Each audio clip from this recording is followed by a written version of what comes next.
ASLers. We're going to head on to the end of their rope. Finish this good firefight coming on. Again, from the preview, I remember playing this one, the end of their strength. It's an ASL scenario. I'm not sure what module it's from. Maybe from one of the action packs. I don't recall. I played it a couple years ago. I actually made a replay from it. So if you want to look at that replay and compare it to this one, I might post the link of the YouTube video in the description, and therefore you can get a faster replay of the ASL play on that one there. So on this one here, I actually played this one already, but I screwed up a couple of scenario special rules, as always. Again, just shows the importance of trying to remember the SSRs. Smoke white phosphorus is not applicable. I actually fired a white phosphorus round. I don't think it made a difference because that building was not taken over at the end of the game. But the CX for all purposes, including ambush, made a difference in a couple of the roles. Good and bad. So I'm just gonna replay it real quick. Shouldn't take too long. I'm gonna keep the same Japanese locations, and we're gonna go from there. All right, so let's go head on over to the map. I think the American OB is gonna be about the same. Go up the right, go up the left. But my strategy is going to change based upon some of the reviews. And again, the one thing you can do is if you find a scenario that you like, head on over to the scenario archive, do your list, do a search, and you could search for the module that you're playing, whether it's starter kit, ASL, annual, whatever. It will have it listed. And a lot of times, if you look up the module itself, it will show you and compartmentalize all those scenarios that go with that module. So if your buddy says, hey, I remember playing this great, ASL starter kit number 4, and say, I can't remember the name of it, you could go ahead and search, and we'll show you what that's like. So click on over to the ASL Scenario Archive on top left, do Advanced Search, and then here, Publication, there's a whole bunch of crap. Just scroll down till you start seeing some, those all the action packs. You want to cruise down to the starter kit, kind of pops up after all that stuff. Right here, starter kit number 4. You want to change the full ASL to starter kit, otherwise you will get no results. I mean, nice of a default. And here's the list of the 8 scenarios. And then I think if you go back to the starter kit, there's another starter kit page you go to. And then this one here, just go to the end of the rope. The end of the rope pops up, shows you what the map looks like. Again, that we covered this before. Shows you the balance here. And then an array of units, what you're kind of up against. And I like this information over here on the right-hand side.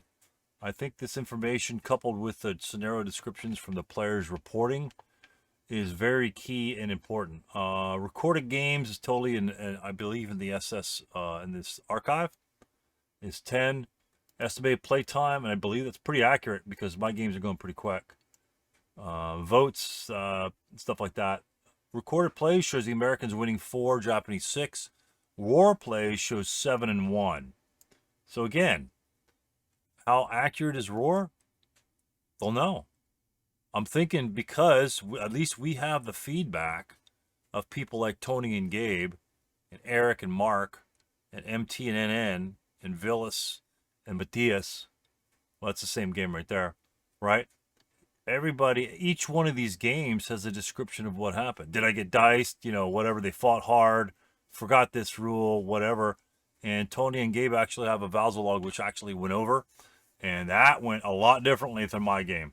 So it's very interesting if you should happen to submit your Valzo logs right here. Add it to your upload, and then you just click on this and it downloads the Valzo log so you can see exactly how it went for them. You can cover what his description was here on this side, and then you can kind of follow through the game, and it will take you literally 5 to 10 minutes to roll through the game. Get you familiar with when the units came on, things like that. and maybe see a couple pointers that they've done that I didn't do, that the next team didn't do, etc., etc. And you get to see their dice rolls from the Vassal log as well. Mine, you just have to write them down because I won't record them because I'm rolling live. But anyway, the more I use the archive, the better it gets. And here's another one here. If you click up here on the ASL Starter Kit on the top, if you click here, you can go next, which would be the next scenario, or the previous scenario. But interestingly enough, when you click on that spot right here, let me clear this off.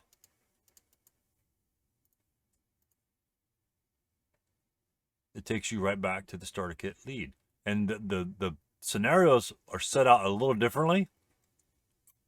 Just dark, but you can still access them. Take it back, Bailey's Bridge, Besiege, etc., etc.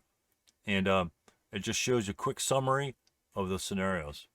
I don't know how to get to this one directly, but if you just click on the starter kit as we had the previous map, you're good to go.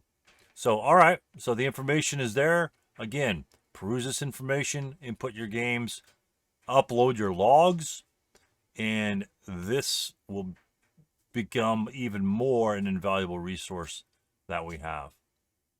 All right, let's head on over to the game. Here we are in the jungles of Burma. Our American setup here. The units and counters essentially I kind of already pulled out, ready to go. Got my Neil Yulin infantry fire table. Excellent device that it is. Scenario card, so we don't screw up too much anymore. But let's go down. Let's just go ahead and start. Again, our Japanese defense is the same. Hip, hopefully to steal some buildings. 2, 4, 6, 8. I think he was back here. This unit, I was thinking about moving this unit over to BB6. It doesn't really matter too much. This one's a better shot, maybe. Maybe not even that. I think it might be better off. Better served. Let's throw him 1, 2, 3, 4.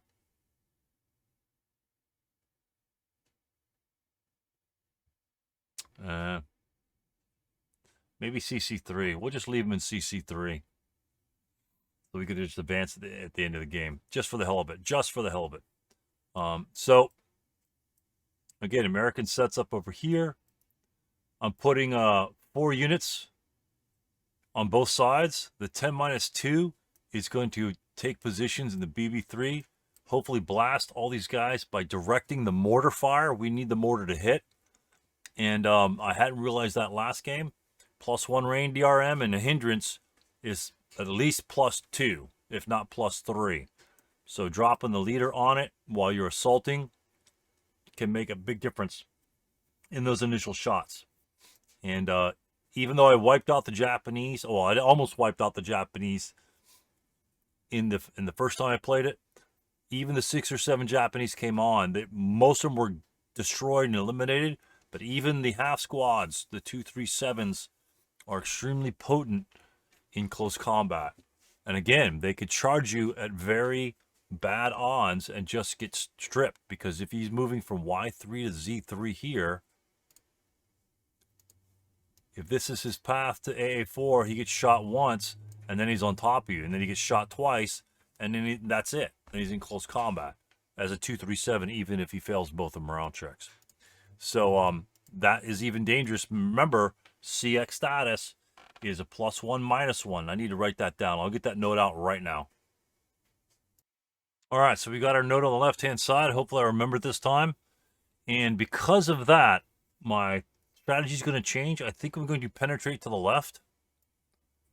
Come this way. Set up just a massive fire group. Have one or two guys go over there and recapture these items here. And then just sit with giant groups of American units and just blast everything. So we'll have these controlled, this one controlled, maybe these two, and then this one as well. And then the Japanese will have to piecemeal what they want to recover. So we're going to try that and see what happens. Maybe it develops, maybe it doesn't. It'll depend on how much casualties we have. All right, so let's get with the program. And we're going to go ahead and our card's up there. We're just going to move this card over here. We won't need that.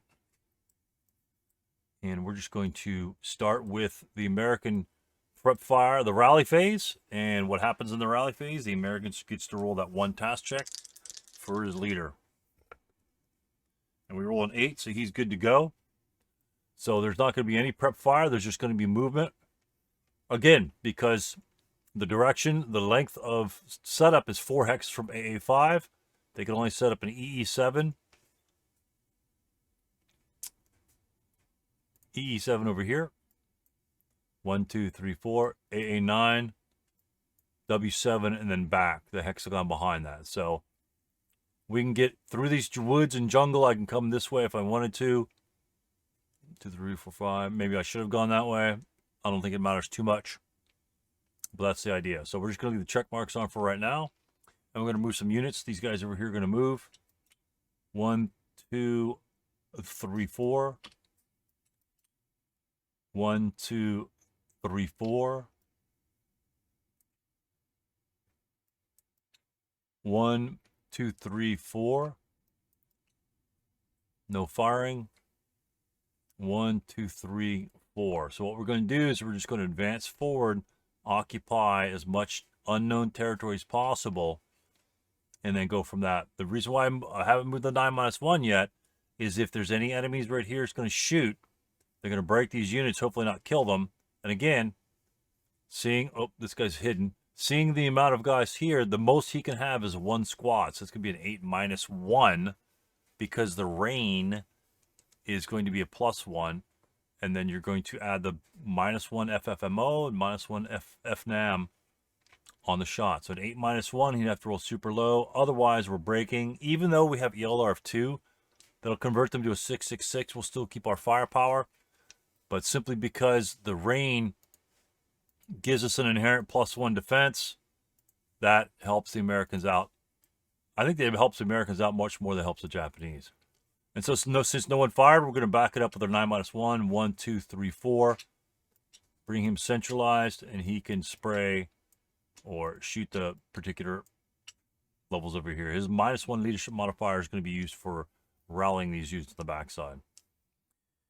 So considering we can't CX, we're just going to have to advance forward. Again, in close combat, we don't really want to advance into close combat with first-line Japanese units. So for close combat purposes, kunai's good. The palm trees are good, but the huts and jungle are not really where we want to be in close combat, simply because ambushes can occur, and then we're at an extreme disadvantage. You don't want to take your leaders in either, because they get annihilated. So let's try the 667 here. Let's just go 1, 2, 3. That's all the further he can go. We're going to blast this leader straight forward, simply because we have a 10-2 that could rally behind him if he should happen to break. The worst place he can be is 1, 2, 3, 4. Along the slow. So as long as we don't get broken, like, it doesn't really matter. I think we'll be all right. So we just go forward. We'll just go 2, 4, 6. And he didn't get fired upon, so we'll go 2, 4. And then 2, 4 right behind him. Don't want to go out in the open just in case there's somebody here to get a kill. That means we'll have to leave our leader on this side. There's a whole bunch of concealments over here. We have the medium, the mortar, and a 667. So what we're going to do first is, since there's no other guys close, we're going to move the 10-2 first with the medium. Actually, with the mortar. We'll see if we'll bait a shot. We're going to lose concealment simply because we're going to go 1.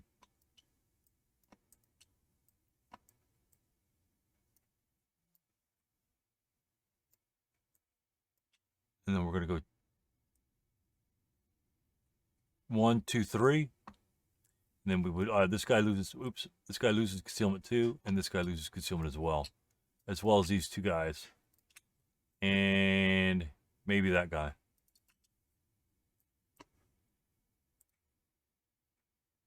Yeah, he's got line of sight as well. These guys have lost concealment as well. Because they have line of sight to this unit here. He doesn't need to reveal his concealment in starter kit. So, big difference there.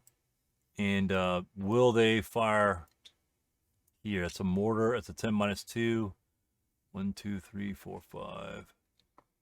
That's a +2 on the to hit. +3 on the hit, non-assault movement. It'd be a +2. Yeah, we might as well fire because he still has more units to move. And if we put a residual in there, it'll increase. So +2 to hit. And we'll go for that. Needs a 5. He rolls a 4. No rate of fire. That will be a 2 firepower -1 from the 50 millimeter mortar. Looking on the chart here. 50 millimeters, half is 2. -1. We need a 6 for a result. We roll a 10. Nothing. But we do get acquisition. We do get acquisition. And we do leave residual there. All right. Residual and acquisition there. Residual is 2 because of why? Why is it 2 residual instead of 1? Because the airburst will increase the residual firepower. All right, so we'll take the 667. We'll go 1, 2, 3. Take the residual of 2 even. There's no airburst because the airburst is already applied to the residual. So even shot is a 9, no effect. And then the last unit will do the same thing. 1, 2, 3. 2 even. A 6, I think, is a Pintastic on the 2-shot. Pintastic is a 9, an 8. So he will get pinned. All right, here's my pin. All right, we've got our pin placed. Got a residual. That's all for the movement of the Americans. Defensive fire phase for the Japanese. I need to remove that. Put on the right-hand side. 2, 3, 4, 5, 6, 7. That could have been like a 2+2 shot. Theoretically, you could just take it. Dice rolling is dice rolling. I guess you could do a 2+2, 10, no effect. But yeah, when he moved. But well, you actually take a 2+3 now. It's not going to yield anything. He's already pinned. This is just going to keep his concealment as well as this one here. It's too far yet. We'll wait until they get a little closer and see what happens with that. Again, no smoke available, including infantry smoke. Something I screwed up last time because I did infantry smoke over here in these 2 locations to access here. Now we'll just have to go through the palm trees. So that's all there is to it. Pretty much you want to detect the Japanese by bouncing them and then having them lose concealment. And then maybe assault move and advance phase one of your concealed guys into their location. So you have the ambush advantage on them. So that's kind of the idea behind that. Don't know if you're going to maintain concealment. The only way you're going to do that is if you're over on the left-hand side, which is the reason why I think we're going to go over there. Y5 should be a free one. These will be free, so it'll be 3, and we only need 2 more. So we'll just be fighting off of this. So we'll see how it goes. And, all right, American Advanced Fire Phase. All right, so we'll remove the residual firepower, throw it over here. Advanced fire for the Americans. Again, since there's no penalties, no snipers in ASL, might as well try to shoot on AA5 with everything here. So pretty much we're going to be 1.5 or 3, and then 1.5 for the half. So 1.5 rounds of 2, 3, 6, 9, 12 firepower, plus 1, 2, 3, call it 12 plus 4. Close enough. A 6 plus 4 is 10, and that's enough for Pintastic. 1, 2, 3, 4, yeah. And then wait, 5 for the rain. This will hit this 1, and that'll hit 2 of those. 2, 3, 4, 5. So we rolled a 6 on the 12. 11, that's a miss. So that will be a miss. The +1 rain right in front of my face is something you don't want to forget. All right, so all these guys fired. These guys have to fire adjacent. So that would be 4 plus 1 or 4 plus 2, 4 plus 2. Because there could be bad guys there. 4 plus 2, first shot. 5, 7, Pintastic, nobody's in DD7. Same thing as the other one. 7, no effect there. Don't know if there's a Japanese unit there or not. So easy thing to do is route phase, there is none. Advance phase, we're going to advance into DD7. And again, these guys are going to be outside the normal range. These guys will generate a concealment at the end of the turn. And, oops.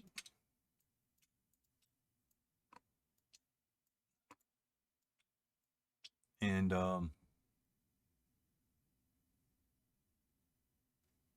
you know, I'm not going to go into EE7, to be honest with you.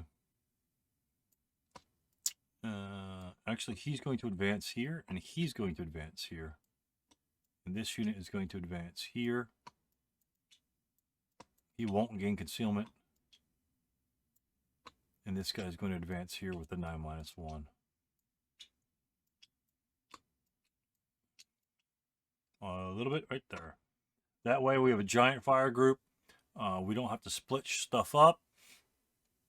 And so on and so forth. This unit can move forward.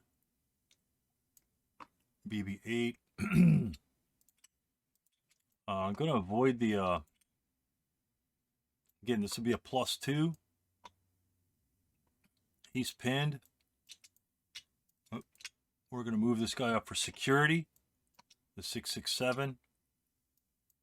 I am not advancing the leader. Actually, these guys can advance fire over here.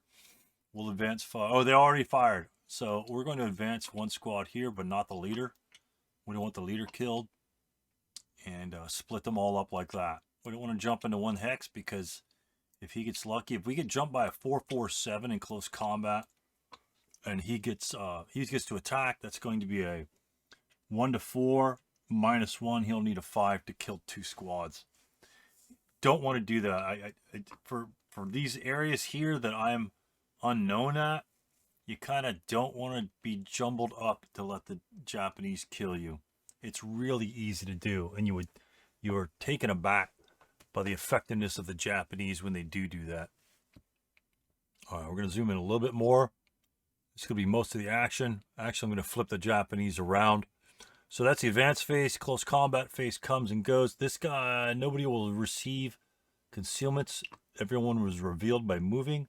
This guy advanced up there, and that's it. And then I'm going to swing around, advance to the Japanese turn, and I'm going to swing around from the Japanese perspective. All right, so here we are on the Japanese side. Again, I think we're just going to wait and or fall back.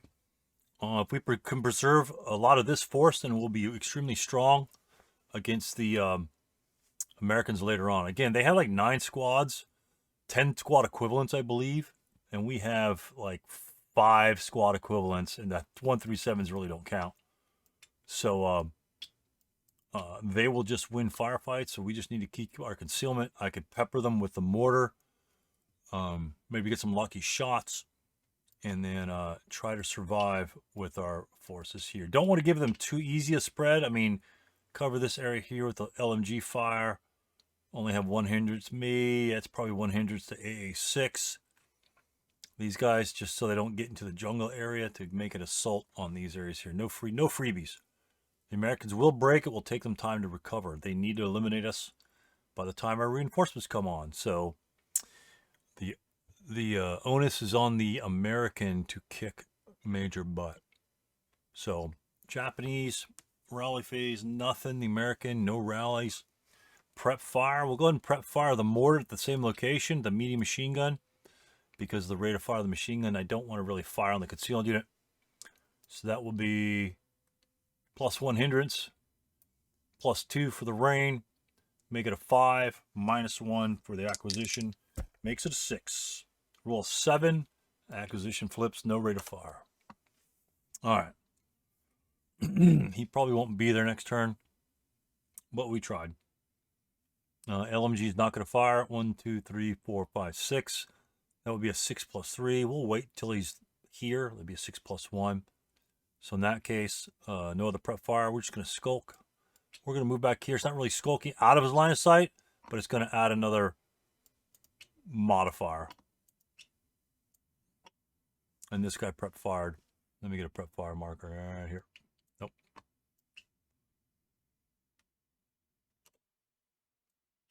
I'll make that a little bit bigger. So you prep fire, and that's it. Defensive fire for the Americans. Actually, we've got first fire, technically. But since the assault moved, it's not going to really make a difference at this point. Technically, we could fire 6.67s. First fire and then subsequent first fire, which 1, 2, 3, 4, 5, 6. We might as well do, to be honest with you. So we can go 1, 2, 3, 4, 6. Can't go plus 6. So we do this one, and this one.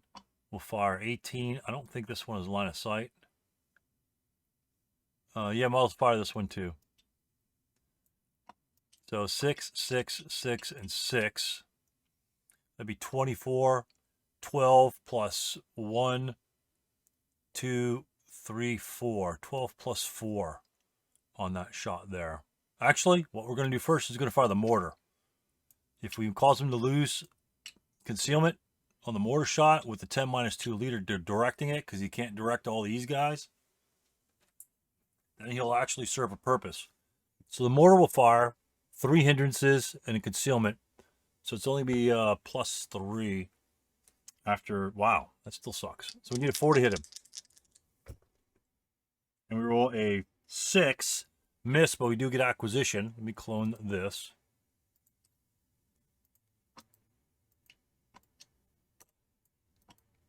Turn that into red and make the base American green. All right, so we have 1 acquisition from that. We'll fire again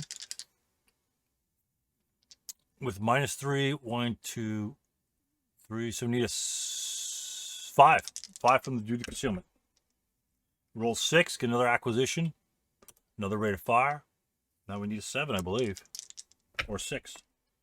And I roll a 5, another rate of fire. Damn, those things are good. All right, so that's going to rain down 4 firepower plus 1 on the Japanese unit in the hut. And I roll a 5, God, another 5. So that will be a 6 on the 4 chart. It will be a normal morale check. Concealment is gone. He rolls in a morale check. He rolls a 6, he passes. All right, we'll keep firing with the mortar. Actually, we're going to pause for the mortar. And we're going to fire on the back guy with the mortar now. Because the other infantry will take care of this guy. You know what? We'll fire these infantry right here. Now it's 24 plus 1, 2, 3, 24 plus 4. We just went up 3 columns. We just went up 3 columns by having the mortar drop his concealments. Rolled a 6 plus 4, I believe. 10. There's a 1 morale check. Damn. He rolls a 7, he will fail, and therefore become step reduced. All right. And then those are all the infantry units there. I guess we could have fired the medium machine gun. I'm not going to worry about it. The medium machine gun here will fire back at the Y3. It's going to hit Z6. And that's probably it. 1, 2, 1, 2. 1, 2, 3, 4, 5, 6, 7. Actually, it's going to clip AA7 as well. It's going to hit the vertex. So we'll call it +2, 3 for the rain. 4 up 3. I need a 3 or 3. Roll 9, no effect. My bad. All right, and then it's going to be a lot of modifiers. So the mortar will then. Mortar's going to pop his mortar. 2 hindrances and the rain. So it'll be a 6. Roll a 4 with rate of fire. 4 no modifiers. Rolls 11. Fire again. Need a 7. Rolls a 5 with no rate of fire. And 4 no mods. 11. Another 11. Okay. That's a little bit, maybe a little bit too far. Maybe rain slows up the thing and makes it drop early. I don't know.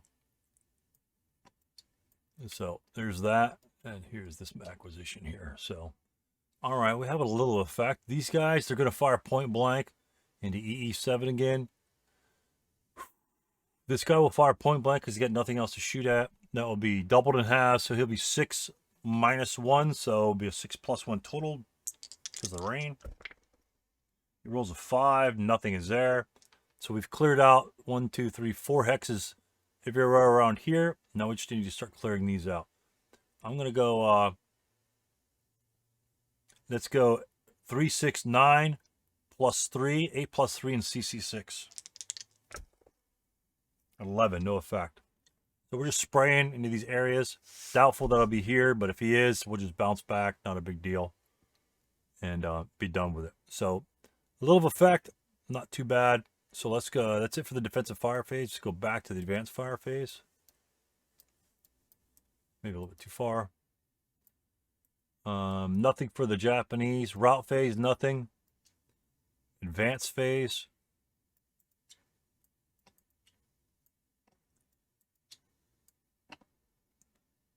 We can move. We're probably going to move the mortar because we know he's probably going to move and get rid of that acquisition. So how about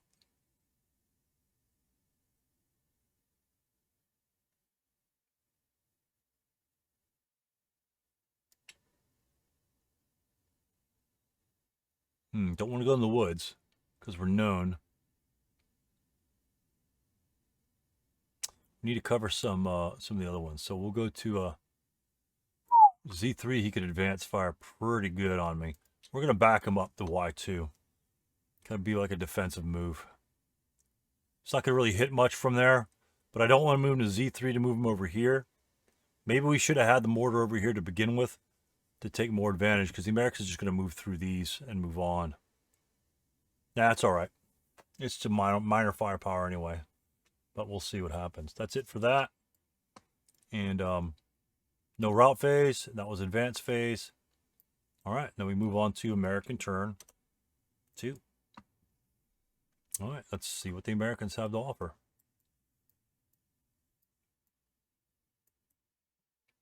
All right, beginning of the American turn. First thing you do in the rally phase, take your 1 task check. Roll snake eyes, so he's all gung-ho. Blue's gone.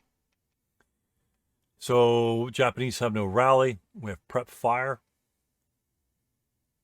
1, 2, 4. It's +4 minus 2 plus 2. That's a 5 to hit.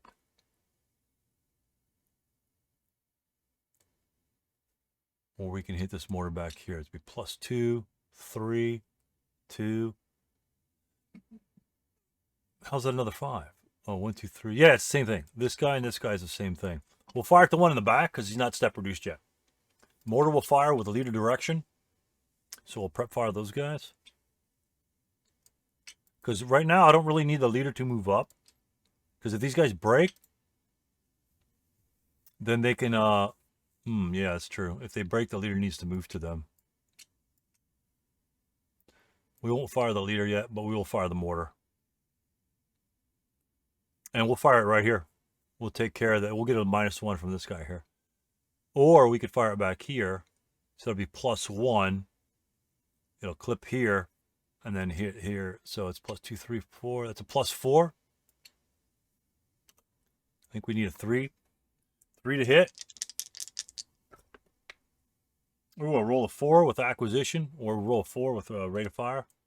Now we need a 4 to hit. It's not -2 yet. 10, now it's -2. All right, so now we'll need a 5 next turn. And then we're going to move. We could fire on this guy, but we don't really need to. And we'll get our American control markers out right now too as well. All right, we've got our control markers on there. Technically, we don't need Japanese markers on them. We just need ones for the American control. And they were all initially, they were all within the Japanese setup, so therefore the Japanese control all those buildings at the beginning of the game, even though they may not necessarily occupy them. But they're either going to be, America needs 5, so it doesn't really matter. They're either going to be one or the other, but the only American ones that really matter, so we'll go with that. And All right, we passed our task check. Our prep fire came and went. What will we do next? Let's see. We're going to have to move forward. They have 1, 2. We know the 447. 2 447s are exposed. There's 1 337. Let me make sure the OB is correct. Yeah, the OB is 3 447s and 1 337. Or 347, which is right here. And no, this is the 447. So it's 3 447s, 1 347, and here are the 2 second line units. And again, the second line units aren't really good for ambush or close hand-to-hand close combat. Maybe they could have been used to hold on to the weapons. I don't know. That might be a good idea, but that's okay. That's my choice there. That's, again, your choice is your choice. When you play your game, play it how you think you might do best. I like to try to make interesting things happen, and let's see if we can do that. All right, so we need to, it seems like they're defending here, so if we bounce, we could do a double attack. We have no smoke due to scenario special rule. So we just got to go to bounce, 2 4, 2 4 6, 2 4, 2 4 6, 2 4, advance. Okay. So we'll push this way. We'll just try and clear everything out. 1 2 3 4, 2 4, 2 4 6, 2 4, and then advance. And we'll move the 10 minus 2 of there as well. And these guys will just advance this direction. Which one's more risky? We'll move the 10 minus 2 last. I think we're going to move this guy first to move him up. And then the other guys can possibly follow. Don't really like to go in the open ground. Fire from these guys is going to be +2 minimum, because the movement in the open will be nullified by the hindrances. So it'd be +3 for hindrances and -1 non-assault movement. So it'd be 6 + 2. Even out in the open, be a, maybe 8 - 1. Do we want to take that? It's turn 2. I think we have to. We got the 9 - 1 to rally. I think it would be okay. So this unit's going to move. No prep, no other prep fire. He's going to go 1, 2, 3, and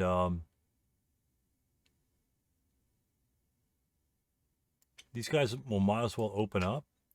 Let's go 3 and 3 at 6. It's going to be a +2, +3, -1 non-assault movement, so it'd be a 6 + 2. And those would be first fired shots. I could probably make that a little bit bigger.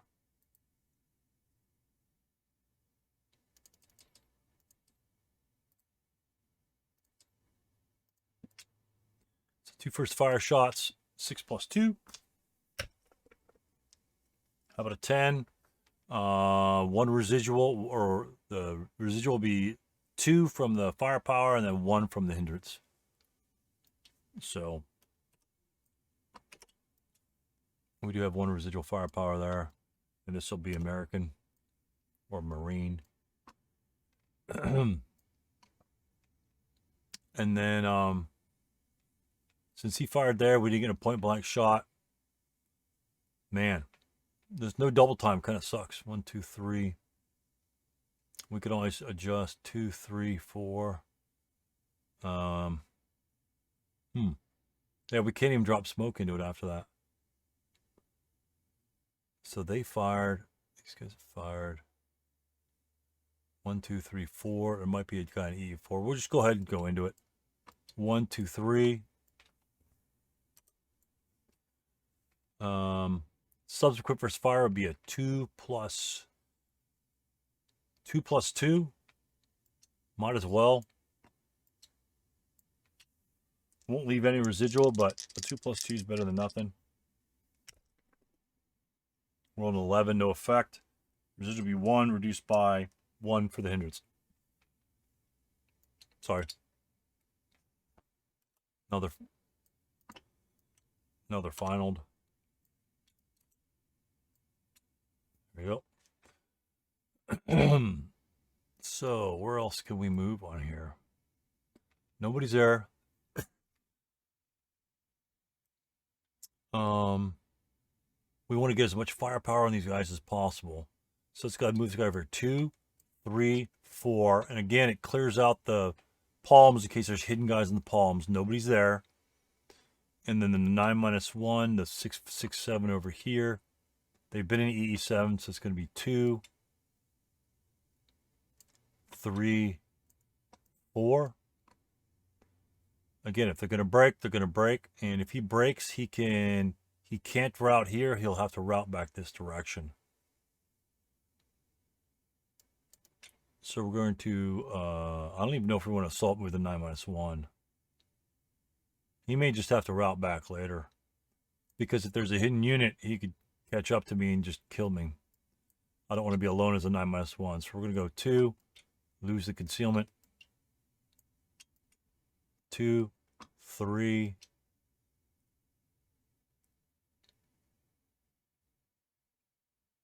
5. Right in the middle. So this guy, if he breaks, he can route to me over here. He can't because he'd be getting closer to this unit. But I think we need to target the step reduce guys. This guy's already got 3 firepower. So we just need to keep attacking those guys and reducing their firepower as much as possible. We'll probably do a 2 and 2. A couple A+3 shots. Those are clear. We need to clear these out here. And so we might as well use this 347 to do that. And the reason I want to use that 347 to do that instead of a 667 is obviously because of the firepower. The machine gun is not that big of a deal in this one here. The Marauders have 6 firepower. So would you rather lose 4 or 6? I'd rather lose 4. Plus, once he finds out where they are, then these guys can react and get into positions to annihilate whoever's left. And he's got to move out of the acquisition anyway. So we're going to move 1 here.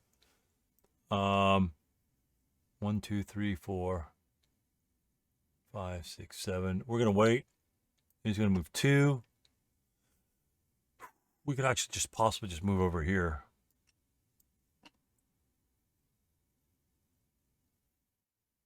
And we'll move, yeah, we'll just go ahead and do that. And then we're going to go 3.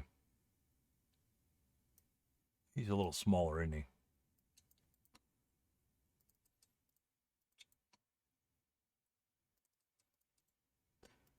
One, 2, 3. Change my mind. This one's clear here. Then we'll need to move a regular guy through there. This mortar's already fired, so. We're going to fire that from these guys. Probably not. We're drawing more hindrances. This one's only going to be 2. But we know the Americans. It looks like what the Americans are doing is scouting. This unit is going to hold his concealment. In case there's a bad guy here, then we get assault move advance phase. So he's going to go 1, 2, and he's then going to fire. That's going to generate a 6 +1 rain, -1 non-assault movement. It'd be a 6 even shot on that guy. And we roll a 9, no rate of fire, but that will leave 2 residual.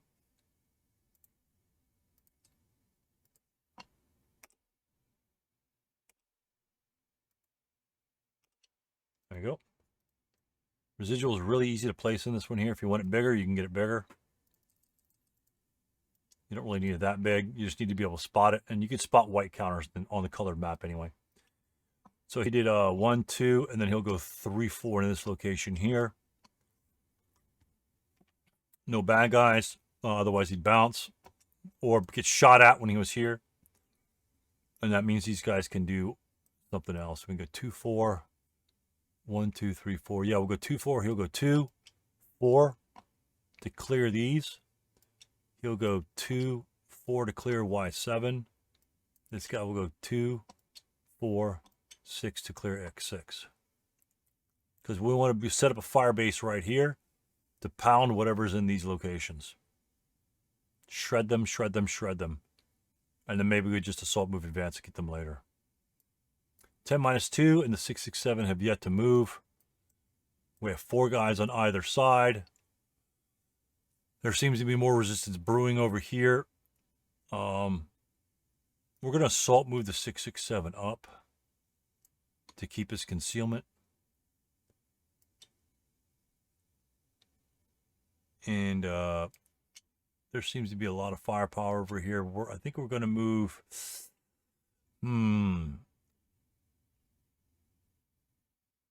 I think I should keep him on the right-hand side, to be honest with you. There's more squads. More firepower to be had. That's only an 8 chart. All right, we're going to go. We're going to go 1, 2. The 1 is still going to be 1, 2, 3. We're going to fire on the guy in the woods. That's the big negative modifier there. So he's first fired. Sorry, he's first fired. Yeah, I scaled him down a little bit too much. He's first fired. Let me clone a bunch of these.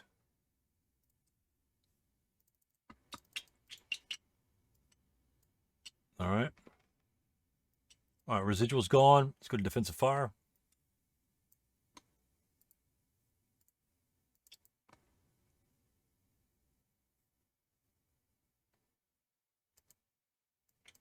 Let's get rid of this first. Seriously? Delete.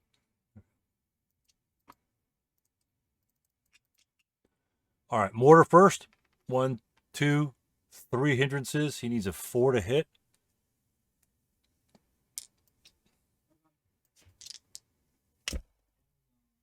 Rolls a 9, missed. Does get an acquisition on that. All right, squad will fire 4+3. Might as well fire 4+3. It's not ASL. He rolls an 11 to effect there. He's a fired. He's not hidden. He's hidden. He won't do anything. And that's it for the defensive fire phase, advanced fire phase for the Americans. We're going adjacents. We'll fire 6+2 into W6. Rolls a 5. That's a result. Nobody's there. He'll fire. He'll actually fire at a unit. It's going to be 4+3. It's 4+3. 6+2. He'll fire into X5 or Y5. 6+2. 6+3 is worse. I'd rather find hidden units. 9 is no effect, and this unit is might as well fire 4+3 on this unit over here. Needs super low. 8, no effect. All right, we'll fire the 10-2 by himself. So we've got 1.5 for the half squad, and then we've got 3 for the American crew or the American squad there. +1 makes it 4. That's still only be 5. The 347 won't fire. It'll be 4 + 1 on the 347. 4 + 1. I'll roll a 5, makes it a 6. It's a morale check. These are gone. Seriously? There we go. Put them right over here. 4 + 1 is a morale check. Let's go morale check on the 347. He rolls an 8. Not good. All right, he's a 237. All right, these 2 units here will fire 4 and 4 +1 +2 +3 makes it 8. 8 + 3 on that location. Rolls a 6, makes it a 9. Pin task checks. That can be a big deal. It's irrelevant. 9. No, he is pinned, but I'm not going to bother with the counter. You know what? Why not? That's excitement there for you. So we pinned a unit. And then these guys won't do anything. Oh, 9 - 1 is yet to fire. So we'll fire 4. We'll fire at the pinned unit. It's going to be a 4 up 2. 4 up 2 because of the -1 leadership modifier. Rolls a 6 and 8, no effect. And these guys have fired over here. All right, route phase. No one breaks because they're Japanese. And then advance phase. Do we want to take point blank shots? I think we could handle the 4.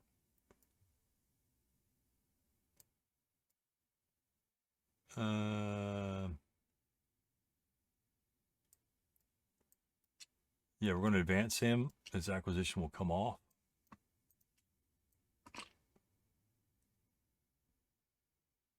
These were clear.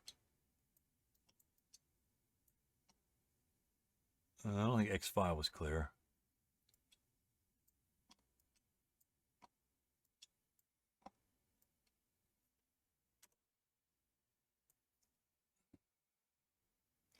over here. Can we just sit there and blast? That's the question. Do we need to get adjacent? I think we could finish them off with a fire, but if they skulk, that's fine, because we could just prep fire 12 plus 3 for one more turn.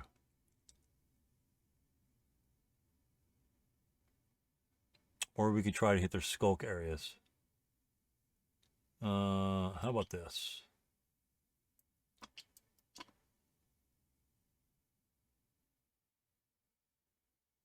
How about one guy here? He goes here.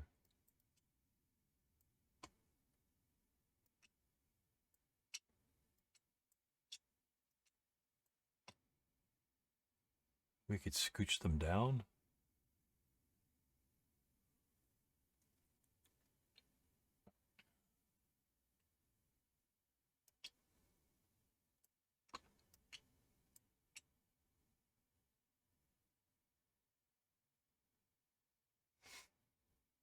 Yeah, I think we'll scooch them down like that. Mortar's good. Too close to this side, though. He already advanced to there anyway. We could advance here so we could fire upon lots of locations. I think we're good here to start covering these guys. Those guys will have to start moving or something, because we're going to have that covered. And that might be a problem. All right, let's do that. So concealment gains, we've got a couple concealments over here. That guy, this guy, everyone else is in line of sight. All right, this guy's still concealed. Might be useful for close combat. You know what? We're going to do the 9-1 here. And the 10-2 here. That way, because I don't really want to fire the 667. I want to keep his concealment, because that's going to be an 8 firepower. If these guys can't do the job, then so be it. So, all right, we're going to hang with that. Medium may have to move somewhere else, depending on where he comes on. All right, that's it for the American advance phase. Let's go to the Japanese turn 2. What are the Japanese going to do here in turn 2? We've got a unit in woods we're going to take a shot at. We got a 6+2 shot here. Actually, we can make an 8+3 be the same thing. So we'll just fire 6+2 here. Probably a 4+3 weak shot. 1, 2, 3, 4, 5. 2+2, 4+3, same shot. We'll fire up 2+2 on the mortar in the back. The Japanese have no rally, but we'll fire the mortar first at this location here. +1, 2, 3 for the rain, -1. So it's +2. Needs a 5 to hit.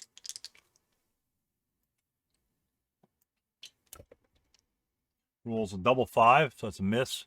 We'll fire the same unit, 2+2 on the mortar back there. Hindrance in the rain. Roll an 8, no effect. And we'll fire 6+2 on the American in Y5. A 9, that's not going to cut it.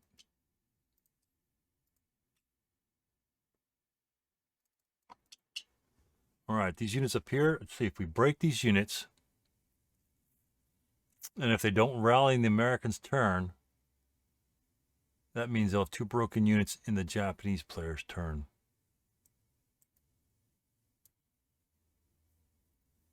Americans get to move if I break. Break in my turn, the Americans move and recover.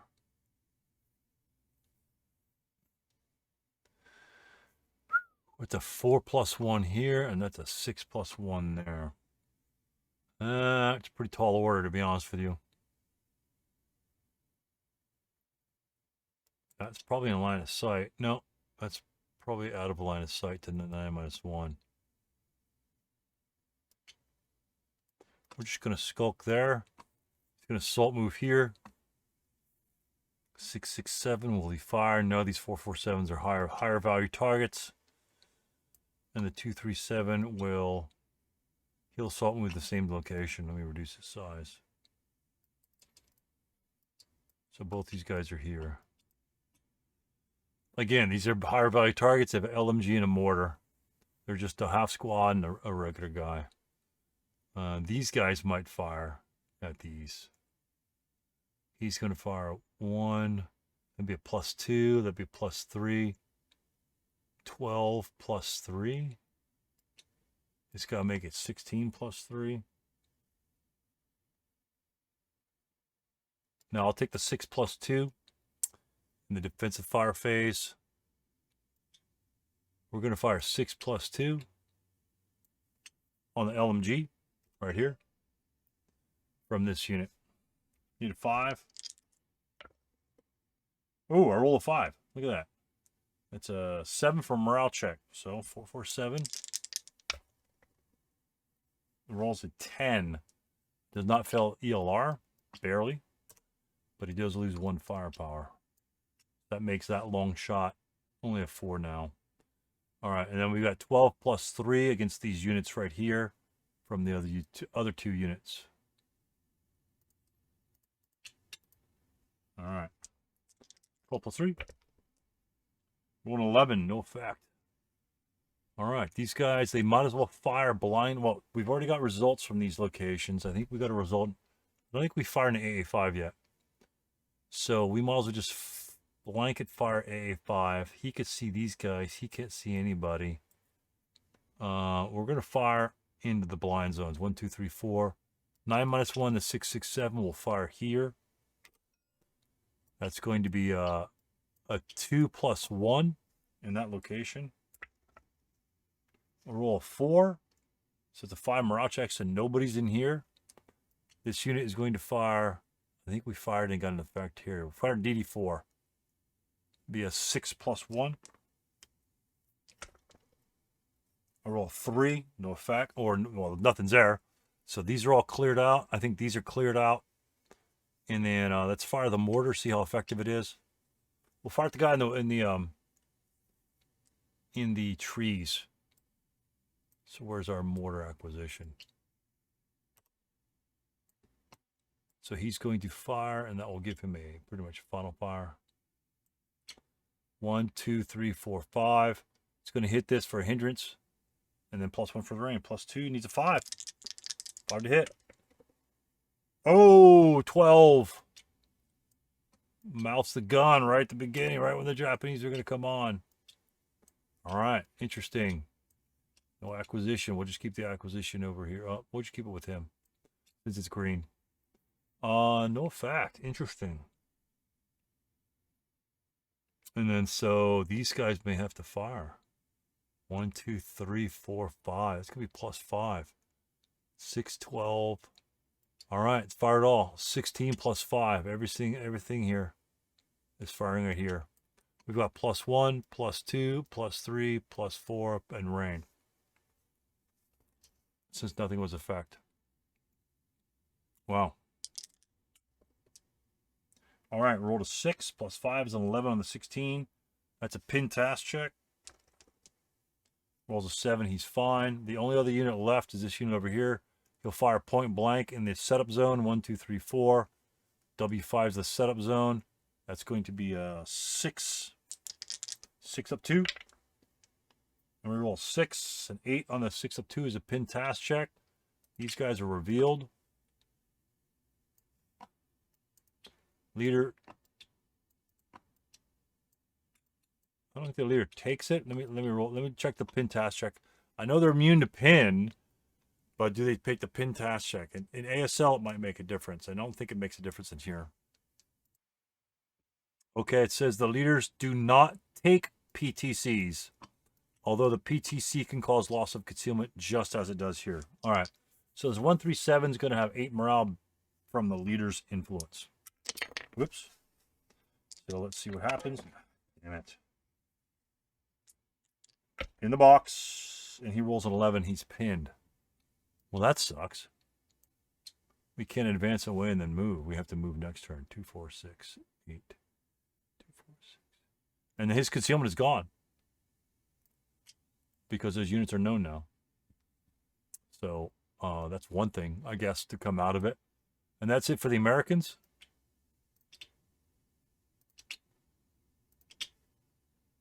With stuff on the side. Advanced fire phase. Might as well fire this guy here. He's halved and doubled. Makes it a half firepower. You can't. He's no firepower. That sucks. Huh. All right. No advanced fire. Route phase, none. Advanced phase. I think these guys, I think they need to spread out.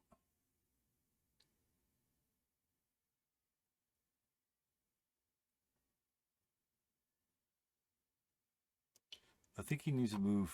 He could be eliminated if he moves there. I really don't want to take... If the Americans advance into these locations, they could really do some damage and eliminate these units for the most part. You know what? Let's go here. Let's go... We're going to move the 2 here.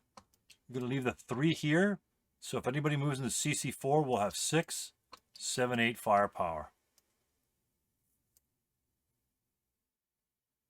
And then he's going to advance here. He's still going to get the +1 from the rain. But that's the same thing. That makes it a 3, 4, 5, 6, 7, 8. Or it's a 6. Then we can go 8 here. On this side over here for anybody that might advance through there. And since the mortar is malfunctioned, we're going to move here to reduce the residual effect. And we're just going to move this, I guess we'll just move them off to the side. The colors on the base, you see the base? You see it flipped. It's green. The green corner means it's an American. Yellow. You can see the yellow there. These are Japanese. So you can actually identify them that way. There's only one firing device, so it's not that big a deal. Easy to keep track of. So what are we going to do? These guys are pinned. These guys are all together. I don't know. Concealment gains? I don't think there are any. All right, so we head on to America turn 3.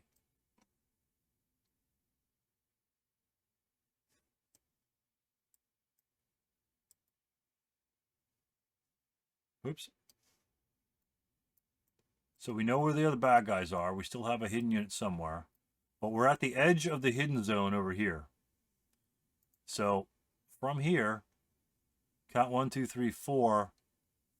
And then 4 here. So this is going to be the edge of the hidden area. So we've gotten everything but X4. So these are unknown. There could be a guy there. Or maybe not. So something to still consider. But we do have a leader and a unit right in front of us. The pin is gone. So that is an issue. The enemy does come on over here. How far can he get to us over here if we don't want to overstretch? So it's 1, 2, 3, or 1, 2, 3, 4, 5, 6, 7, advance. So we can go one more hex and he could be advanced into this location. Or he can go 1, 2, 3, 4, 5, 6, 7, 8, and he could technically advance on this unit here. So if this unit breaks, he's vulnerable. So it might behoove the Japanese to try and break this unit, because then the Japanese can actually get to this location here. Can we get to X4? All right, we can go 1, 2, 3, 4, 5, 6, or 4, 5, 6, 7, 8. No, we can't. Y4 is the furthest we can get. So we can get here. We can get to Z3 as well. It's kind of like into the village. Or we can come to this side over here.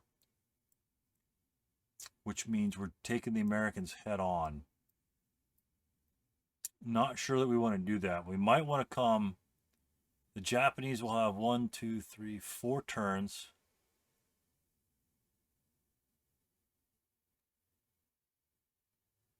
I think if the Japanese can try to come this way,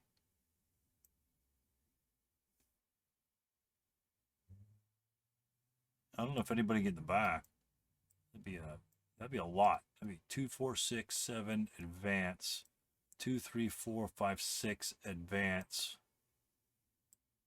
2, 3, 4, 5, 6. Okay, he can get here and turn 5, 3, 4, 5, and here in turn 6. So we can send someone here. It has to be a leader to get to that position to come down that left flank. It's going to go 2, 4, 6 advance. Well, for squads. And then we go 2, 4 advance. 1, 2, 3, 4, 5 advance. So that's 1, 2, 3 turns. 1, 2, 3. Then one more turn to move into these locations. We might send the 237 down that way.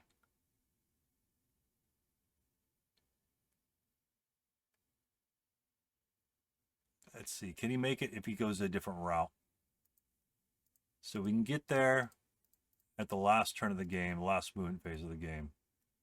So can we go 1, 2, 3, 4, 5, advance, 2, 4, advance, 2, 4, advance. That's 1, turn 3, turn 4, turn 5. Yeah, it's better off. He'd be better off going straight down. Just go straight down instead of behind. Because essentially, if you go behind, you're going to be 2 hexes from this direction, which means 2 woods, which is a full turn's movement anyway. So they're just going to come straight down, and they could have 2 turns coming from the flank. Probably going to have to try that. And again, this is just we're thinking about what the Americans think the Japanese might want to be doing on this one here. Again, so what would be the difference between that and coming on the right-hand side? Let's move these real quick.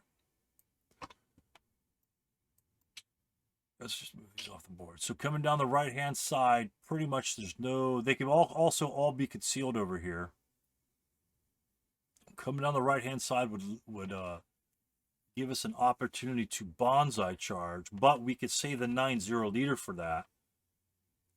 We could save the 9-0 leader instead of coming this way, like the plan was, is to push him and give these guys a leader to bonsai with. And so if the Americans do come into this position here and here, we simply bonsai him and jump him in close combat. When we have enough units, we could probably survive all that, maybe. And then this entire force would be coming and crushing this direction over here. Yeah, let's try that. I think we're going to rotate the 137 and 90 over to that direction. That would be probably the smart thing to do. And then this side, we'll have 2 leaders anyway. So the Americans, that would be a potential because these guys don't have a leader. So we're just going to try and destroy units, right? America turn 3, we need to destroy units. We could actually just try and engage these guys in close combat. The leader might die with a straight up shot. Don't like the mortar. Oh, okay, we got rally. First of all, we got rally. So we got a mortar, and we have our task check. So first thing that happens is not the mortar repair, but the task check. And we roll a 12. Wow. All right, so he's pinned, and he can't do anything. He can't do anything this turn. Let's make that a little bit bigger. I'm not sure why it's so small. All right, so 10 minus 2 is pinned, which means he's not going to be able to... Nobody fire out anyway. So...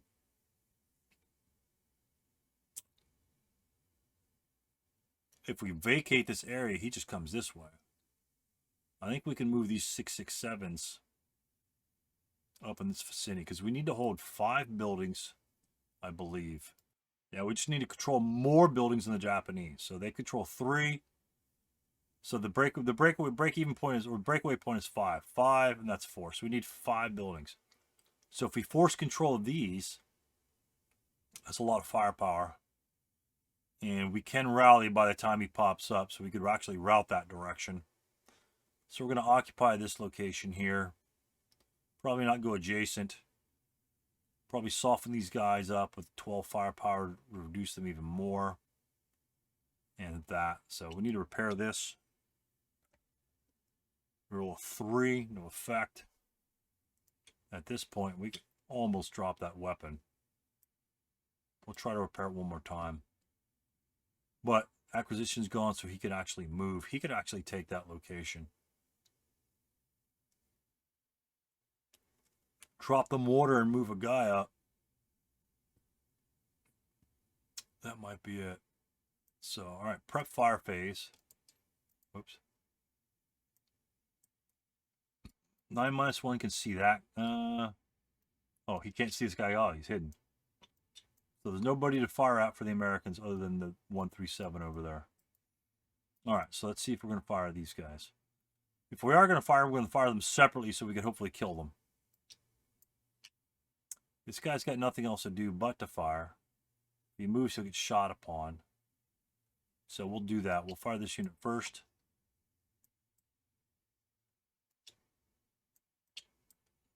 He's going to fire 12 firepower plus 2. Gets those units. We're rolling 11, no effect. All right, so let's have the 8-0 follow that up.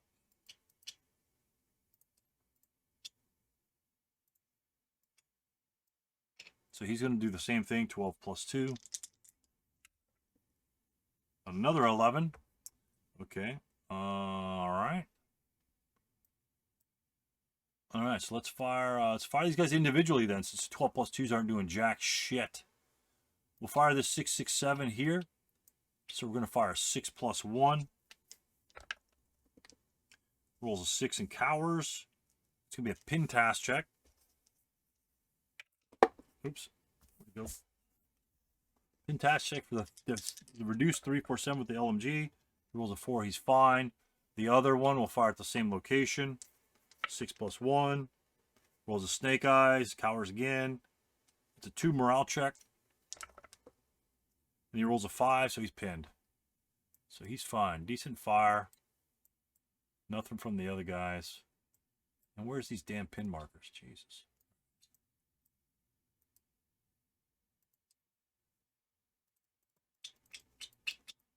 Alright, and these guys have fired over here.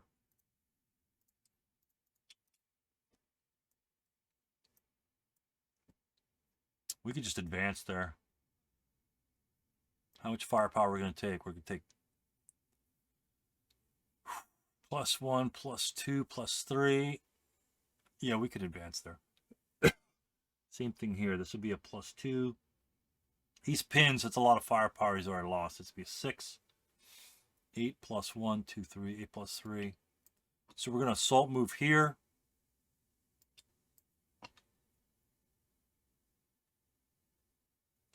We'll go ahead and fire the...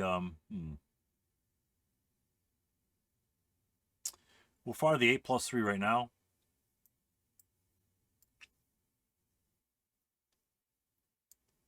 He'll fire. And he'll fire 6 plus 2, 8 plus 1, 2, and then rain 3.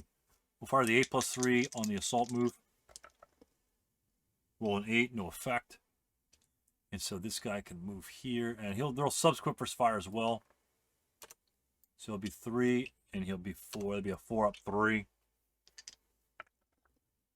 A 6 cowering, no effect. Because we could afford to final protective fire because we get step reduced. So we could fire another shot here. He's going to assault move here.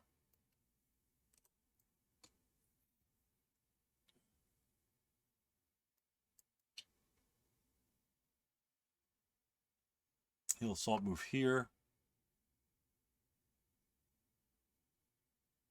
Huh. The kunai is just as bad as firing through this stuff here. So that's not good.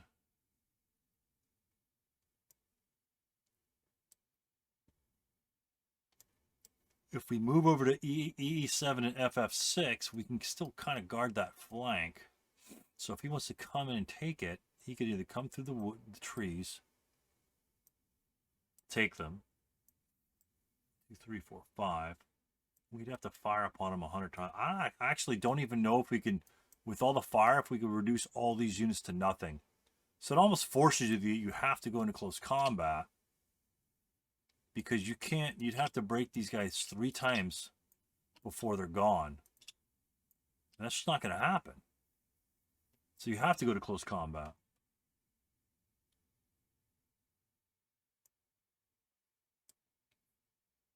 All right, so let's go assault move.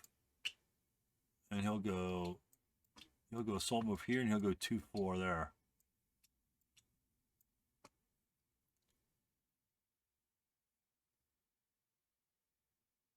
This guy has 2 movement.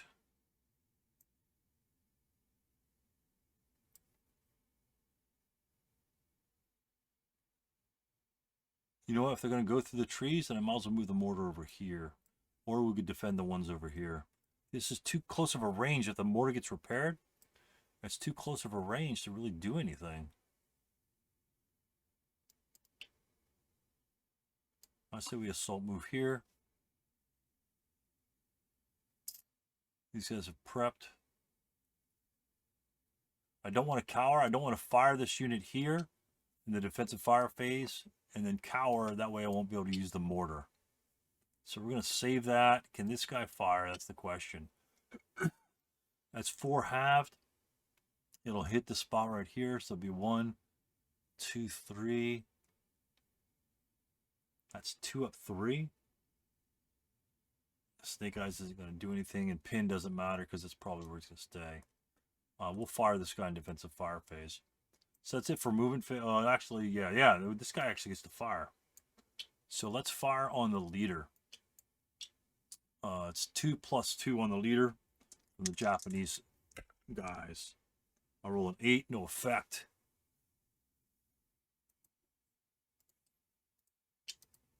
And so those guys have final fired. Okay, now the mortar will fire on, where's it acquired target? Actually, the mortar will fire right here. There'll be a +1 hindrance, +1 rain. Needs a 5 to hit. That is range of 3. I rolled a 6 to hit, no rate of fire. So not a bad spot, to be honest. A minimum 3 range, which, well, actually it's the smoke, but we don't even have smoke. So 1 to 16. So it's pretty cool. So at a range of like 2, I think, is no air burst. So 3, I think, is an air burst. So we can still get the air burst modifier for that. So what else can we do? We fired this guy, fired this guy. All right, the 4 up 1 on the Z6 unit. Roll a 6, 7, the 4 is a pin task check. We roll a 5 and he's not pinned. All right. That's it for that. All right. American advanced fire phase.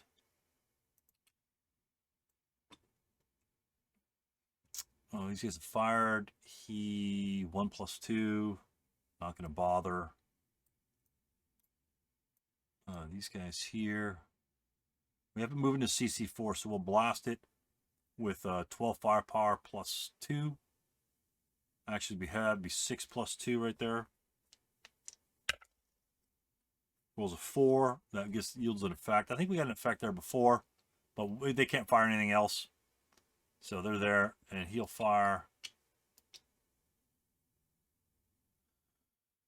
It's 4 +2. Might as well fire 8 +2 on this unit here. Both of them together. Roll 7, 8, 9. That's a pin. Pin task check. If he pins, we might go. And 8, we'll have to decide if we're going to go. He's a second line anyway, so there's not going to be any hand-to-hand. These guys have fired. This guy can't fire his machine gun. He won't bother to fire. All right, that's advanced fire for the Americans.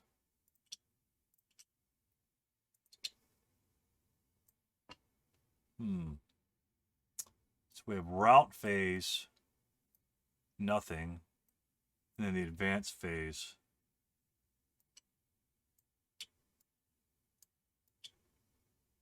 Wow. That's going to be a +3. There's no way we could advance there. We can't even afford to advance there. We can't go into close combat because we're considered CX. So it's +1 to ambush. Into jungle's +1. And he's got a leader, so it's going to be a -1 for him on his benefit. So essentially it's a +3 difference. We can't, he has to initiate the ambush. Because the ambush will nullify or kind of cancel out our CX. So we can't even fire. The 11s just sucked. So, excuse me. We can't go here because if we break, we're eliminated. So we can't even advance there. Because if he breaks, he can't route in any of these directions. So they have to stay there. 1, 2, 3, 1, 2, 3. He could see all of that.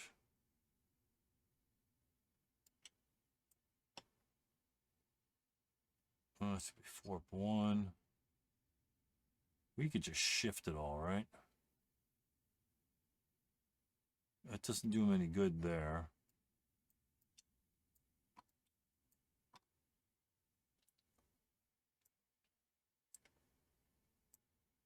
And these guys.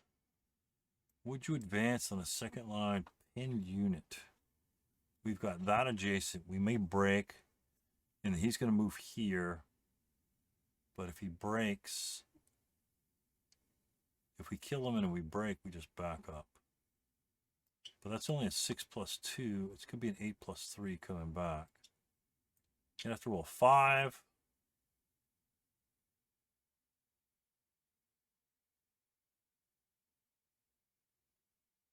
Huh.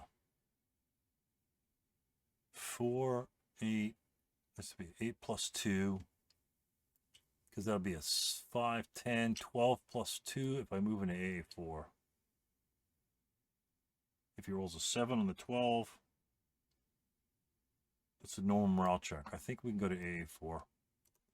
And just so we can get a defensive fire shot to injure some units, I think we're going to advance these guys here.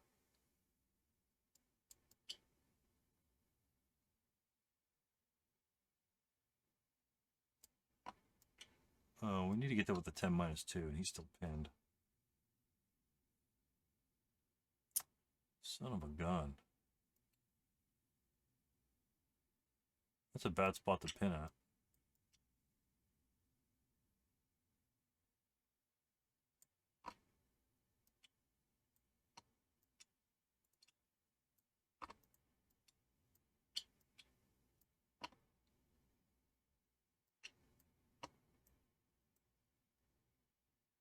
It looks pretty weak over here, though, to be honest. We go here. He just comes this way. And he pinchers us between two groups of units. That's pretty bad. He comes straight down this line. 1, 2, 3, 4, 5, 6. Yeah, we can't really move that direction, can we? This guy's up here. He moved down.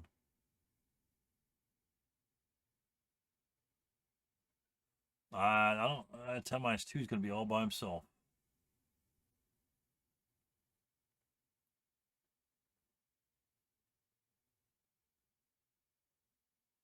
So if he just skulks back, we really can't do anything.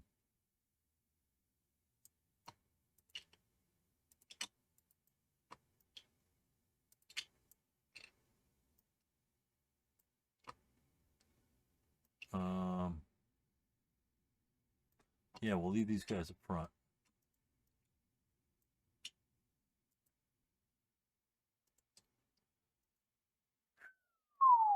Don't really know. That pin really hurt because he didn't get a chance to move. But let's see what happens. So we've got an ambush here, +1 CX, +1 pin. And that's it. So they cancel each other out. Okay, American green, ambush in there. American rolls a 5. The German, or the Germans, the Japanese roll a 3. If that was a first line unit, that would be an ambush. But he's not. And so the American gets to go and attack. All right, so we've got a 2-to-1 for the American. Needs a 7 for casualty reduce. And we have a 1-to-2 for the Japanese. 7 for casualty reduce for the Americans. Rolls a 10, no effect. Japanese, a 1-to-2, 4 for casualty reduce. He doesn't get a -1 because he's a second hand, or he gets a -1 because the Americans are CX. Yeah, we have to add 1 to it, so that 9 was even higher. So 10, so nothing happens there. So that's going to be turning into a melee.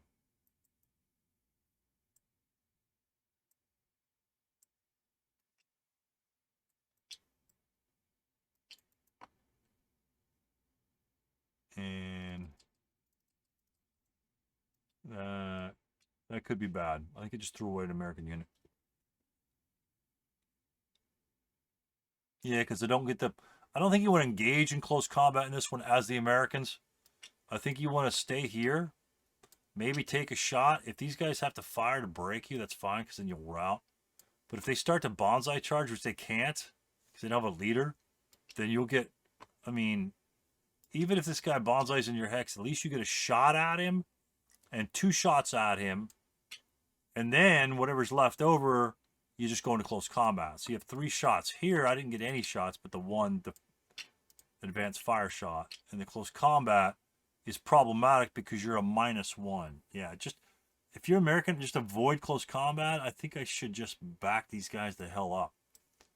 Push forward, back up. So we got 5 here, so we're just gonna back up now. We're gonna let the Japanese come after us. Maybe keep these, depending on where the Japanese want to come on. Go in, back up. Don't hold your ground. The Japanese have to come after these 5 buildings. Well, at least one of them. So just swap roles, split around like the Japanese. These guys still will come back to give them a leader, because I don't know where the Japanese side will come on yet. So that's it for that. We've got concealment gains, which are just the leader here. Pin comes off. We got a concealment on these guys, concealment on this guy. I'll just put a concealment here.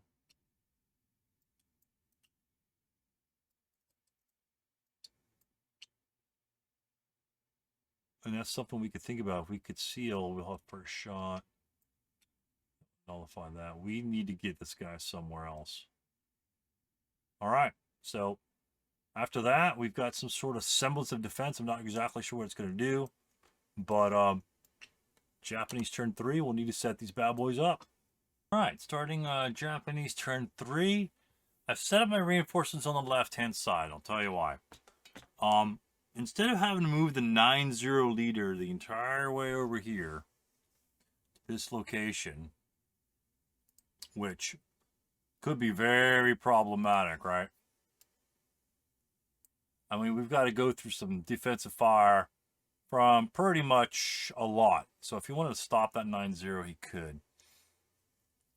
And again, the reason why I put him over here, if I send all the units over this way, they could kind of reach this position. So you could go 1, 2, 3, 4, 5, 6. And you can still get a leader for these guys. You might be able to take some unwarranted gunfire on this down here as well. So if you enter here, go 1, 2, 3, 4, 5, or just 2, 3, and then advance here for a later turn bonsai charge, you're completely safe. So there's more risk on this side, but you're safe on this side. I'd love to see some action going up through the trees, but I'll show you what I got planned for this 9-0 right here. So if we take a look at the 9-0's position where it is presently, doesn't look like it's really going to break through here to this victory point, right? Yeah, a couple of victory points. These units are never going to make it here. And again, we put them over here designed to do an end around. So I'm just going to do that end around.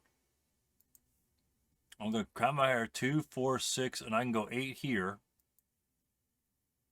And then advance onto a victory location. The 347 doesn't have enough power to do anything. It's going to be a 2+2 shot. And if he repairs his mortar, I'm going to be within the range of the mortar. And so therefore, you know, at least one unit, maybe 2 units have to come back to deal with a 137 and a 90. And then if he engages me in close combat, so be it. But that keeps 2 units out of the fight for at least maybe a turn. And that might be enough to weaken this side where something can develop. So it keeps the American busy instead of always having to look forward. He can look backwards. And also, once the unit advances right here, any broken units that are in these areas over here, you know, anybody that breaks here can't route back that way. They have to go this way, which is towards their leaders, which is fine. But he's only got like 2 squads there. And anybody that breaks here can't route back that way. They could route back this way or this way. But that way's a no-no. This way's a no-no. So therefore, these units over here cannot route back to resupport these units on this side. And vice versa. If I bring my units on this direction, and these units break, say like right there, they have to route that way. They can't route towards the 10-2 leader. So they have to route to the right. So any time where the Americans break, they'll have to route away from all the victory location hexes, which is a win. All you have to do is keep them away, and give your forces a chance to overcome the Americans. We're already in melee right here, and we're probably going to win this one come the close combat phase. We can blast him with a bunch of units, weak at step reduce, and if he breaks, he's eliminated. So that's the concept that we have here. I'm not sure. I'm not really sure that we really need to break this unit. If we break this unit, then that will help this unit's defense later on. By the way, he's not pinned. We'll just take that off. So we have some good options, offensive options by the Japanese down here. And again, the first time I played this is what happened is you'd have the Japanese just retreat, and the Americans honestly just can't catch them. Maybe throw 137s in the front and stop this advance across here, but they don't even have, the Americans don't even have to advance across here. They just stop. You know, I probably overpushed my stay with the Americans here, and they're all probably going to get eliminated from it. You know, stop here, back up a little bit. 1, 2, 3, 4, 5, 6. And just fight over what you see in front of you. So, I don't even think you just can't, unless you push everybody in this area, you're just going to be surrounded by Japanese at that point. So, we're setting up here. We're just going to do the rally phase. And then get with it. So, again, the SK rules state that you enter on 1 hex. So I'm just going to stack all these guys here like we discussed before. Hopefully we discussed it before. So until there's a clarification on the offboard setup, it says enter on 1 hex, and there's really no description on moving from offboard. You have to assume the ASL rules, which do not exist in Starter Kit. So at that point, you just go with what Starter Kit offers, not what you know from ASL. It's not the same thing. We know a lot of other things have changed between ASL and Starter Kit. Why would the offboard setup be any different? So I'm setting them up in 1 hex, playing it that way until there's ample evidence in the rulebook discussing offboard movement and things like that in terms of setup. So prep fire phase. That's what we got. Again, we're going to have to prep into here. Now, who do we get to choose? Does this guy come out now? So it'd be a 4. That would be a 6+2 shot in there. That might be enough. We had to roll what, a 4 for that? A 5 for a morale check. Pin task check would actually hurt us more than above. So we might need to put a little bit more firepower in there. We might keep the 137 for a future bonsai charge, because we have 2 here, 4, 5, 6, 7. That's going to be a 12 shot plus 2 right here. Or what we could do is we could split it. We could go 4, 8 into that location. And if we get ready to fire, we can add the shot to this one over here. So I say we go 8 here, and then we go 6, 8 from there. But we're going to fire the mortar first, because again, you don't want to cower prior to the mortar's firing. So fire that mortar first to your target that you've acquired. This is actually not a bad one. To completely, if we blow that guy away, well, it might actually move the Americans back, and they might actually be strengthened there. So it's something to consider. But again, if you don't make use of your acquisition, I'm going to have to need, what, a 5 to hit this guy over here. Not the greatest. Here I need a 6. Because you got the same hindrance right here in this location. So a 6 for this guy at a 2 minus 1. I think I'm willing to take that. Because if I break this unit, it will most likely... maybe I could break this guy or this guy. And if that occurs, then that increases the likelihood of these units surviving a little while longer. And maybe we do a bonsai charge this direction or just straight. So that's what we're going to go for. We're going to fire the mortar first. Where's our prep fire? There. Let's get the prep fires over here. Fire the mortar at our acquired target. We're going to stack a couple right here. And maybe some first fires just for later on. So we'll need a 6 to hit that. Let me get my dice tower out. Here we go. So 6 to hit. I'm correct. Right. Base 7, +1 rain, +1 hindrance, -1 acquisition. So 5, 6, 6 to hit. And I roll an 8. No rate of fire on the weapon, so he's good. So we'll be done with that. And so what I'm going to do is I'm going to fire the LMG first. In case we get ready to fire, then we can add the LMG to this shot over here. So we're going to fire into the melee. We're going to fire into the melee. That's going to be 4, 8 firepower.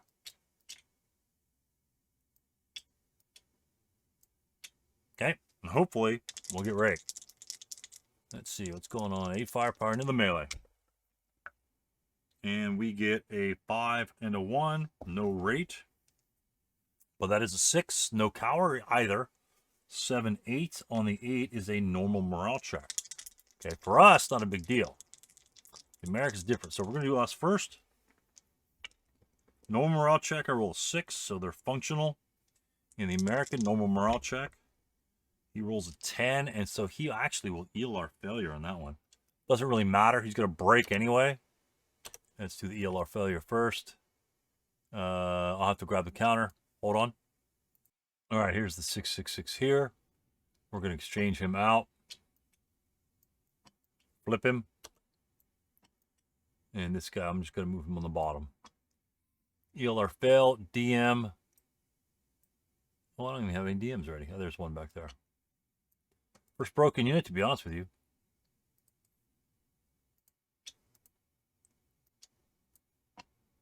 I'm going to increase that DM a little bit. It's a little small. Oop. The counter's a little small too as well, so we'll increase that.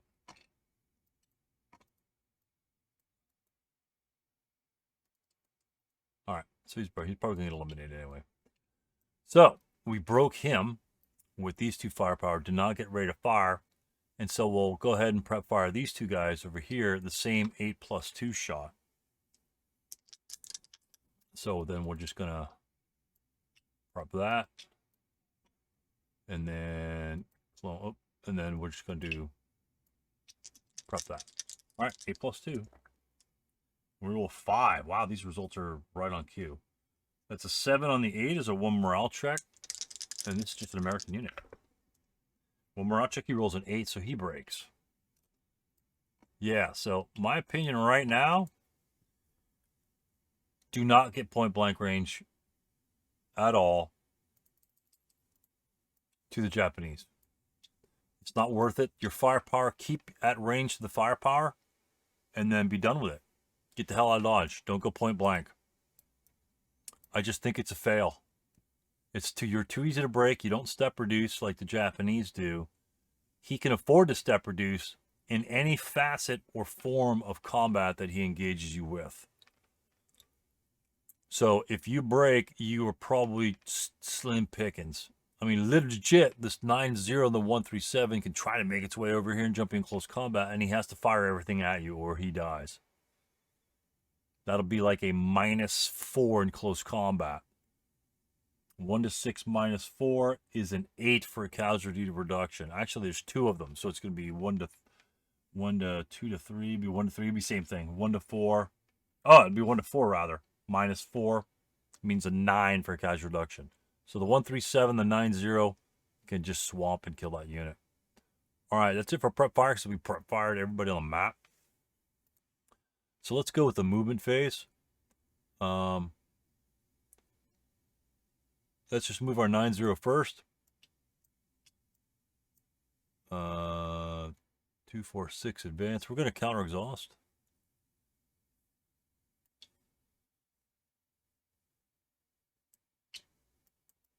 Two, 4, 6, 8.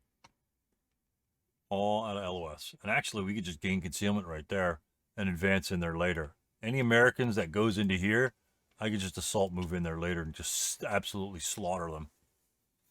So that's not even a problem there. So no fires possible in that unit.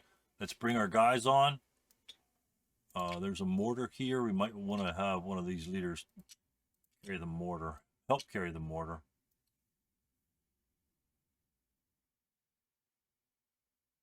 Yeah, we'll do that. We've got half squad, full squad, and a half squad. So we're going to enter 1. Really can't fire on them. That's like too many hindrances anyway. 2, 3. And that's honestly, that's all the further he needs to go, because we can't do a bonsai move at all. We're just setting up for next phase. And we could do that quite easily. So not going to risk the leader, because a bullshit 2+ or 6+2 shot can take him out. But we will move some units over here. So we'll go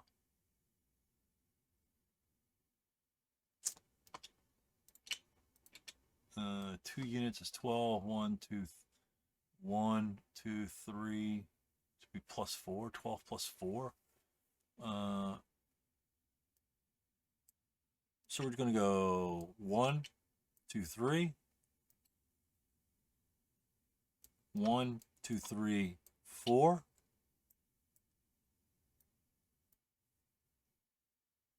And those are all high modifiers. And then we'll take this guy 1,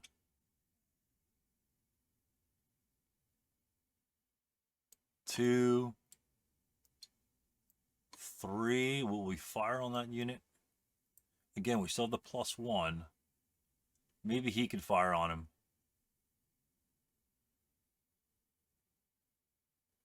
Well, we got this unit's going to route. Break him. 1, 2, 3, 4, 5, 6. No, there's no point in firing at long range when we have this unit here. This is going to be an 6 + 1. This shot here will be a 2. It'd be 2 - 1. So essentially, it's the same shot. Yeah, I'm not going to fire. I'm going to fire on the units that are closer. 1, 2, 3, and then we'll just go 4 here.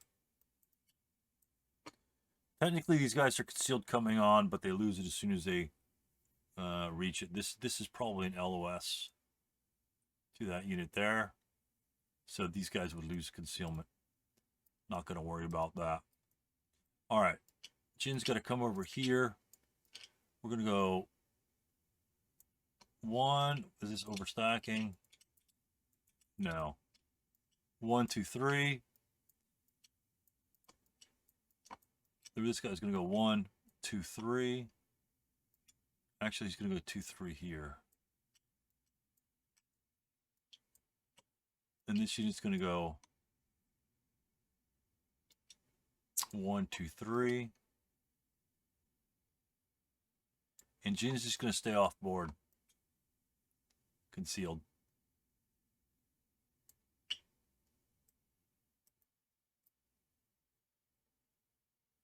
Might not be the best idea, but actually he could assault move on board and maintain his concealment. I think, let me double check on the starter kit moving. Well, the rule says an open ground hex for purposes of interdiction is any open ground hex that any interdictor could apply during a hypothetical defensive first fire opportunity, the -1 first fire dice roll modifier. Is that just any interdictor in the game right now?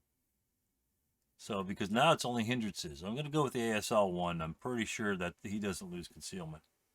So, I remember that was a bone of contention 3,000 years ago.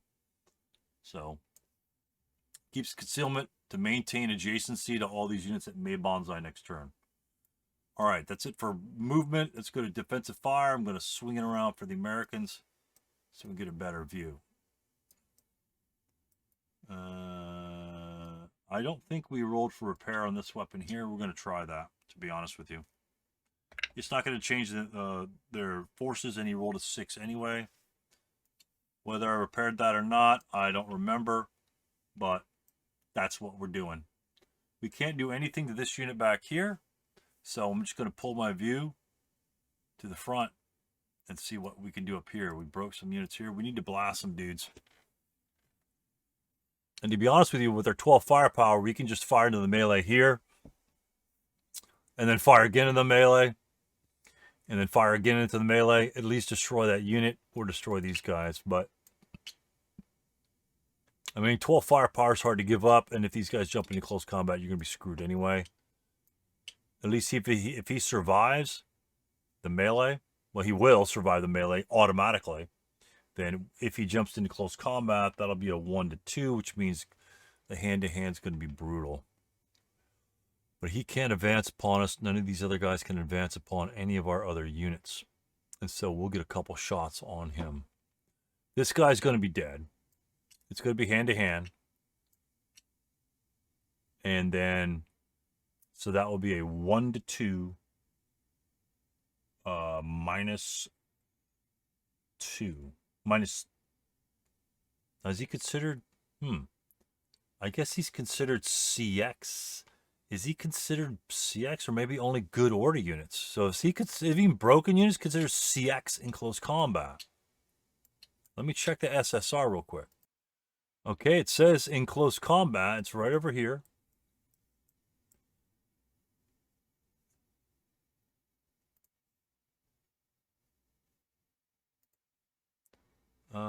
Where is it? In close combat, American units are automatically considered CX for all purposes. It doesn't say good order or unbroken. That might need to be clarified and changed. So broken units usually lose their statuses simply because they're broken in non-good order. So if you had a broken unit and you tried to ambush him, then he'd still be considered CX. That seems pretty silly. But so he'd be broken, CX, which would be +2 to the ambush. Interesting. That would be an interesting Q&A I may consider throwing up on one of the sites. Matter of fact, I probably will do that and get some sort of erroneous information. Anyway, we'll see what happens. But that's a question. Because normally the CX doesn't apply to broken units because they lose the CX status. Oh, okay. All right. Let's throw this guy over here. So Firing. We have units back here. Let's look at the ones that are restricted fire. Guy's going to probably have a hindrance. He's going to have one hindrance on this guy, the mortar. He's also going to be involved in that. So he won't. But so both of these units fire on him. That will be a 12 firepower. And that would be a +2. Yeah, we're going to do that. And then these guys can fire 12 firepower. +2 on this unit. Okay, we'll do that. So these guys fire, give our first fire, well, technically a final fire, right? 12 firepower +2 in the 447. Again, because 24 on this guy, if you roll a 10, one guy units. We need to deplete them as much as possible before these units get into actual play. Okay, 12 up 2. Roll 10. See the bullshit 10s, even on the 24. That's just garbage. All right, and then the next units will fire 12 up 2 on the 347 in the open. Another 10. Wonderful. Kind of is what happened last time. We're just going to pull one of these. First fires, it doesn't matter. We know we can't fire again. 347. You might as well fire 2 +2 on the 447 because, you know, why not? Let's roll another 10. How about a 6? That's the only one that matters. Okay, he still missed by 2. And so he had no other shots. I'm not going to bother to mark him. We're just going to kind of mark into a wave, work our way over. What about these guys in the middle? These guys can only see... We might as well try to take a pot shot over here. That's going to be 1, 2, 3, 4. Maybe a 12 up 3.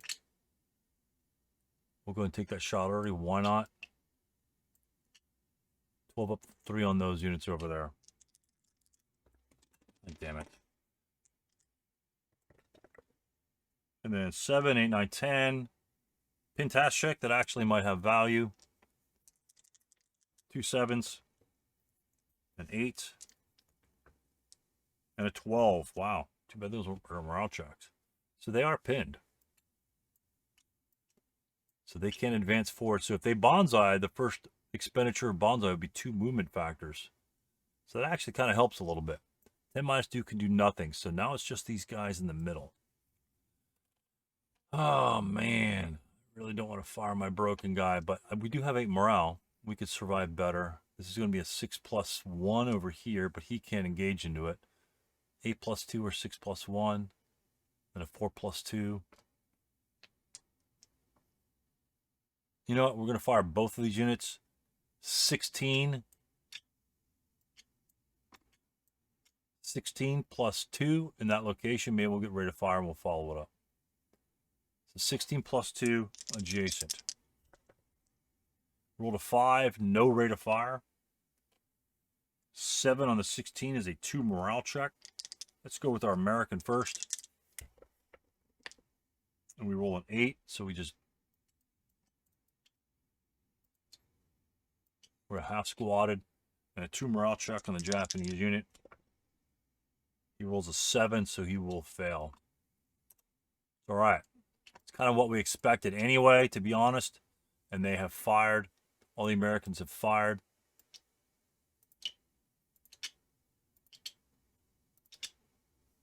Easy to pick up. Now it's advanced fire for the Japanese. I really don't think we have any. All these guys that we have 2, 4, 5, 6 +15. I'm not going to bother with that shot. So there's not going to be any advanced fire. Route phase. We do not see the Japanese unit down here, so we can route this unit backwards. Pretty much he just has to go here because he really can't avoid it, and he can't route here, so he's got one location to go to. All right, so he'll route there, stays alive. We got a 347 in the front, and maybe the 667 can help as well. All right, so go for that. He has to maintain his position in the melee, which will swap to a hand-to-hand melee. Let me get that counter. All right, just create the thing. This will be a hand-to-hand melee when we get there. That will be at least, yeah, it's going to be pretty bad. Pretty Pretty bad. Was it worth it? A full squad for a step reduction? Probably not. Again, I think the Americans need to just take some shit and hold on to it. But I'm not sure if that's even possible. I'm not even actually sure if that's even possible. So, let's continue. Again, the CX status is pretty brutal. At -1 is, and the -1 for the first liners is -2, and that at any range for the hand-to-hand combat for the Japanese just makes it far too easy for the Americans to lose in close combat. Maybe if the Americans be half squatted, but you can't deploy in starter kit, and that's what you would do in the actual game, is you would just deploy all your 667s. So you have just numbers of units, a body wall in front with the Japanese. So we'll see what happens here. I just think it's going to be pretty rough. All right. So it's route phase, advanced phase for the Japanese. We might as well move here. Flip this. Here. Advanced phase here over here. This guy he doesn't need to move in there. Take the prep fires off. Put them on the side. Can we advance into here? I don't necessarily think we need to be vaporized right there, because the Americans will prep fire. We don't need to move there.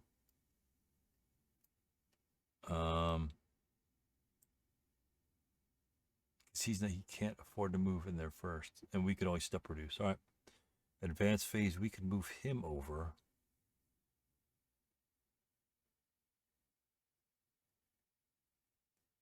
He'll advance here.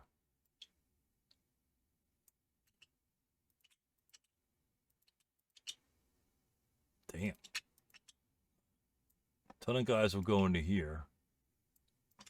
Medium.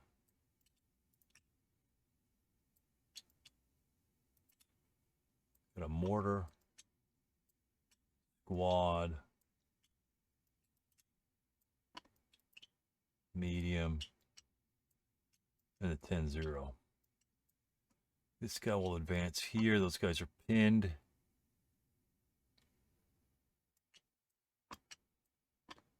They'll advance here, and the leader will advance over here. This guy's yet to move. He is yet to move, and these guys here are yet to move. Advance the mortar.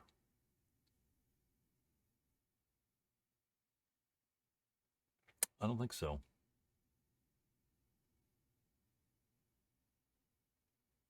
One, two, three. If this guy breaks, it really doesn't matter. 2, 4, 6. He can always route back.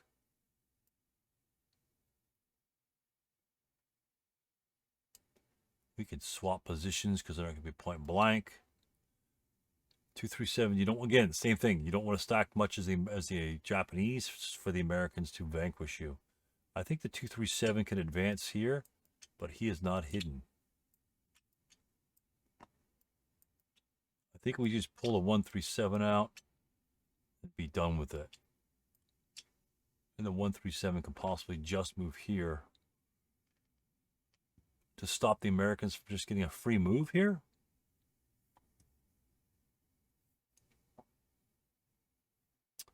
Maybe if stop the Americans. That's 1, 3, 7. It's really not much, but it would stop. It might stop this sort of move there. I don't really think it'll matter because he could just move back here. That's a safer route anyway. One less hindrance right there. So, not sure. He will be concealed, though.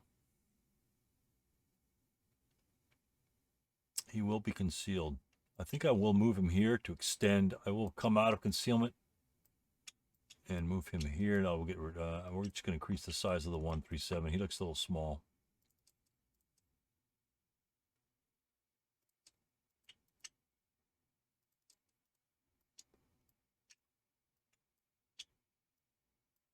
Just to throw a wrench into. I don't need the acquisition for the Americans anymore. So, that's a lot of Japanese guys. Holy crap. The pins are off. We're done advancing. Let's go to close combat phase. This unit is a strength of 3. This unit is a strength of 2. That is only a 1 to 2. And he is not, is he first? No, he's second line, so it's 1 to 2. Broken units are -2, and he's CX'd for some reason. So it's -3. 1 to 2, -3. We need a 9. I think that CX needs to be explained a little bit better than that. Oh shit, and he rolls an 11. Doesn't matter. He'll be dead later.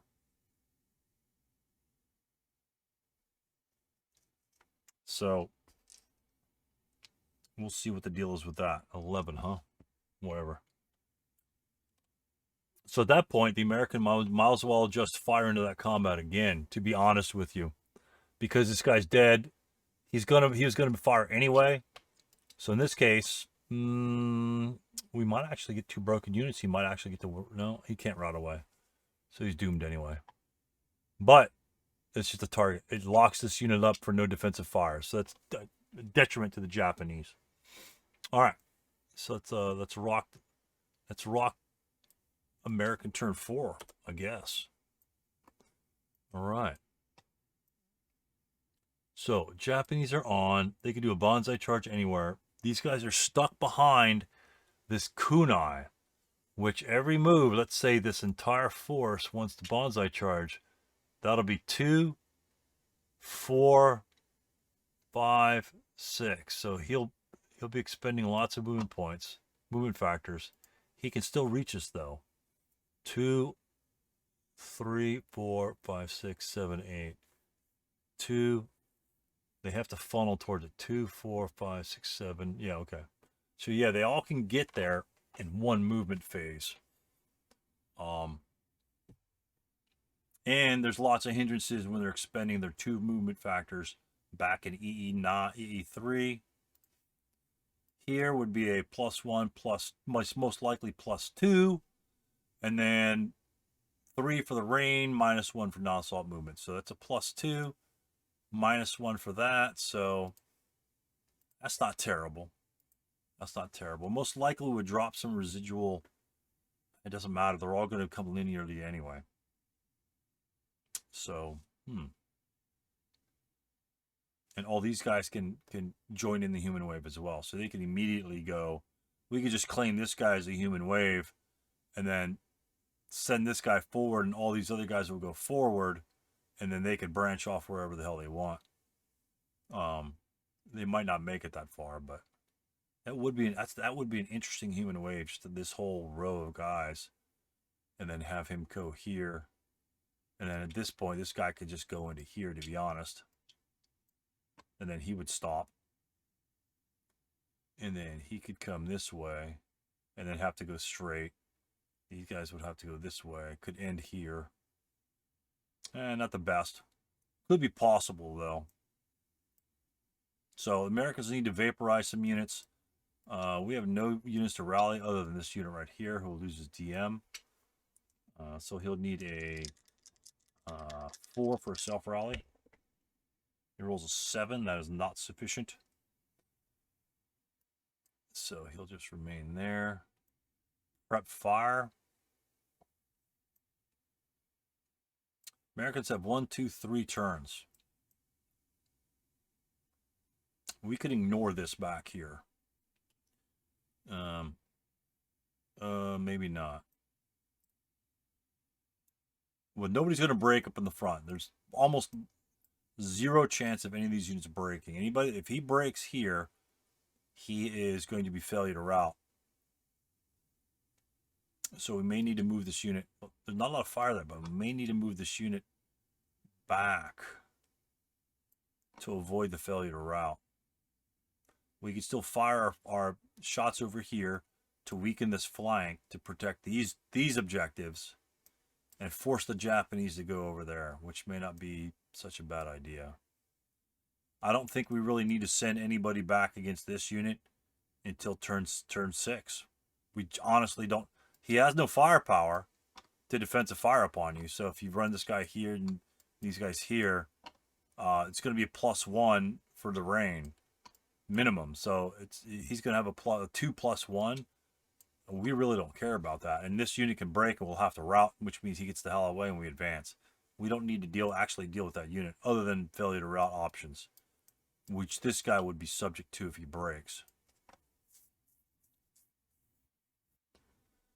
Fire into the melee. Again, I'd like to do some more damage into the melee. But a shot over here, that's going to be an 8. If we can get 12 shot over here, but it's the same 12 shot from these guys.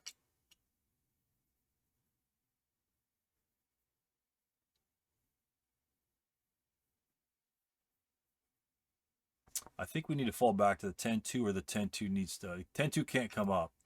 We need to fall back. I think we could fall back with enough troops over here and just spread them out. We just need to spread them out a little bit.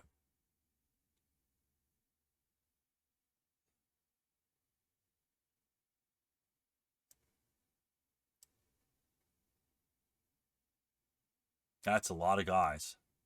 I just don't see, once he occupies those locations, I just don't see digging him out of them. I just don't. So I think we're just going to spread these guys. Maybe prep fire, try and reduce somebody, and then spread them out in the advance phase. This guy, I think, has to move by default, and then we'll figure out where to go from there. That's only 3 squads. The medium most likely will come over as well.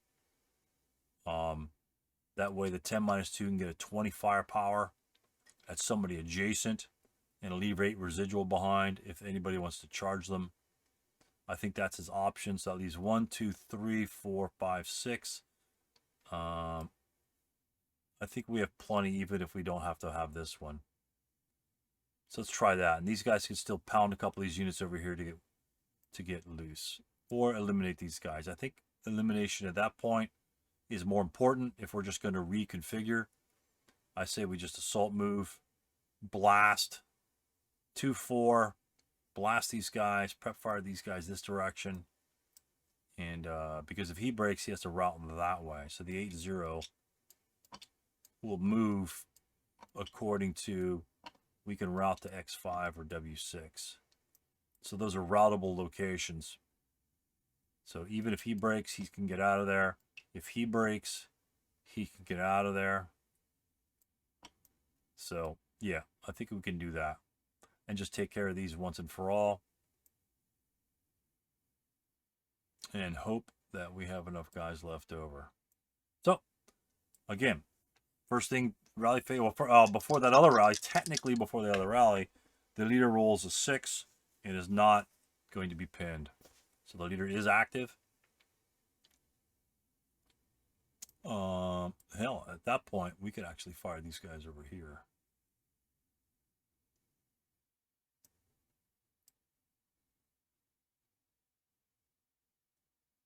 All right, I'm not too worried about the mortar. I am worried about the 447. So these guys, what we're going to do, what we're actually going to do is we're going to fire these 2 guys at the 447. And we may fire them independently. 6+2. We're going to fire... We've been rolling 10s on the 12 shots. And that's just bullshit. I think we're going to try something different. I think we're going to try the 6+2. I'm really not a big fan of that. 12+2. We need a 7 for morale check. 6+2, we need a 5. A pin is just as good. For a minute. If we pin him, we might be... Now we can't attack him because the 346 is right here. 347. If we reduce the 347, he loses 3 firepower. We're going to fire on the 347. 12 firepower, both those units. Because he'll lose 3 firepower coming back at me. That's a better shot. Because a half squad can either fire his inherent or the LMG. Alright. And we roll a 9. 10, 11. Well, it's only a 10, actually. That's a pin task check. Doesn't matter. We need a morale check. And he is pinned. So I guess it's better than nothing. So, shoot. All right, we can get with the 10-2. We could vaporize this guy over here, help vaporize him.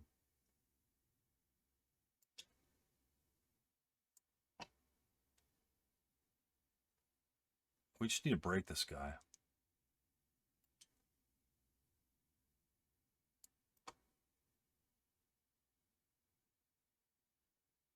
Those guys are connected over here as well. All right, he might as well fire. We're going to fire 8. We're going to fire both those guys.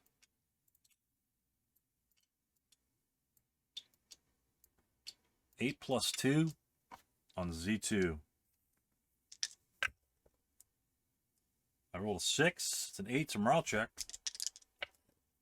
And he does fail. Normal morale check. He rolled an 11. So he does not ELR, but he does fail. So he does step reduce. So that reduces the fire. Then now it's a 2 plus 2 instead of a 4. Well, 2 plus 1 instead of a 4 plus 1. That's effective. So in that case, 2, 4. It's a 2. Yeah, we'll go 2. And then 4 here. And then these guys might as well defensive fire. And that's going to be a 2 plus 1 because the non-assault movement and the rain cancel. So that'd be a 2 plus 1 shot. Well, 2 plus 2 because he's counter exhausted. So he rolls a 4. That's a pin task check for the American. And he rolls a 7, so he's fine. He is counter exhausted. That is true. I almost forgot that. I'm not going to bother with residual there. Nobody else is going to move in that location. The 667 will go 1 here. That'd be a 1. 1 up 1? No, we're not going to bother. 1, 2, 3. Medium machine gun.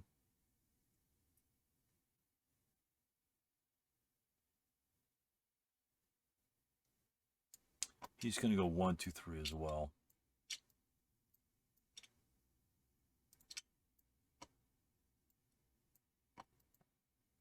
And be done with it.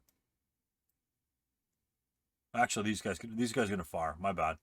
We're going to fire these dudes. These guys aren't going to fire. Give us a target. 1. Yeah, 1, 2, 3. We'll fire at the 447s in the back.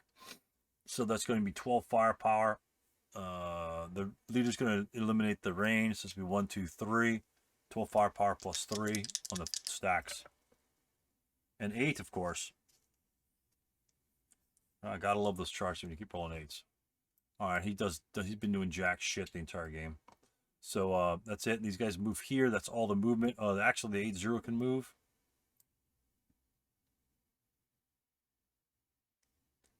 He won't be able to route. If he gets fired upon, he can't route. He's pinned. He might as well DM him. Actually, he can route this way. If he breaks, he can go here and then there. So he's fine where he is. The 8-0.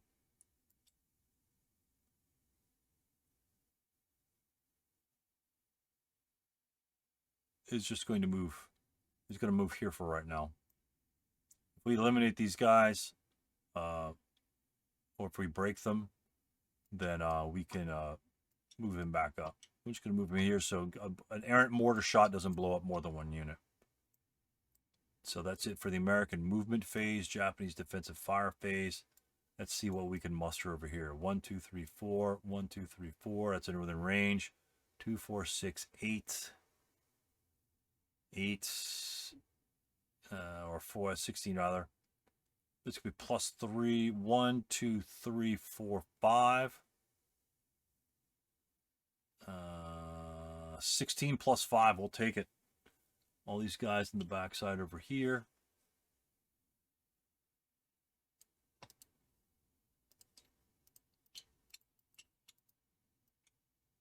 $16 plus 5.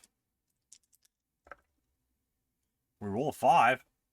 So it's a 10. So that's a normal morale check. Imagine that when you roll 5s. That's not bad. That is a plus 5, right? 1, 2, 3, 4. And the rain is 5. Okay. It does not cower. The normal morale check. Leader rolls a 6. Squads. Rolls a 9, he breaks. Next squad, let's roll another 9. 7, he's fine. I'm just going to flip this one here. So that's screwed, so he can 2, 3, 4, 5. Yeah, he could route here. He can go straight here. Might as well take the 9-1 with you so he doesn't die in close combat. Well, that sucks. All right, other Japanese advanced fire. He can't do anything. Well, that's all right. We got a mortar. Let's look over here. We got the big boy with a mortar.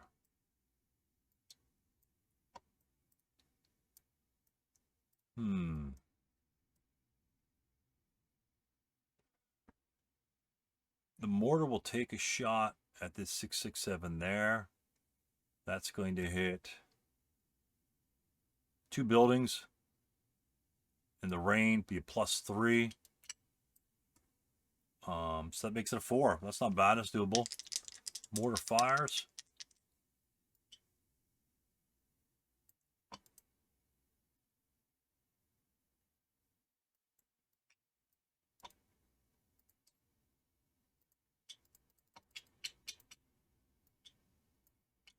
All right. Need a 4. 7, no rate of fire. 237 can't do anything. We've got, don't want to fire into the melee. We've got 4, 5, 6. 1, 2, 3, 4, 5, 6, 7, 8. That'd be an 8 + 3. Same unit. 1, 2, 3, 8 + 4 with a ring. Rolls a 6. It's not enough on the 8 chart. So this whole stack is fired. We'll fire the 4, 4, 7. He'll fire a 2 + 2 at the same unit. 11. And the mortar will fire.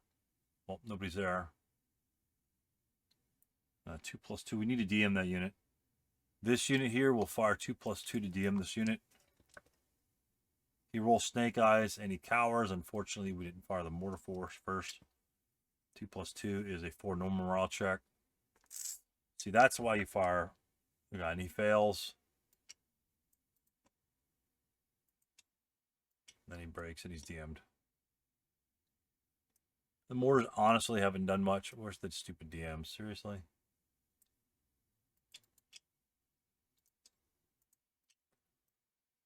Yeah, that would have been a 5. So, anyway, we DM that unit and actually casually reduce him. Damn it. It's one time I don't fire the mortar first. All right, so not bad defensive fire. We've got 2 broken units and a casualty. So, God, we can't even step reduce the Japanese, and they're just nitpicking us. Okay, advanced fire for the Americans. Swing it back around. We've got a point blank over here, 6 + 2. Let's roll our 9. How about a 7? 9, no effect anyway. We've got the units in the middle. He's fired with the prep. I'm not going to bother mark it. He hasn't fired. So that would be a 3, 1.5. That's going to be, we're going to fire this guy right here. That's going to be like a 2 even. I don't think we're going to get a 4 out of that. This guy's like 3/4. Yeah, it's going to be a 2 even on the unit in the trees. 2 + 1 because the 10 - 2. We're going to might as well use the leadership modifier. 2 up 1, the 9. So that's successful.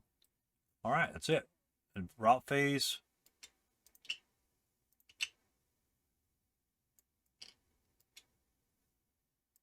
And take the first fires off.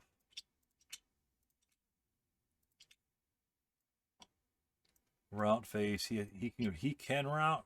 He can't route this direction because of this unit. He can route parallel. So he'll go 1, 2, 3. He has to end there. This unit is going to go with the leader. They're going to go. It doesn't really matter too much. He can go down here. We're going to go 1, 2, 3.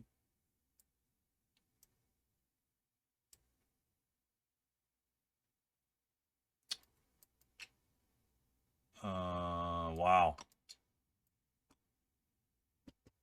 could actually bonds 2, 4, 5, 6, 7, 8. That would not be fun. He's going to go an extra hex. 1, 2, 3, 4, 5. Nah, jeez.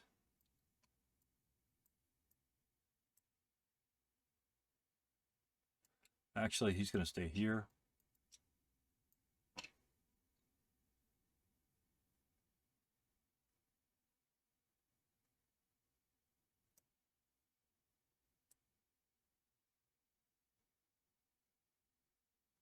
Yeah, he's going to stay there. All right, and so the next units, what we'll do here, that's route phase, advance phase, 10 minus 2. I'd love to have the 10 minus 2 up here. We could advance this guy. Oh, right, because we could say that. Here. Or here. So we could double shot them as they go there. That'll be a 12 and then a 6. And then a final protective fire in the same location. So I think I'm going to do that. They might get overrun anyway. But at least we'll get 2 shots if these guys are involved in the ambush on any one of these locations. And I may have to move this guy up close as well. So if we go here,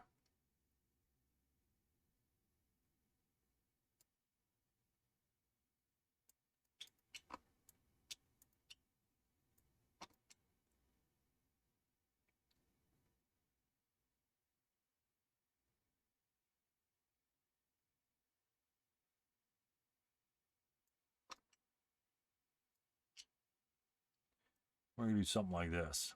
Oh shit, he could actually be attacked. He's only a half squad anyway. Not too worried too much about it. Okay, the reason why I spread him up like this is if he does bonsai attack me, multiple things will occur. A, he'll have to expend 2 movement points or 2 movement factors in these locations here. If he comes here, that's going to be a 12 even shot. And then when he jumps on me in close or jumps on me in the same hex, I'm in open ground. So when I fire on him with subsequent first fire, I'm now firing at 6 minus 2 in my own location. And then I'll leave residual here. And if more units should happen to enter my hex, that's open ground versus being in a building. So the 10 minus 2 is the exact same way, but the 10 minus 2 has the option to final protective fire until the cows come home. Because his 10 morale most likely is not going to break, and as long as this unit rolls a 9 or less, which we've been rolling, then we've got it made. And this 347 here is strictly to drop a point-blank shot on any units jumping on them 10-2. Or over in this location as well. So that's going to be an 8 firepower, and he's just going to continue to fire until that thing breaks. Not much over here, but the leadership is all over there. So these guys need to advance. We're just going to go ahead and advance into here to take care of these guys. This is probably a mistake, but we're going to try. Only because he's CX'd. This unit is still pinned.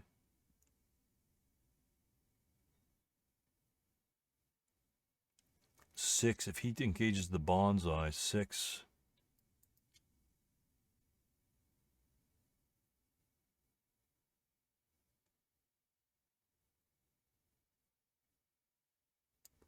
And we move up like this. This will be an 8.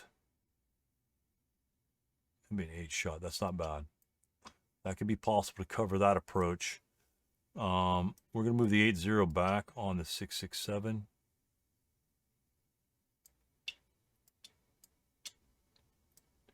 And he'll stay right there.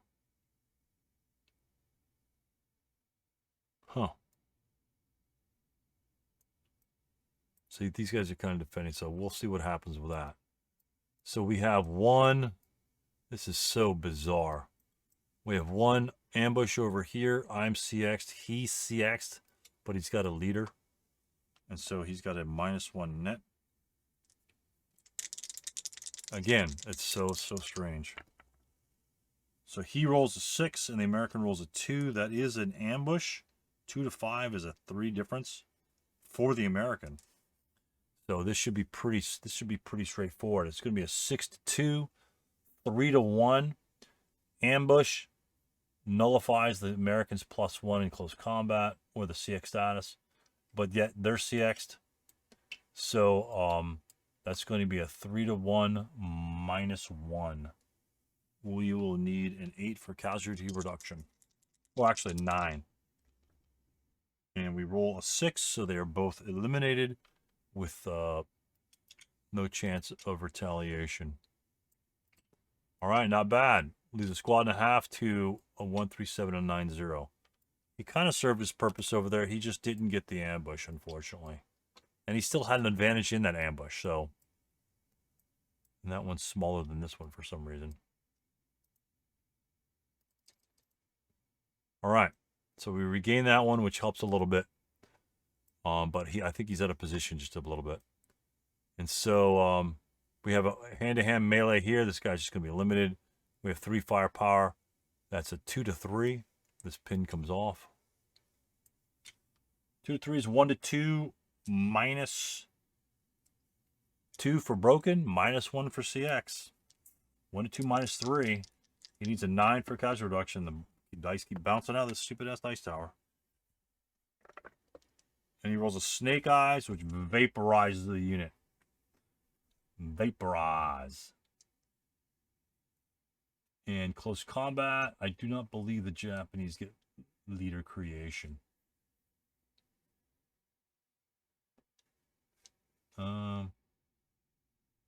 Right? That's 2 morale check. Yeah. Close combat table. Not applicable to Finns or Japanese. Goodness.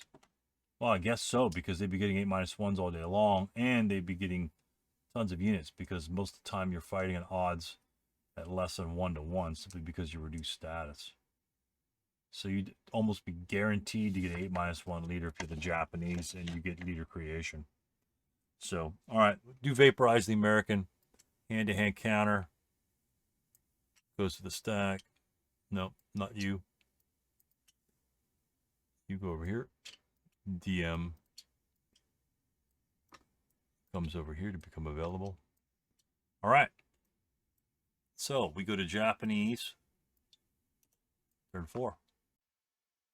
Japanese turn 4 has commenced. Let's see what we can do in this particular turn. Let's remove this pin. No longer applicable. We have control of this location here. We have American broken units in the back. And we have the forces kind of split. What options do we have as the Japanese here? They have essentially 2.5 units, 2.5 squads on this side. We could certainly go for a human wave over there. 2, 4, 5, 2, 4. I'm looking at the most that we're going to expend in the is 2, 4, 5, 6, 7. So we could really get anywhere we want. And depends on how much we want to waste. That'll give us 2 buildings. If we crash these units here and take them, the game will be over. Because 3 other units will not survive against the rest of the Japanese forces. So the question you ask yourself, do I want to end it now or later? DM units out of it. It's kind of worthless. You could actually target the 347 in the back and potentially get a unit into EE7 right here, which would keep that unit DM'd over here because he'll self-rally in the American turn. Units on the right, that's mostly open ground. I definitely wouldn't prefer to go in the open ground because that'll be a 612 -1. That will just be breaking and things like that. And what are you going to gain? You're going to gain 1 victory location. that might be enough for the Americans to rally, and all of his best leaders are on the left. Or you can just penetrate the middle and then work for a double bonsai next turn. That might be possible depending on the Americans' efficient shots. If these 667s here do some more damage, which they really haven't been doing, then essentially if we step reduce twice, we might be in big trouble. I think we could fire group in him. If he breaks again, this guy could be DM'd again. That won't be a problem, I don't think. 347 is not much of a threat. And we can move some units over here, or at least centralize them, to make a bonsai almost instantaneous on top of these units. But that might be risky. Really hesitant on throwing some guys over here. Would be nice. Again, it would be nice. The 10-2 will lose his concealment. He'll start firing, I'm sure. I think he may have lost it from last turn. Anyway, he'll probably fire anyway this turn. So I'm not going to worry about that concealment, whether it's supposed to be on there or not. Units displaced in the back. The 667's far in the back. So the Japanese, Americans hold 5 back there. We need this is the crux of the matter right here.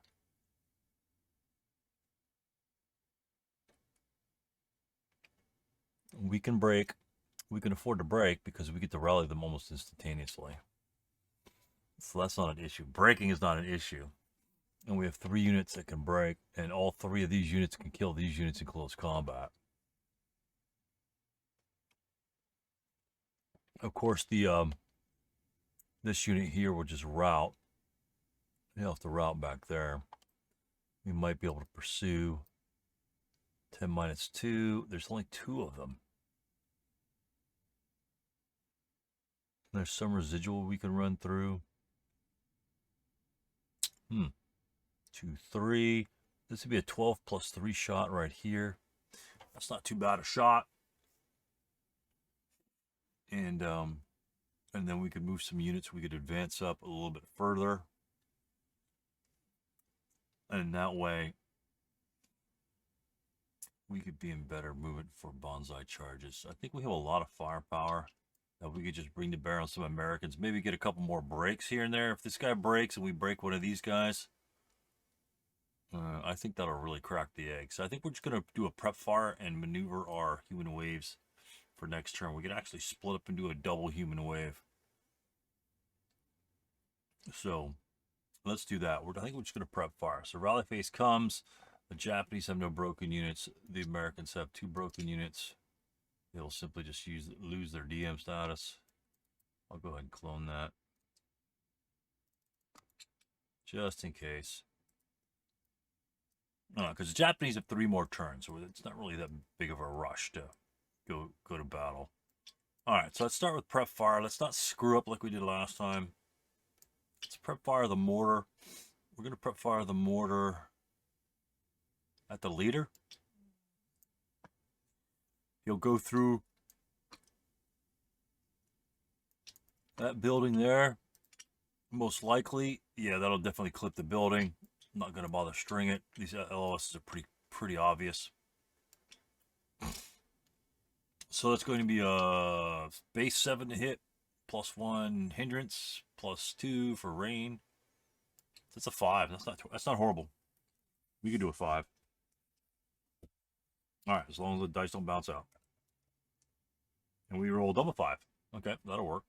All right, but it's acquired now, so we can pound them next turn. And we do have these units here, so these units will just fire on the initial unit right here. We got 3, 6, 7, 8. So both these units will prep fire. 8 firepower +2, because we don't have to worry about the other hindrance. Oops, rolls right out. And he rolls double 2, which is a cowering. But that's okay, because we could take it on the 4 chart. Not the 4 chart, but the 6 chart. 6 chart up 2, so 4 plus 2. It's a 1 morale check on that unit. That's not bad from a shot. Well, morale check is a 5, so he does survive. It's a big check there. Oh, what do we got here? These guys can't fire group on this dude. He can now. This unit can fire through here at +1, +2, 3. These guys do the same thing, +1, +2, +3. So what do we got? 12, 13, 14. I think we're going to move the mortar over here, just so we have mortars firing on both sides. I'd really like to be able to use the LMG. We are going to use the LMG anyway, so we're gonna prep fire these guys. Prep here. Prep the medium.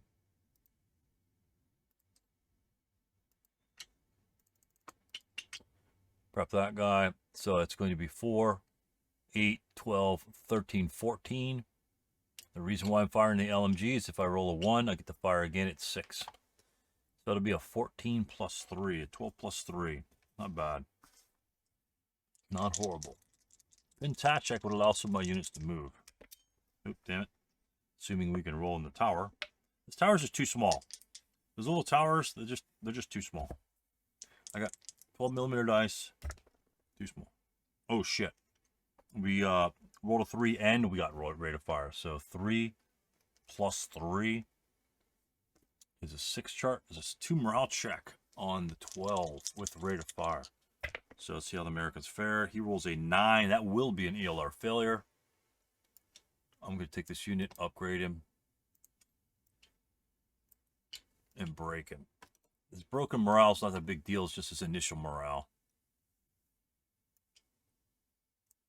So he might be in big trouble because I think we can get some of these Japanese units there. All right, the mortar unit's not going to fire. Should we fire these units? 12 plus 3. That'll probably hit trees. Excuse me. 12, 13, 14, 15, 16 plus 1.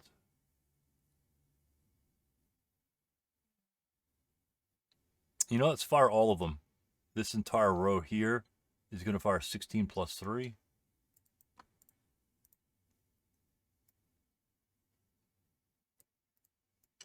So we got this whole pretty much group here, minus this guy, and minus this guy. Oh, no, this guy is participating. So that's about it. All right, so 16 plus 3 on the 9 minus 1. Unless I'm forgetting something. Plus 2 hindrances and plus 1. He's in the open ground. Roll 10. That's why you love those 16 charts. Fuck that. That's stupid as hell. All right, get rid of this crap. All those guys are prepped, and so we're going to go to movement phase.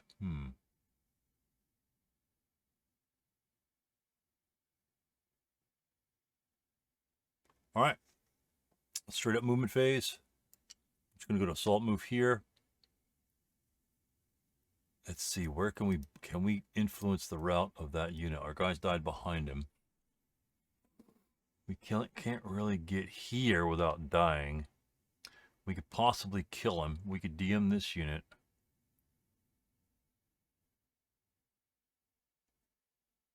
And we could eliminate that unit. We might lose a unit doing so, but it's only a 137.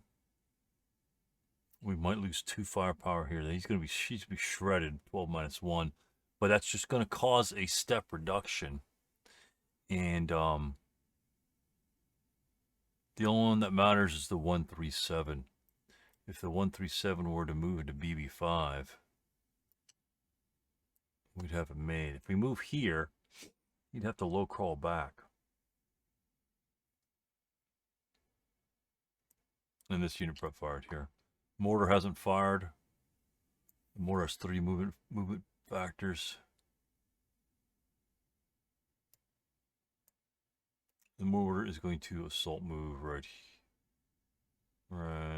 here.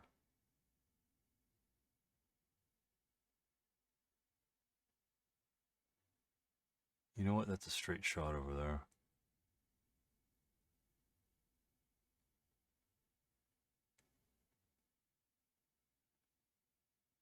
I think we'll move here. We're just going to put the pressure on over here. Mortar's going to move there. Let's assault move there. So it's just going to be, this could be a 6 even shot. Mortar's only 2 firepower. That's about it. This guy here is a little more valuable. I think I'm going to save my shot for this unit. Again, it's difficult to hit. That's going to be a +2 hindrance. He really hasn't done any damage with the mortars.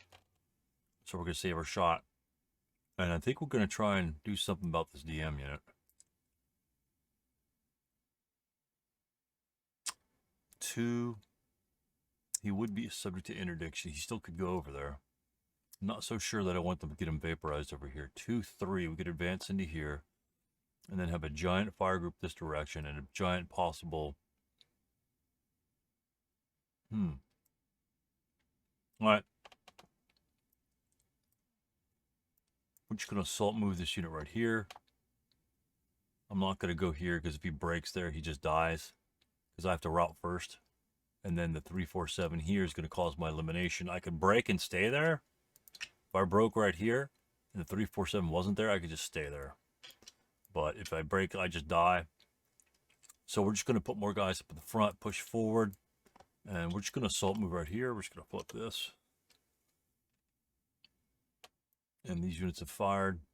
The leaders are the only ones that haven't moved. The 8-0. The 8-0 is still going to be remain hidden. And the 10-0.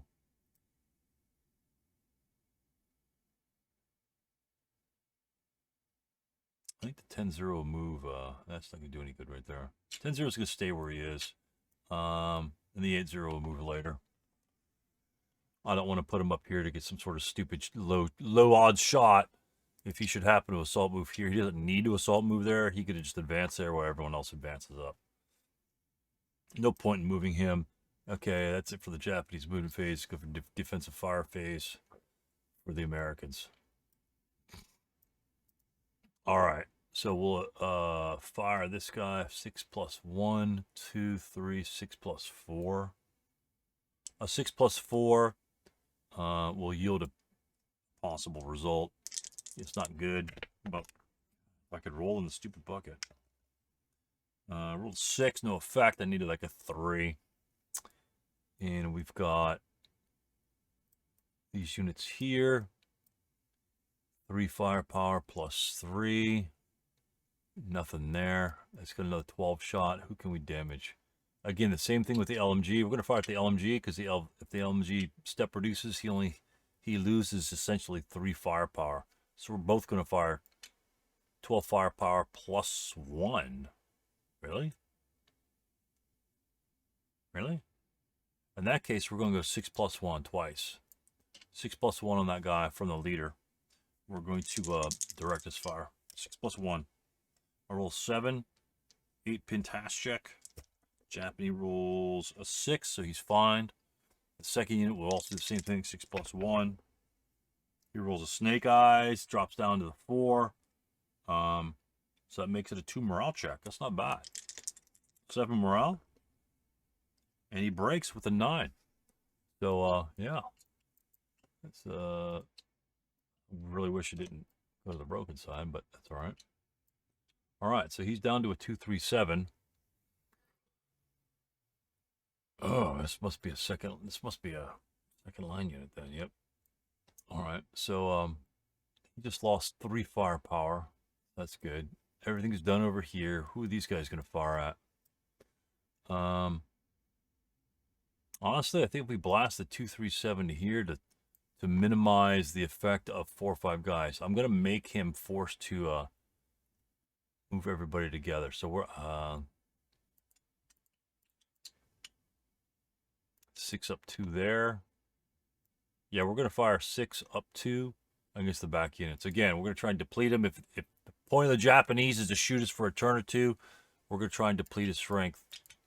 That'll be a 6 + 2 on those units. Roll a 9, no effect. Medium machine gun. 4 up 3, man. These charts are terrible. All right, the medium machine gun. 1, 2, 3. That's 4 up 4. Can't really fire on anybody with any effect. The 10 minus 2 will go ahead and fire. Again, we're not really worried about anything. It's our turn next turn anyway. He'll fire on the 237 right here. 6 up 1 from that shot. I think that'll be the same thing over here, won't it? Nope. That'll be a 6 up 2. We'll take the 6 up 2 shot. We'll take the 5. 6 up 2. Oh, we roll a 5. Let me double check those results. I'm gonna have to string the LOS on this one. It's gonna make a difference. We need a tiny pen. So we're gonna go from here to there. Right, it's gonna hit 1, 2, 3, and then it's going to hit the rain as well. So it's 4. So it is 6 up 2. And I rolled a 5. 7. So normal morale check. Yeah, okay. So be it. 2 7s. An 8. And a 7. So, ooh, the pin actually helps. Okay, the 8 will produce one guy. And the 7 will pin the other guy. All right. So that means he can't go forward. They're going to split up anyway. It doesn't really matter too much. But again, a little bit less firepower. You just lost 1 more firepower, and that's it for defensive fire. Let's go to advanced fire, which is going to be only these guys up front, this guy over here, and these 2 guys over here. Let's try to casually reduce this unit right here. That'd be a 2 up 2. Not much of a shot there. 12 is not going to cut it, and that's it. This guy's going to keep his concealment. And the same thing with this guy. All right, so prep fires come off. Piece of cake to get rid of those things. DMs are there. And we'll go to route phase. This unit has to route. 1, 2, 3, 4. 1, 2, 3, 4. We could actually get there. We can go 1. Not take any interdiction because of the hindrance here. 2. There. And then 3, 4. And he's not getting closer to any other units. Not even to this one. Because that's a distance of 4. That's a distance of 4. So he can make it. All right, so be it. And no other units are DM'd. And advanced phase. So we have to rearrange our units here. He's acquired there. I think we can go here.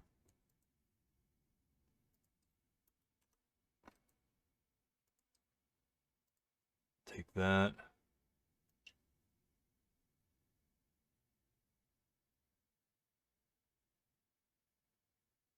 Oh, these guys will go here. We're going to do a switcheroo on those dudes. The mortar will go here. This unit will go... I need him to fire on something. Alright, he'll go here. The mediums can tear these guys up over here. Yeah. Need some firepower.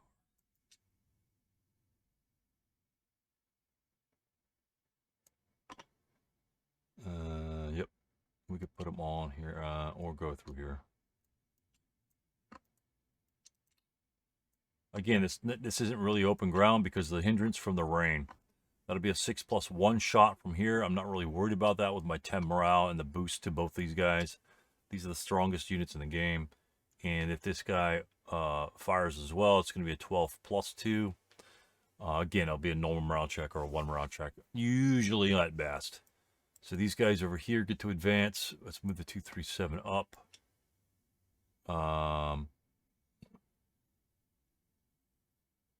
We can move him here. We can move him here. We could move him.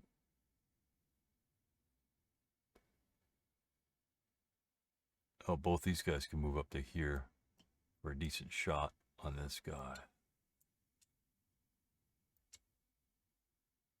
But we're going to go like this. This guy's pinned, and the 8-0.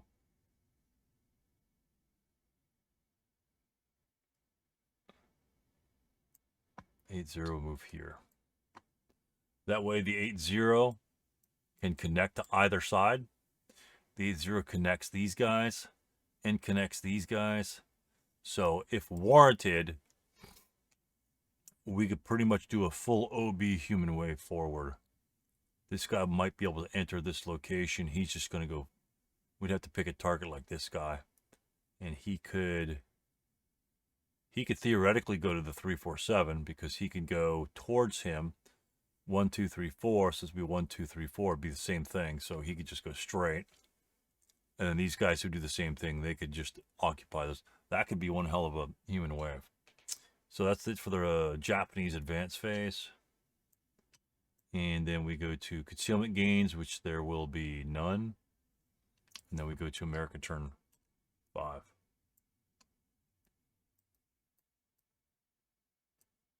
All right. We might have some good rallies this turn for the Americans. First thing first, task check. 10 minus 2. You screwed the pooch before. You did not screw it again. You got a 9, so he's fine. So we've got this. These are the only units we have in sight. Self-rally. I think we need the self-rally here for the defensive fire. And unfortunately, we can't get a guy there. So we're going to self-rally this unit here. He needs an 8. He rolls a 7. This unit over here needs a 5 due to the terrain bonus. He rolls double 5. Okay, so the DM is gone. All right, and that's it for the rally phase. Japanese rally phase. What will happen in the Japanese rally phase, this unit will swap to that over there. So the 237s will swap possession of that support weapon. That way, I free up 2 more firepower because this is not a half squad. It is a reduced full squad. So that's 4, 6 firepower on that one there. Swap the weapon. Don't screw around and waste that firepower. It's too valuable. So we did that. And the Americans have 1, 2, 3, 4, 5, 6. So if the Americans lose 2, they will lose the game. This is going to be stupid nasty. All right, the Americans need some good shots this turn. Or they might be in trouble. I don't know. They've got lots of firepower now. All right, so let's prep fire. Again, let's reduce some units. Reducing here reduces firepower by a lot. So we are just going to focus on these units here. Since that's a +2, we're just going to take a 12 + 2. The leader will not participate because if we get shot, we're just going to rout with a broken unit. So 12 + 2 on the first hut in AA4. Oh, snake eyes. Down to 8 again. That's a 2 morale check. Not bad. Not bad. Okay, 2 morale check. Let's go for the regular half squad first. 2 morale check rolls a 9, so he'll break. Doesn't fail ELR. This unit here. He rolls an 8. He breaks. So he will just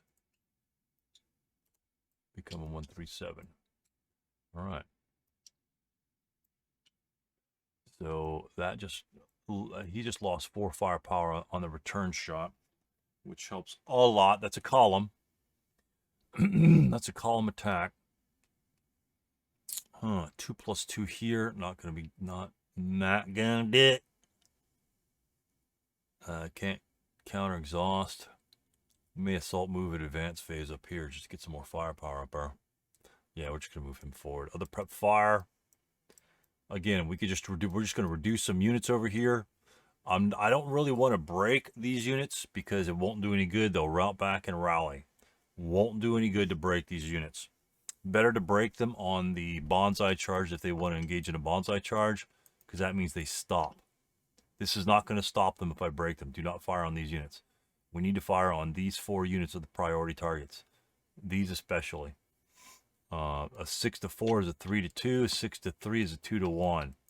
So we're going on the 4 strength units, even if it's a worse shot in close combat, because they will most likely get to us in close combat. And so 6, 10, 16, 2, 3, 1, 2, 3, 4, 5, 16 up 5. We might not be able to do anything on that. That needs 5.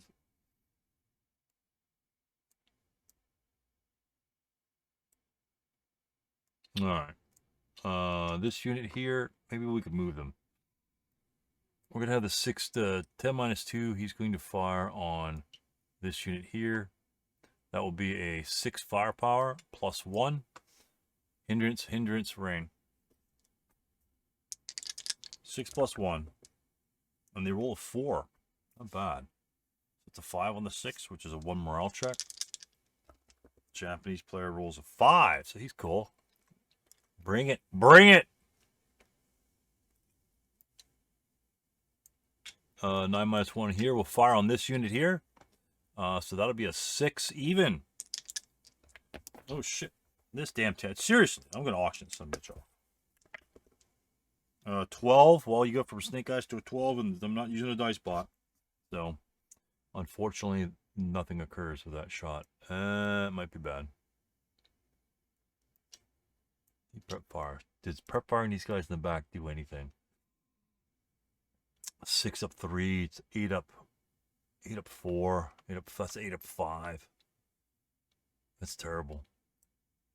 8. It's 4 up 3, or over on this guy. 4 up 3. No, that's 3 for the effect. 4. A 4 will yield an effect. 6 up 2. This is gonna be 2 up 2. We're just gonna move. We're just gonna move to defend over here. We're gonna move away. 667's coming up anyway. I don't really want to move in the woods. I think we'll stay in the palm trees. Or move over this direction. There's a lot of units over here.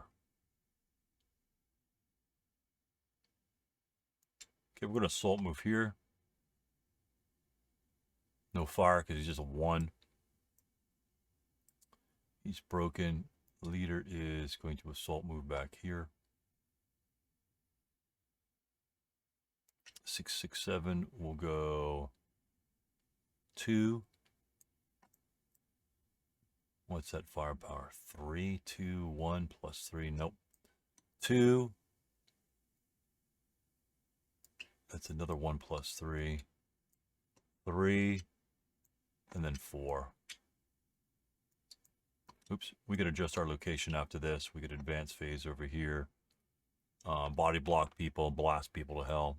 We kind of want to fire when they enter the buildings. That way we'll get 2 shots on them.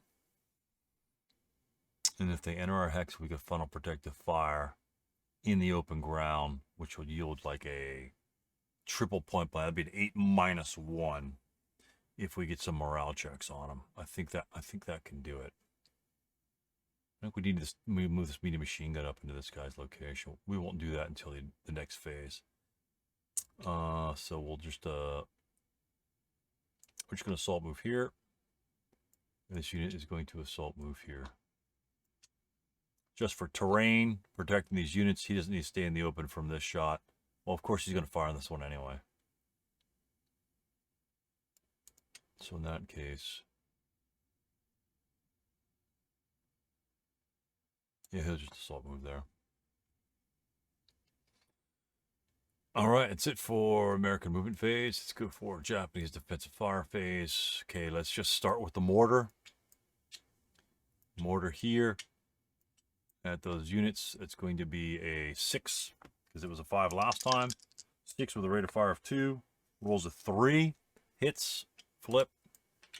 2 minus 1. Rolls a 7. 6 on the 2 charge. A pin task check. We'll DM the unit.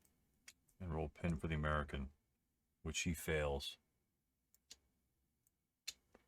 All right. Rate of fire, because it rolled 3. We'll fire again.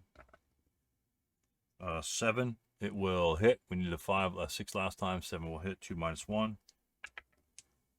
It rolls 7. It's a 6. Another pin task check. He's already pinned. No effect. All right. That's the mortar. Let's do. Should we do this mortar or do a fire group? It's 3, 4, 5, 6, 7. Damn it. That building's not going to be in the way. No. Can we break this unit? That's the question. So 3, 7, 8, 9. Supposed to be 11. 9, 10, 11. Huh. 11 plus 10 is 20. Seriously? 3, 7, 8, 9, 10, 11. Plus 6 is 17. Yeah, it's 20. 20 firepower. All right, well, let's take the 20 firepower shot. We've got no other target, to be honest with you. Let's take the 20 firepower here. And that will weaken that side considerably. We won't. This mortar is not going to be used. Everything's firing. 20 firepower plus, only plus 2. There are no other hindrances in the way. Interesting. 20 plus 2, and I roll a 9. There you go. And 11 on the 20 chart. Full normal morale check. Fire everything you got, and you get a normal morale check, which the American breaks with an ELR failure. Where's that other guy? 666. Oh, he's right here. Oops. It's just an ELR. They're over here. All right. Well, that's not good. They take a 20 shot. So all these guys have fired. Did not get ready to fire. Mortar's done. He's done. Everything on this side's done. Japanese on this side. Who's the target?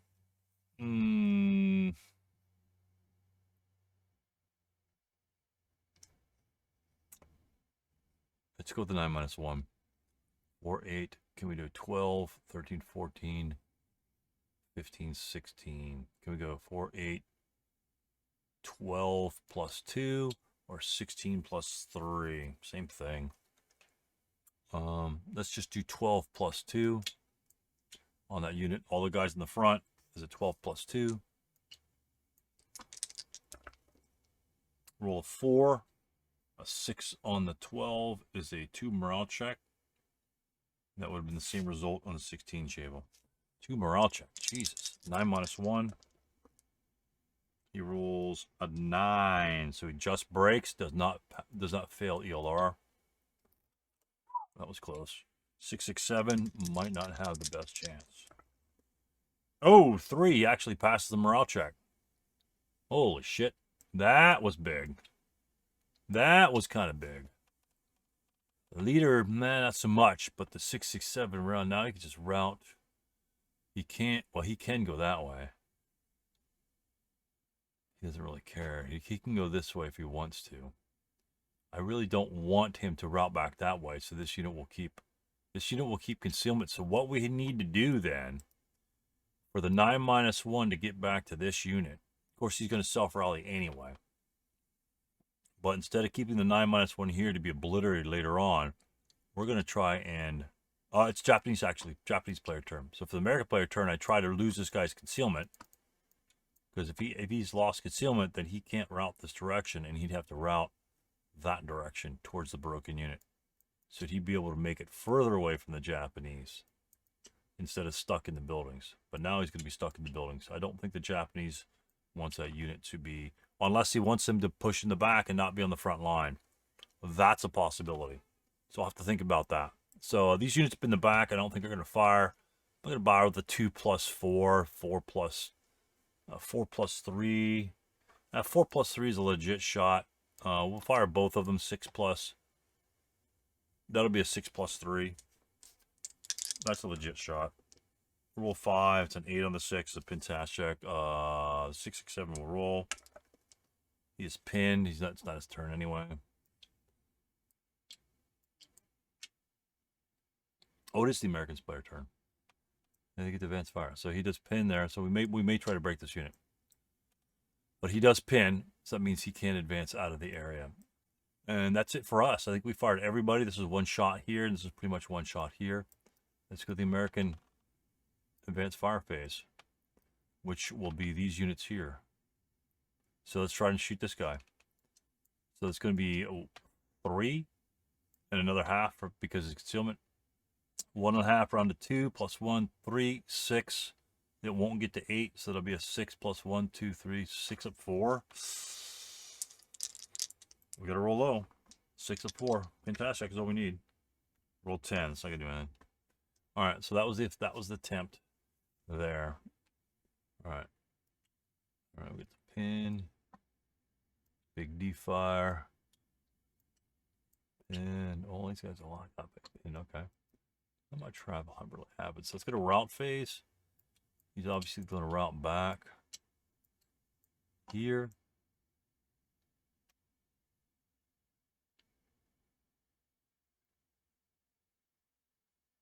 Right. 9 minus 1. Will the I gotta remove that. Will the Japanese lose concealment to get that guy out of the fight? I think we will. I think we're going to select to choose to lose concealment, to force this unit not to come to the 10 minus 2 and rally, but to run away. There won't be any interdiction for anybody because everyone's going to be subjected to either blockage or line of sight. So 1, 2, 3. He will just land on top of that unit. 4, 5. And be done over there. And then that's it for route. And then we've got an advance phase. Oh, this guy over here needs to route. Oh, shit. 2, 4. Actually, they're going to go 2, 4, 6. They're going to route back to here. And then this leader will advance back to here. This guy is pinned. He can do nothing. He is going to be eliminated. This guy's gone. So if that's the case,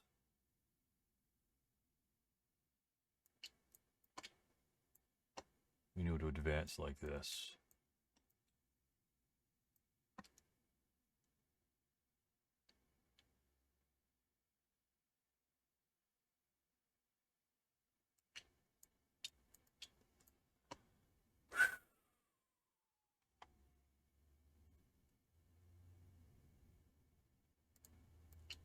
Back more. No, we're good right there. I think. Oh man, they could really get in there. It's okay. We're good. I think we're good. And I think this is going to be a big one here. This unit gets the route. Japanese goes 2, 4, 6. 2, 4, 6. And that unit wasn't decreased in size. So we'll decrease it now. That DM essentially will be gone. It's not the Japanese turn. They can't advance. I'm just going to remove it now.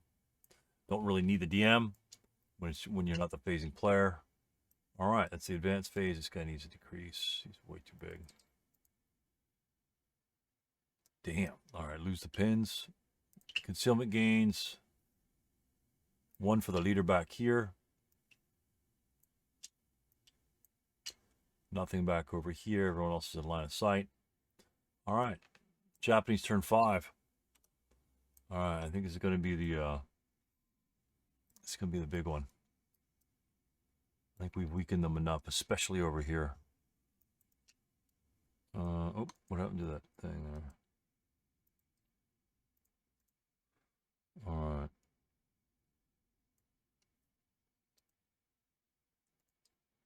So no. Oh, yeah, we do have a rally. This guy over here. Oh, he will need an 8, 9 due to the morale increase in the terrain. Simple 9, 7, piece of cake. 2, 3, 7's up and running. All right. So we're gonna bonsai him. Probably this guy's won't. Select him. We could select him. We'd have to take some open ground shots. But if we bonsai this direction, we're going to be next to some more victory points. We have all of our support weapons over there. Not a real big fan of support weapons. I think we could drop the support weapon here. He won't be needing it. He'll drop it. He has to drop it if he participates. He'll drop it as well, and then we can have the 237 and 447 move up to pick up.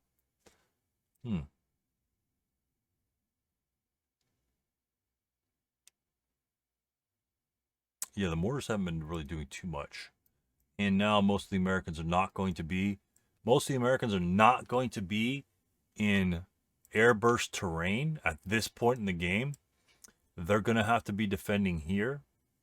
So the only airburst terrain is over here. So the mortars are actually not that big of a deal in terms of priority to pick up and use. If you can pick it up, which is going to be difficult, this one would be much more easier to pick up than that one. So I just got to figure out who I'm going to... I don't really think I'm going to prep fire anybody. I don't think we're going to prep fire anybody. I think we're just going to try and run. These guys are going to be obliterated. I think these guys might be obliterated.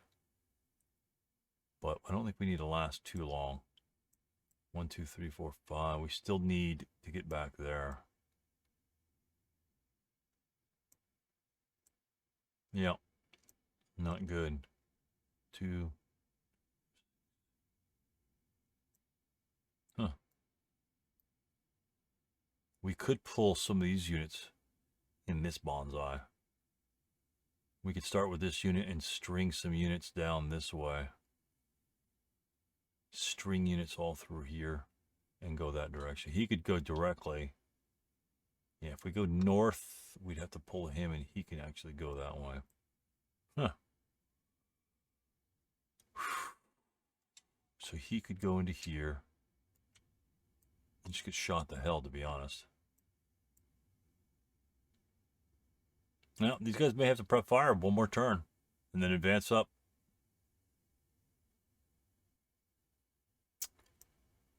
Turn 5. I think we may just have to go for it. These guys will be back over here. These guys will be back. So we need to take these positions while we can. Yeah, we're going to have to bonsai.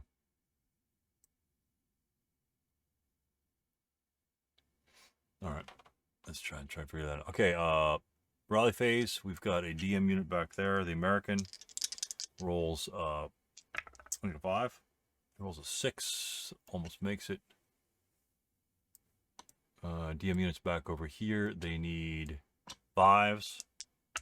First unit rolls a 4. Second unit rolls a 9. Those guys will be back anyway, so whether he rolls it now or later, it's irrelevant. They do have 6 morale. All right, so let's stop being a bitch. Let's start doing some stuff. All right, that's 3, 4, 7 has value.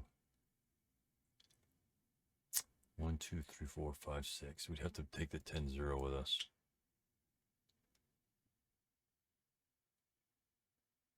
I think if we get to these trees, I think we're golden.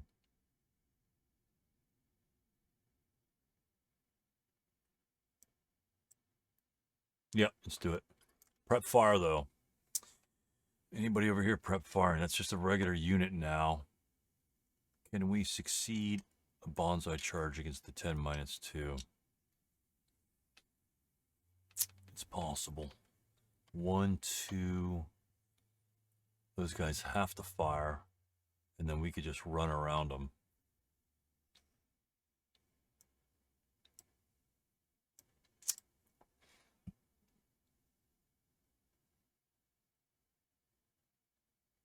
You know, I think let's just do it. Let's just do it, I think. I think we want to fire a couple of units over here. We're definitely going to fire the mortar. If we break him, we're golden. Fire the mortar over here. He breaks, that whole side collapses, I believe. I just think we can have too many units over there, even if they're little scrundy units. So that means it's a 7 to hit. We have 2 hindrances, -2 acquisitions. That's 7 to hit. We roll a 9, no effect, unfortunately. And 1, 2, 3, 4, 2. Damn, 4 plus 2. To roll a 4.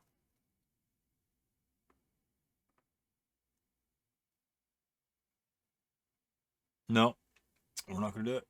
We have to fire. We'll fire 2 plus 2 on this unit here. The 3, 4, 7 will fire as inherent. 2 plus 2 rolls a 10, no effects. He's fully prepped. Nobody else is prepped. These guys are good though. We can fire 1, 2, 3, 4, 5, 2, 4, 8. 8 plus 3. Not the leader. Just these 2 units. We're going to fire them 8 plus 3. Not a bad shot. 9, not going to work. Oh, this is not the 9 turn for the Japanese, is it?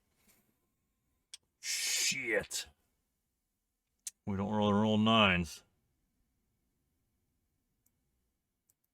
break the American here. 2-4. He's going to fry me.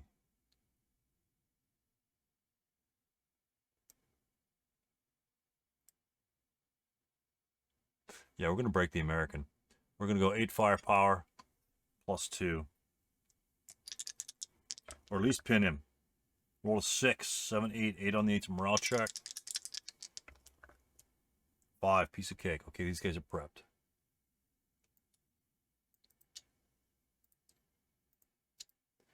No effect. All right, let's go. In that case, that bonsai may not work. We may just continue to move. We needed a pin or something. Okay, it's 2, 4, 5, 6, 7, 8 plus like 5. The Japanese need to penetrate.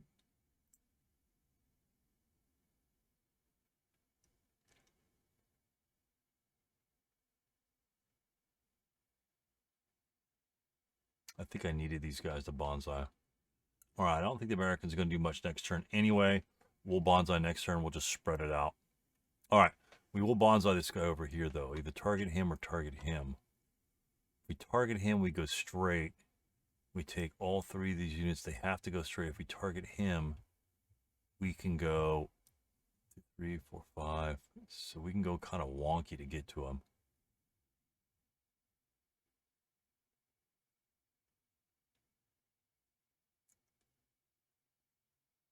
Yeah, let's just go to the right. I think that's our best bet. So we're going to take the 10-0. He's going to be involved in this bonsai charge. Let's find our bonsai counter. Shrink that bad boy down a little bit.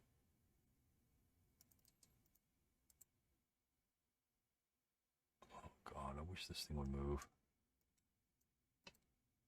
Seriously? God damn it. Can't see that. Clone, clone, clone. Bonsai, bonsai, bonsai, bonsai, bonsai. All right, shrink that down.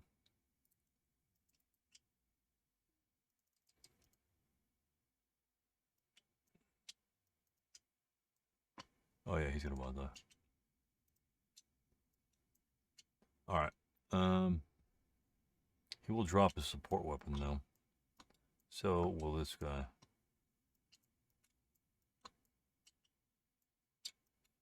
All right. So we're going to target the 667 over here.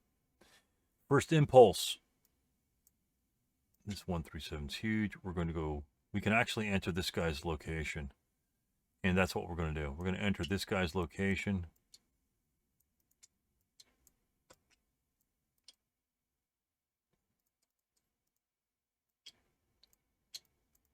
We're going to go 1. This guy's going to go 1. This guy's going to go 1. This guy's going to go 1. He's going to go 1. First impulse. Okay, he can go there because there's an enemy next to him, and it's like on the side. So he has defensive fire. That's tripled. Tripled. It could be 8 or 9 firepower. Plus 1. I don't think you could use assault move in the bonsai, but so that's going to be 8 plus 1 minus 2 for non-assault movement, for fire movement in the open. So 8 minus 1 on the unit. Rolls a 7. It's respectable. Makes it a 6 and 1 morale check. The morale level is higher. And he rolls a 7 and is not subject to pinning. Okay, so no effect here. We do have 4 residual in that location. And the residuals are over here, of course, in one stupid pile. Where are you? Here you are. Jesus. All right, so we're going to go 2 here. We're going to need some more of these. And this is going to be 4 residual. You can only fire once. Again, 1 movement factor expended. And this unit, he's going to fire here. Actually, this unit is going to fire there. On the giant 137, that's going to be a 6 in the open, so that'd be a 6 minus 1 on that unit. He rolls a 6, not bad. 5 on the 6 is a 1 morale check. He rolls a 3 and passes. that will still yield some residual firepower. Okay, and will this guy fire? If anybody makes it to him, he'll have to triple. He'll fire in the next location. All right. So he's slated. So this guy's going to bypass the residual. These guys are going to bypass the residual. Well, they're not even there yet. This guy will go. I'm sorry, he first fired too. These guys can fire over here. It's not going to leave any residual though. And it will leave them susceptible to shot. He's not going to fire yet. So this will be 2. 1, 2.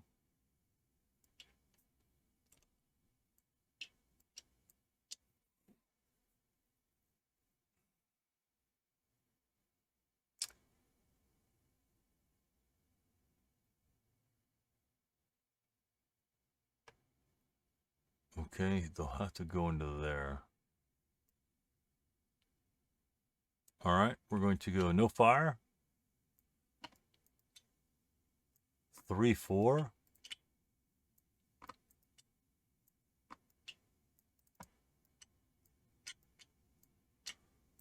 3, 4 there. The 667.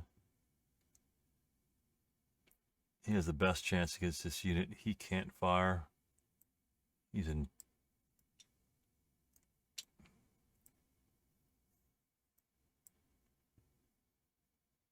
If we blast him, nothing really happens. If we blast him, nothing really happens. We'll take the 237 because the leader and the other guy will have to go into that location. We're going to fire 12 plus 1 plus 2 from the residual minus 1 non-assault movement. That's going to be a 12 plus 1 adjacent.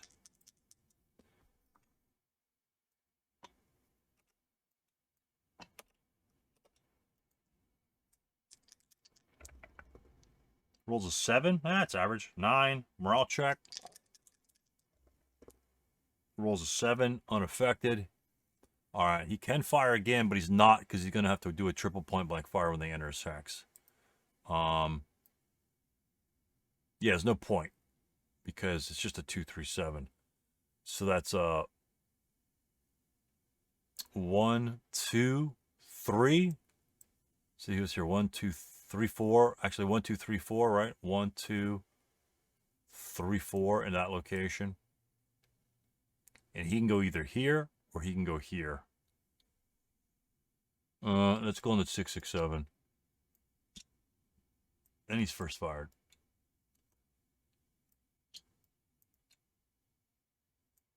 That 237's a little big.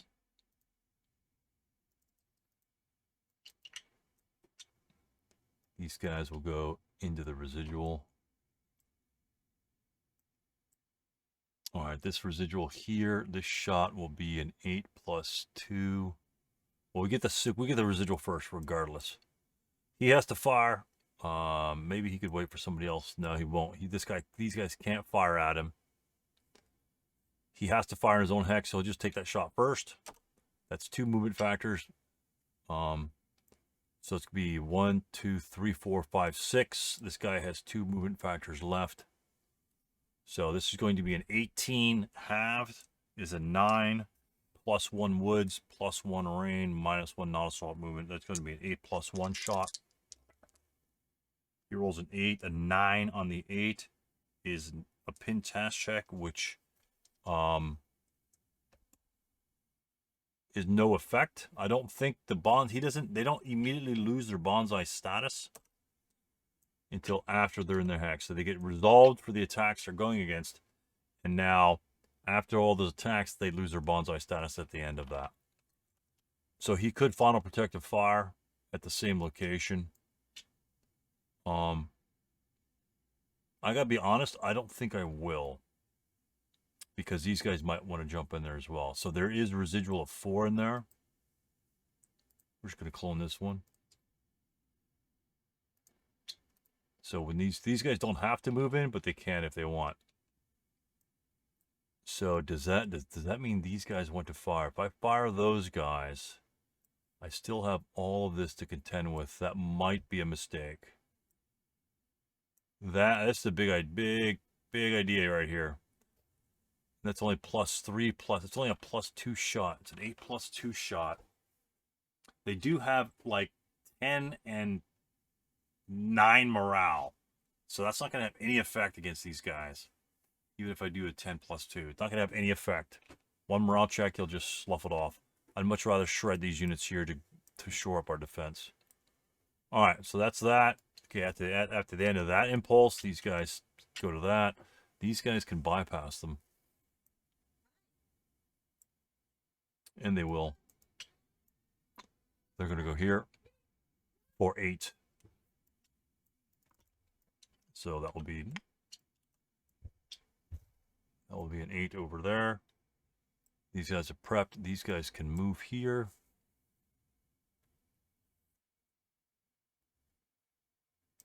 Yeah, we could do that. Oh, now we could actually move on these guys. We're going to go 2, 4. Actually 2. We'll move this guy here. 1, 2, pick up the mortar. Raw 3, he's got it. That's a 3. The 8-0. He's going to assault move here. 2, 3, 7 will go 2, 3, 4. This guy will go 2. Should we fire on him? Can we fire on him? I don't think he can fire. He can fire at a 6 up 3. No, he's going to fire on these guys. So 2, 4. All right, so I hadn't thought about the shift before, so I think the shift is good. 2, and then he'll go 4 here. 2, 3, 7s I really don't want picking up the support weapons because their firepower would be lost. I think we could still move over here. He's going to go assault move. He's going to go assault move here. I want to connect the 838 to the 80 to all these units. That way we can make one wide attack so they really can't fire like in every direction. Hopefully this will be dispatched. Nothing says it will, but hopefully it will be dispatched. These guys are just spreading out so they don't get destroyed. So, yeah, we're going to go with that. This is an ELR failure. All right. Yeah, these guys here I moved here so we can come back here and DM this guy again. Keep him out of the battle. Make that unit route back or route this way. And then we could deal with the 666. We don't really care about that. He's not really going to be able to touch us. Hopefully he can kill this guy. All right, so this will be ours as well. Nope, not that.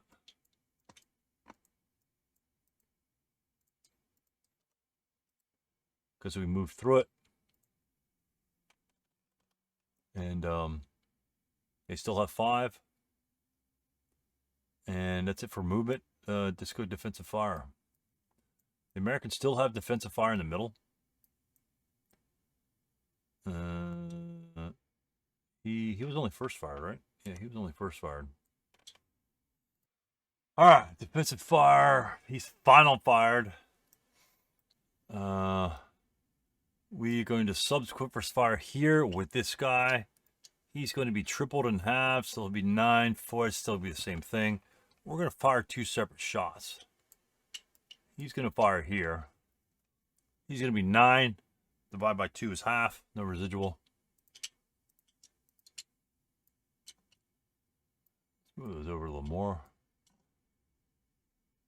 All right. Still has the morale factor. Rolls a 5. On the 8 chart +1 due to the rain. Means a 6. Oh, we'll take a 1 morale check. Nope. Rolls out of the box. 1 morale check 7. Look kind of grim on the 4. So he's good. This guy can only fire 1 target. Fire point blank. 6 +1. Oh, shit. Yeah. Screw this tower. 8. 9, no effect. He is subject to pin because he's no longer part of the human wave, but he does get the morale level bonus. So if I got a pin task check and he pinned, he'd be like pinned. He'd be subject to a pin. So, and this 137's bothering me. All right, so there's that. Okay, these guys can fire over here. We're going to try to reduce these guys here. You know what? The 10 minus 2 is going to fire first. The 10 minus 2 is going to fire here. It's going to be a 6. It's going to hit this right here. +1, +2. 6 even shot on that unit. An 11's not going to be anything. This squad's going to fire the same location. 6 up 1.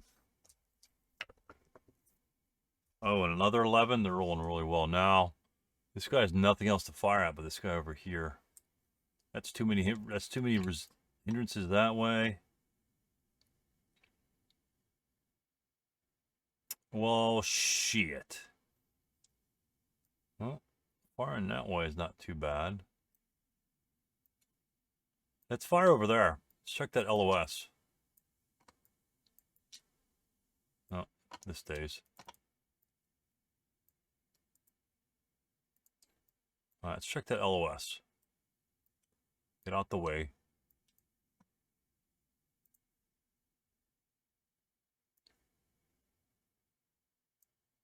All right, 1, 2 hindrances, +1 from the thing.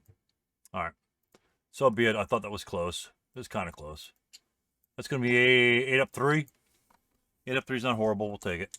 It's our best shot anyway. 9, no rate, no nothing. These guys are worthless. Isn't that shit? All these hindrances and the +1 rain makes this pretty much just stone buildings for these guys. Yeah, that's the fact. So, all right, that's it for defense fire. Advanced fire for the Japanese. We won't fire anybody. Can we?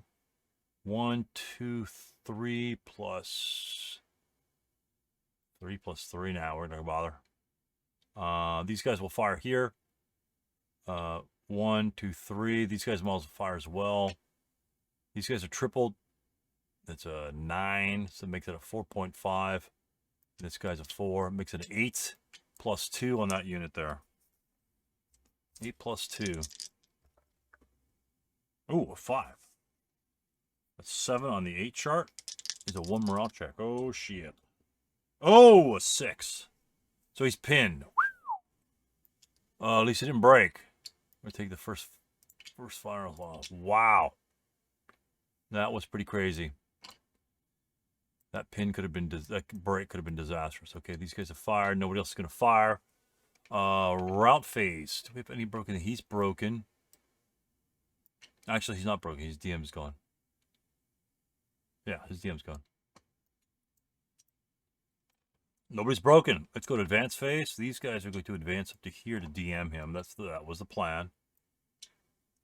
Those guys have to remain. He remains. And let's go back to the Japanese point of view. Advance phase. All right, let's push it.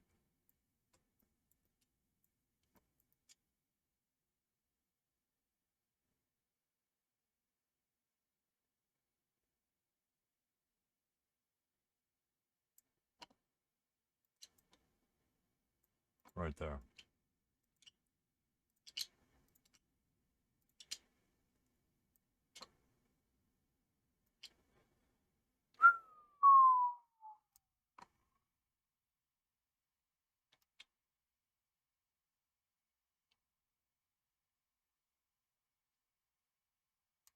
We'll try to pick that up.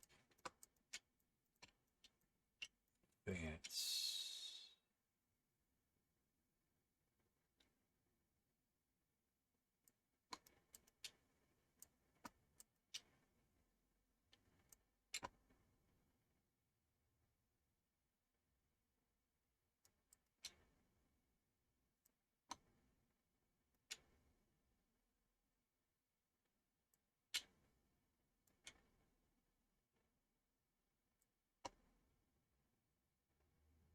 He's going to remain here just in case this guy gets eliminated.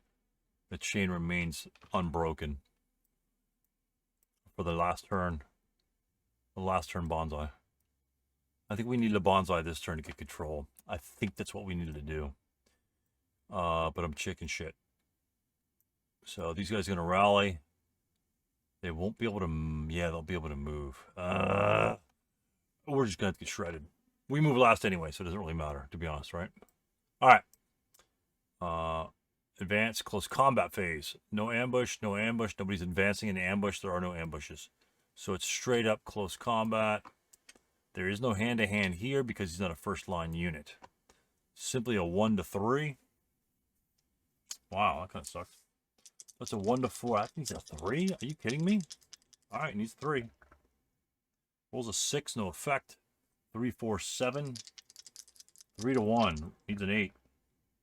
Rolls a 5. He's eliminated. All right, there's that 1, 3, 7. All right, over here. Actually, they're attacker and melee. What did I roll? Shit. A 6? 1 to 3 is a 6, and he's not first line. So a 6 would have missed. It is hand-to-hand combat because I am the Japanese and I'm attacking. I just don't get the -1 for the 137 because he's a second-line unit. Second-line unit doesn't get the -1. So I rolled a 6, which missed. The 3, 4, 7 slaughtered me. Over here, I do have a 137, or I do have a 237. And another unit here, and he's pinned, so he's going to be in big trouble. So we've got 3 firepower to 6, hand-to-hand combat, -1. 1 to 2, hand-to-hand, -1. So we need a 7 for casualty reduction. And we roll a 5. He is eliminated. But he does get an attack back. Might as well go 1 to 1. 3 to 2 only gives us a little bit.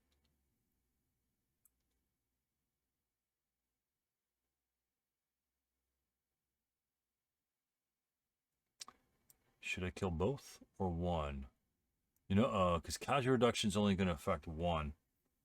3 to 2, and I get to pick the 237. I'll go against the both. 7's not too bad. I could roll 6. And roll 7. So casualty reduction. Who gets it? Green is the 237. The 137 gets it. Okay. All right. All right. We tried. Not much. 667 for a 137. That's not a good exchange. Wow. The losses. 3 squads to 3 137s. Ay. Unless you roll well, man. The Americans. I mean, I'm just going to get swamped next turn. So the human wave is gone. The acquisition is gone. Oh, and they're in CC. The 6 killed this guy. I almost forgot their CC negative. This CC got eliminated. It's the first thing I forgot in the first one. So he's eliminated anyway because I rolled a 6. And I needed a 5 for 1 to 4 odds. So, God, I almost forgot that. And this guy got slaughtered here for the same reason. But it was the only close combats that we've had so far. So, man, make sure you don't forget that stuff. That is huge. That's the way you just want to jump into close combat because you automatically have the -1. All right. All right, so that's it for that. Concealment gains, these guys. I'm really not going to bother with concealment gains because they're going to be involved in the move. I'm really not going to bother. They're not going to bother to gain it. Okay, American turn 6. Let's see what you got, baby. All right, at this 10 -2 pins now, we're going to be in a heap of shit. All right, so let's go with the 10 -2. He's the first roll. Oh, God, I saw a 5. He rolled an 8, so he's fine. We'll go over here. We need a 6. I think a 6. Roll 4. 4 is good enough. That's good. Need a 9 over here. Oops. This fucking dice tower sucks ass. He rolls a 7, he's fine. And the other unit beneath him needs a 10, he rolls a 3. So these guys are up. All right. That means if we could defend some units. Let's see. Where do we need to go? Japanese have no broken units that need to be rallied. We do have an LMG to pick up. 5, piece of cake.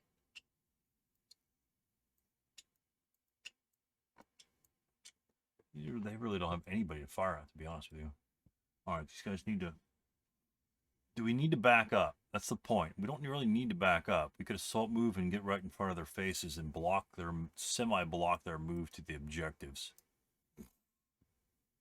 They have to run around the back. 2, 4, 5, 6, advance. I think we could just body block the defensive terrain. And they can't do jack shit. So I think that's what we'll do. We're just going to body block. We're going to throw a block of bodies in front of the terrain. So we're just going to advance in front of the Japanese. And they'll have to move through us to get an objective. We just put a whole wall of Americans right here. They can't get past us unless they... Yeah, they just can't get past us. That's chicken shit brainless ASL for you. Let's just slaughter all of our units to protect some huts. But that's what we're going to do. Because that's the way they write it. Interesting. All right. So we can't skulk back, so we might as well take shots, right? These guys can skulk back. Not to take any shots. So that's a 24. We're going to be looking at 6 + 2 remaining. We're just going to shoot. We're going to keep our leader there. We're just going to shoot 24 into that spot. Yeah, we're just going to body block them. Oh, they have 6 morale, though. 6 + 2, 5 is a lucky shot. Yeah, we're not going to fire. We can afford to fire. We're just going to body block. Okay. He could fire. He could fire 6 up 2 right here. Or...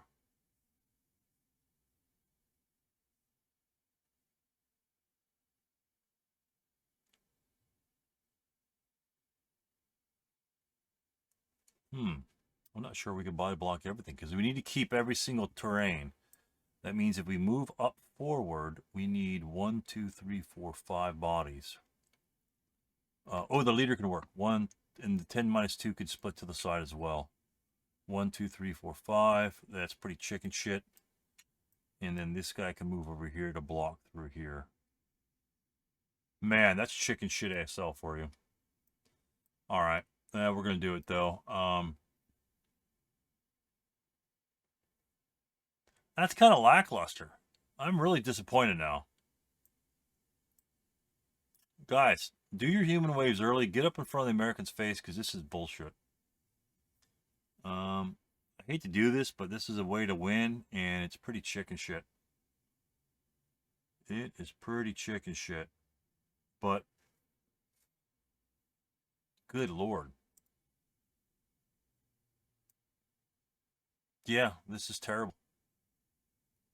This is terrible. You got to break down the Americans. This guy rallied, which helped. All right, so prep fire. You might as well try and reduce some units or just move back so we don't get shot. Yeah, I'm going to get out of the mortars way. That'll be a +1, big +3. 1, 2, 3, 4. Just need 4 here. These guys are going to move here and then split. God, that's so bad. 2, 4, 5, 6 advance. No, we can get there. 2, 4, 5, 6 advance. 5, 6 advance. 1, 2, 3, 4 and split.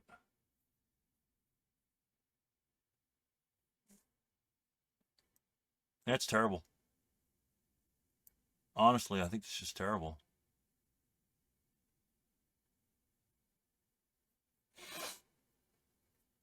I just think it's terrible.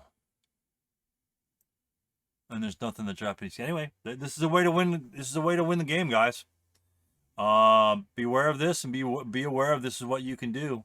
It's not about keeping units alive. It's about keeping the majority of buildings, and we have them. And all we need to do is body block them. So let's just fry some units. We're going to shoot here. It just doesn't matter. If we shoot him, we reduce his firepower. Yeah, unless somebody breaks. So we've got to fire. So he's going to fire 6 plus 2 on that 447. Rolls a 10, no effect. Where's all these fucking prep fires where I need them?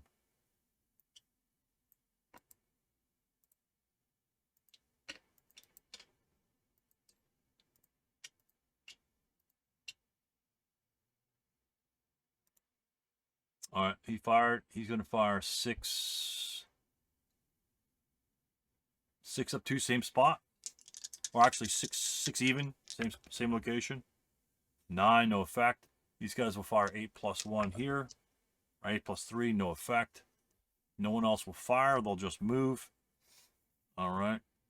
Man, this is just chicken shit. This guy will assault move.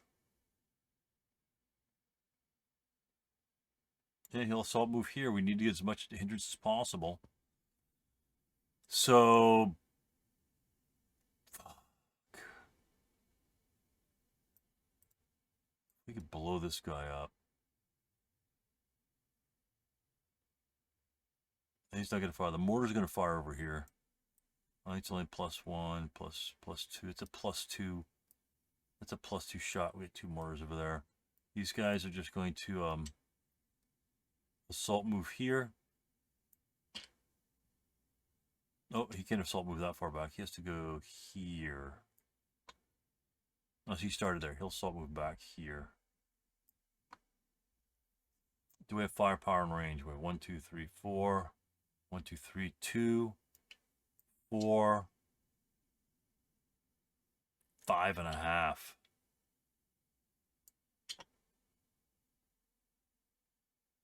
Six. That'll be a 6. It's going to hit this one as well. That'll be a 6 up 2. We're going to fire everything, including this 237. We're not going to fire the mortar. Well, 6 up 2 is the same thing as a 2. Now we'll fire a 4 up 2. The mortars will fire, 4 up 2. We're going to take the cowering possibility. 4 up 2. Roll 8, no effect. All these guys are defired. Man. This guy's 4. I'm leaving the mortar there. Okay, so assault moves there. Nobody else can move. This guy's yet to move, so we'll go 1, 2, 3, 4. We're going to go 1, 2, 3, 4.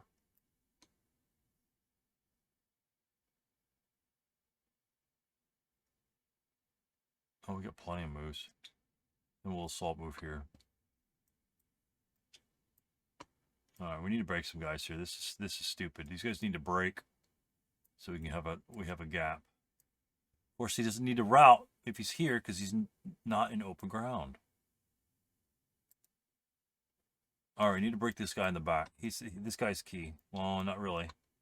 He's blocking anyway. Mortars will fire here. This is the only target the mortar can fire at. That guy from the mortars. Damn it. Both mortars will fire there. I think we already determined it's going to hit this building. Oh, yeah, it'll hit.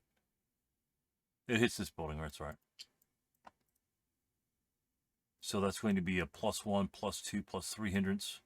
We need some 4s. We need some rates of fires, and we need some 4s. Japanese mortar number 1, 237, needs some 4s.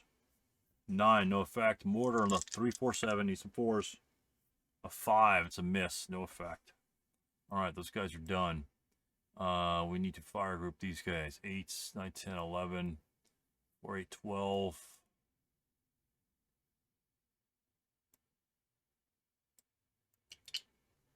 Yeah, these guys have to fire straight. 12 plus 4. 1, 2, 3, and the rain. 12 plus 4. Need a low roll. Low roll. A 5. That's a morale check. 10 minus 2, the strongest unit. Rolls a 7. 6, 6, 7, strongest unit. Rolls an 11. Not sure if that works, but that helps. That might be another body to move. So that's it for defensive fire on those guys. These guys can't. Yeah, they could see. They could see. These guys can see these guys here. That's going to be a +1, +2, +3, +4 from the rain. That'll be a 4, 5, 6, 2, 3, 4, 5, 8. 8 +4 from these guys. Oh, son of a bitch. 7. No effect. We have rate of fire on the machine gun. It's not going to matter. 4 + 4 is not going to be anything. All right. They all fired. And then advanced fire. We'll do oh, those guys prep fired, I think. How about a 4, 8 up 3 right there against those units? The broken guy, or the guy right there. 8 up 3, 9, no effect. All right, that's it for advanced fire. Let's try route phase. Okay. We could still body block them. Ah, damn it.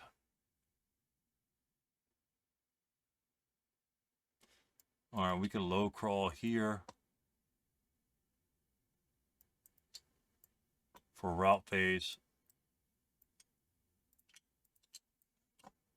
And then advanced phase.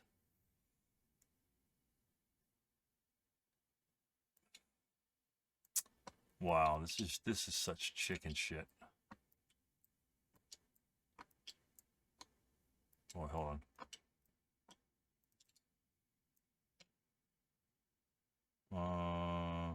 Oh, I did need that guy. He has to go here. There is a gap.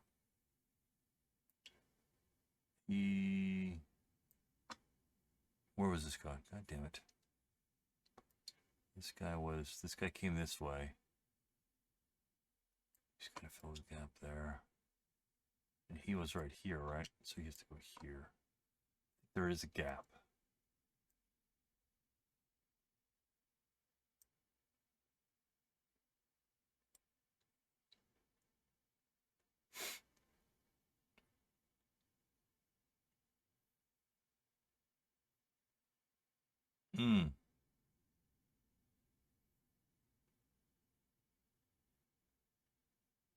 All right, I think we might be able to bonsai through that. I think that's the gap. We just need to put guys up there. That's fine. This is a body block here. 2, 4, 6, 8. Can't get to it. 1, 2, 3, 4, 5, 6, 7.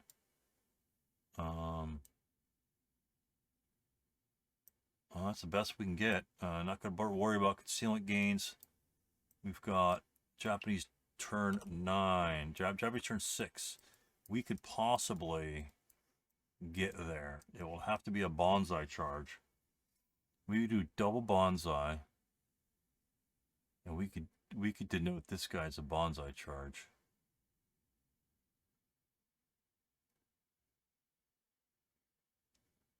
Oh yeah, we could possibly do it. We can possibly do it. Otherwise, I think the Japanese kill him anyway. All right, let's do this. Rally phase, nothing for me. The Americans have a rally here, needs low of 5. That rallies him. 4 makes it a 4, -1 makes it a 5. It doesn't really matter. That guy's irrelevant based upon what we need to do. All right, prep fire. Prep fire may be important. I think the mortars might have value here. We name him. This leader is going to be key. We can prep fire some of these guys.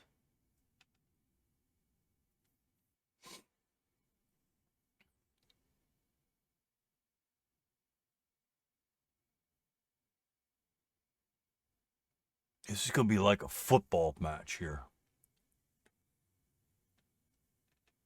Okay. All right. I don't think we're going to prep fire anyone, but maybe somebody back here. Nobody's going to be able to get a good shot except for maybe this guy.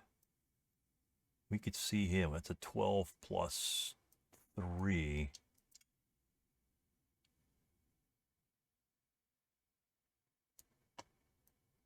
Yeah, let's do a 12 plus 3. Yeah, these guys are going to fire 12 plus 3, and that's because if I break him, take him out of the fight, because I'm going to bonsai this guy back here. These guys are going to bonsai this guy back here, and they can move into these hexes here. And these guys can bonsai first, the same direction, and occupy these hexes. And stop them from firing on these guys moving by. And then we could break him just to reduce firepower, because these guys aren't going to go make it anywhere anyway. 2, 4, 6, 7, 8. They're not going to make it anyway. So they could break this guy to reduce an 8 firepower shot right here. So that's what they're going to do. These 3 guys are going to fire.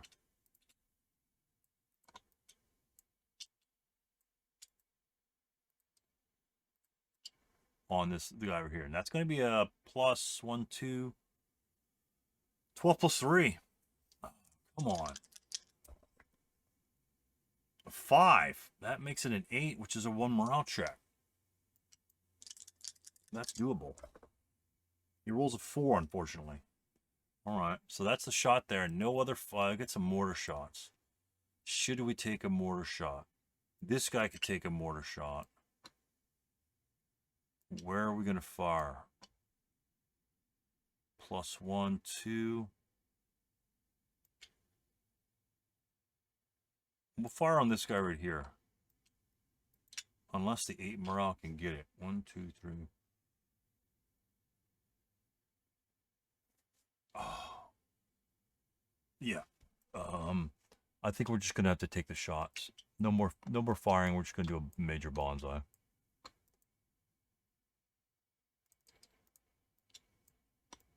Drop these. Alright, movement phase. Bonsai, we're going to bonsai first. We're going to target this guy in the bonsai from this unit's line of sight. Alright, and all these guys are going to participate in the bonsai. So, first impulse is here.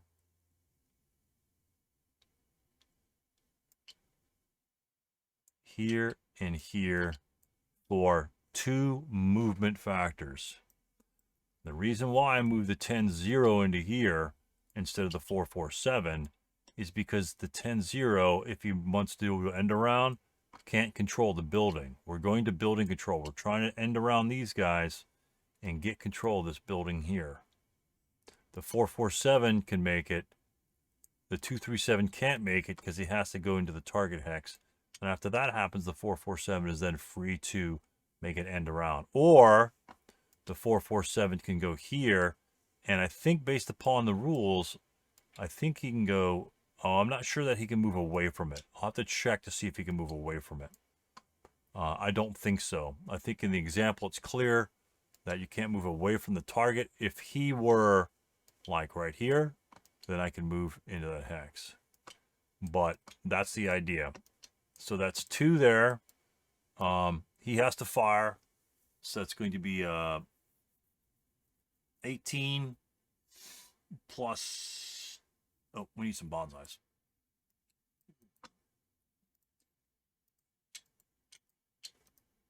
$18 plus 1.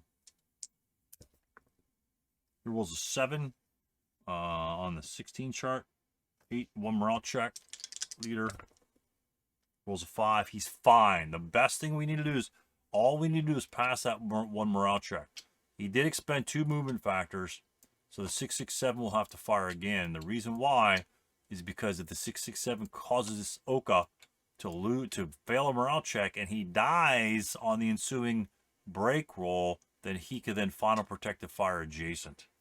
So he has to fire. So he will fire again. That will be an 8 plus 1. C rolls a 7. 8 on the 8 is a morale check. And he rolls a 4. Piece of cake. Okay, so he tried. And he's final fire. He tried. And actually, instead of him, I already fired him. Okay, he could fire. This unit here is going to fire 12 even into that location. No, 12 plus 1. Gets the ring. Same reasoning. He rolls a an 8, a 9 on the 12 is a morale check against the leader. He rolls a 6. He will subsequent fire.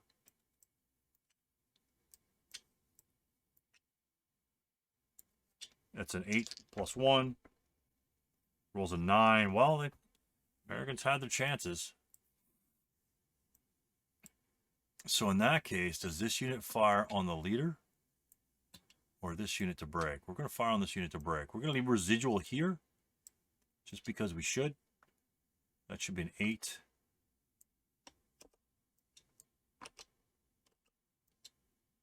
In that location. The 667 will fire here at 12 firepower, plus 1 rain, minus 1 non-assault movement, 12 even.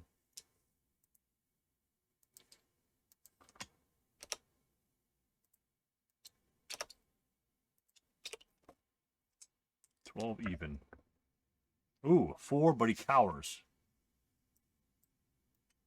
So he'll be a bottom pot. Let's get some goddamn counters up here.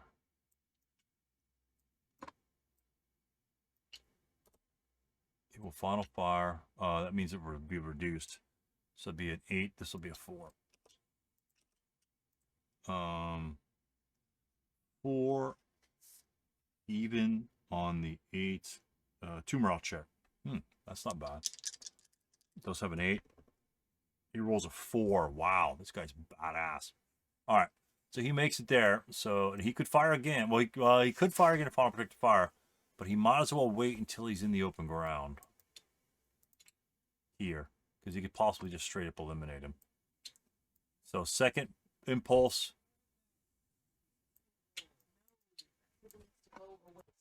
So here is a final protected fire shot. We need to roll an 8. We're looking at -1 in the open, -1 non-assault movement, and rain. So that would be an 8 -1 here. Final protective fire, triple point blank. Goodness occurs. Rolls a 3.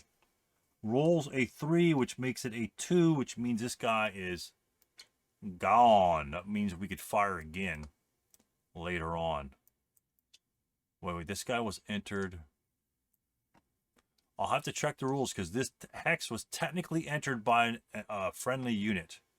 So I want to make sure that that can nullify this unit's ability to run around him. And this unit is no longer bonsai'd because his bonsai ended. I'm not sure. I'll double check that right now. Okay, check the bonsai rules. Apparently, by the word in the bonsai, this guy's been eliminated, by the way. Excuse me. So it's another 137. No, he's a 237. I'll need this later. So apparently, since it's vacated, you must enter the hex. And so he fired upon him. There's at least 9, 8. There's at least 4 residual firepower there. 8 minus 1, right? Yeah. So he has to enter the location even though a bonsai unit had moved in there. I was going to try to move him around, and I guess he's got to go right into him. So here we go. So that was 2, 3, 2, 3, and this is 4. So bonsai, the residual firepower happens first. So we've got a 4. Shit, that's like a 4 minus 2, isn't it? The rain modifier does not apply to the residual attacks. So that's a 4 minus 2. Oh, fuck. That's a 3. Holy shit. That's a 1KA. That guy's vaporized. Holy shit. This is crazy. Alright, there's a bonds. Well, that ends that friggin' human wave. But he is final fired. So that's one thing we can look at. Now it's going to get tight for these guys over here. So we're going to have to human wave these guys. And our target is this 667 back here.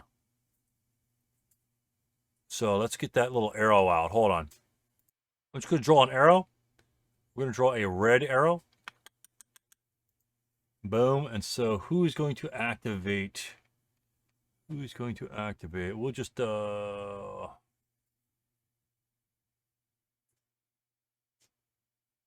activate this guy. We'll make that thicker, though. Erase the old one, make the new one thicker.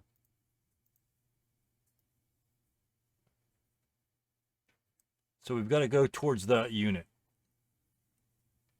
All right. He's going to be the initiator. Our leader's got to move back here. And we are ready to go. So I think the 347 is going to move as well. So let's go with, man, it's some freaking residual. I guess we can go up here. 1, 2, 3. Avoid the residual. So actually, this unit can go directly into this location because it's not getting further away. So that's what we're going to do. We're going to go move here. This guy's going to move. We're going to ignore that guy there. So we're going here. These guys are coming up. He's going here. These guys are going there. And the 8-0 loses his concealment and is trailing behind. Let's get some bonsai markers out for these sons of bitches. You're going to your death, but you're going to be looking good. Let's go. All right, here we go. Let's clone these sons of bitches. Let's go! All right. Impulse costs us 2 for that action. So he has to fire here. He might actually just eliminate him. This is going to be your 16 minus 1, I believe. Plus 1. No, 16 even, because the plus 1 rain and the minus 1 non-assault movement cancel. Actually, he can wait. You know what we're going to do is we're going to fire this medium machine gun. We're going to fire these guys. So this is going to be a 6, 12. And the reason why we're firing these guys at that dude, let me make the marker bigger. I hate that smaller marker. Here we go, boom. The reason why we're firing this guy and this guy at him, because I got nothing else to fire at. If this guy gets destroyed, then this guy can put more firepower to AA6.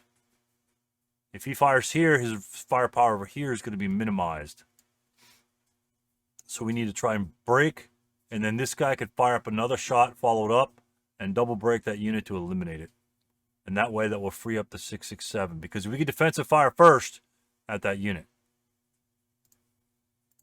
Nothing says this unit has to fire first in defensive fire. He has to fire. So we're going to fire back here. That's going to be 12. We'll call it 1, 2. Non-assault and rain cancel. This will be 12 up 2. This will be 12 up. Yeah, 12 up 2. Not a bad shot. Let's first fire those guys. Where's their goddamn first fire markers? Let's see.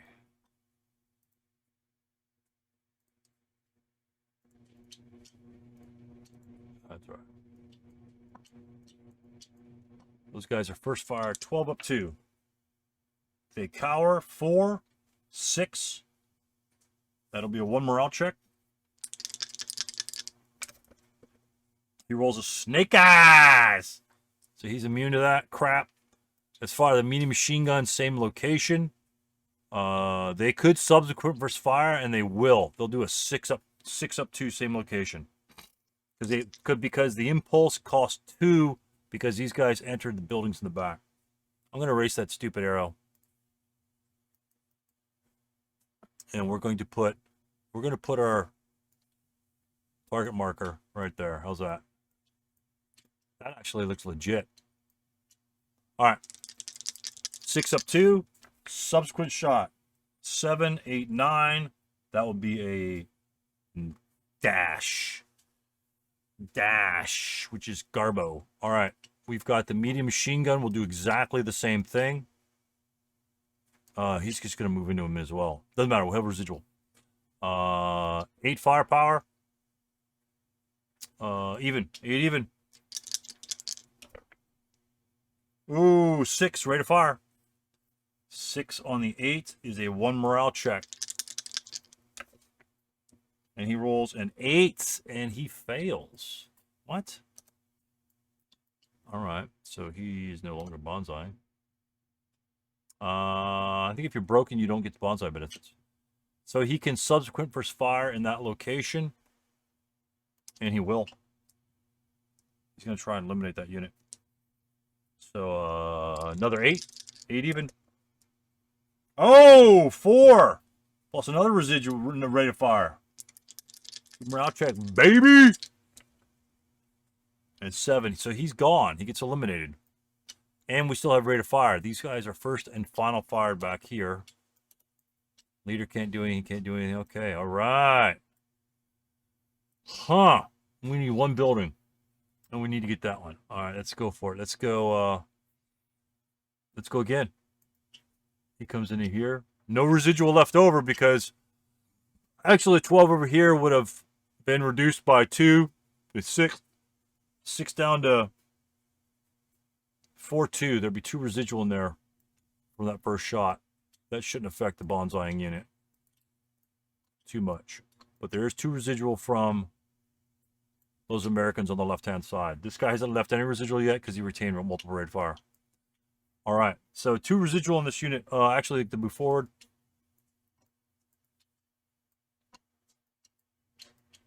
We could split these guys up.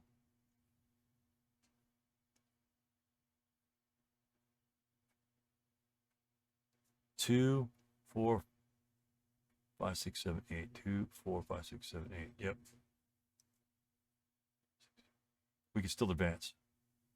Shit, there's already a residual there. All right.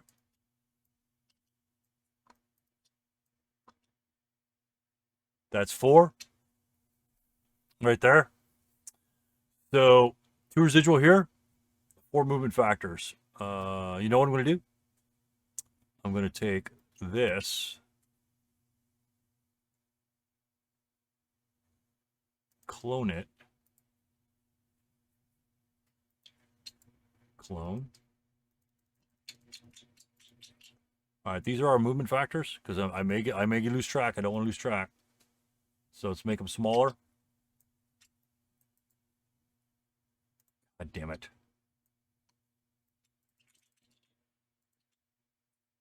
Problem is, I'll get a barrier here that just goes off the bottom of the screen. So, all right. Here's our 8 movement factors. 1. Oh, we have 4 left. 3, 4. We just delete these. These are the 4 we expended. Goes over there. We have 4 movement factors left.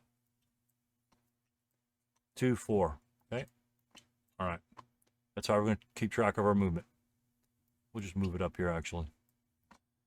All right. 2. 2 -1 right there. No rain. Non-assault movement counts. 2 -1. God. Fucking dice. I'm just going to hammer this dice tower. 2 -1. 7. 6 on the 2 charge. Pintask check. No effect on the residual. All right. Next. Fire the medium machine gun. That's not going to make a difference. We have to like break them 15 times. This guy is going to fire here anyway. Might as well fire the medium there. That's our best chance, to be honest with you.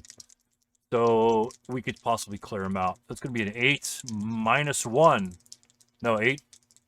Yeah, 8 even. 8 even on that one. 7 on the 8 is a 1 morale check. Bonsaiing unit rolls an 11. So he does drop down into a state. And we could possibly eliminate this unit here. So he drops on there. He is first fired. All right, we can do this. We're going to do this now. So we're going to subsequent first fire. That's going to leave 4 residual. Now what we're going to do is we're going to subsequent first fire the medium machine gun and the 667. 667 will be tripled, will be 18. This will make it 22. And that will be 22 even. So first shot, this is on the second movement factor, 20. is the shot. 20 even. How about a 7 on the 20? How about a 2 morale check for the bonsai unit? How about another break? So he is broken. Doesn't really matter. This goes to an 8. And it really ties up this unit anyway. So it doesn't really matter too much. We need like a KIA on that one. 20. We need to roll a 3. So he is DM'd. Unfortunately, it does tie him up. This 667 will fire here. That would be a 12 firepower -1. 12 -1 at the 237 running down the road, baby. 12 -1. He rolls an 8, no cower.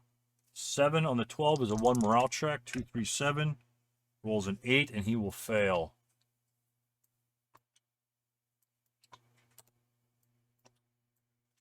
And where's that DM? So he will fail there. All right. And that will leave 6 residual. Copy this. All right. There's 6 residual there. Jesus. It's a lot.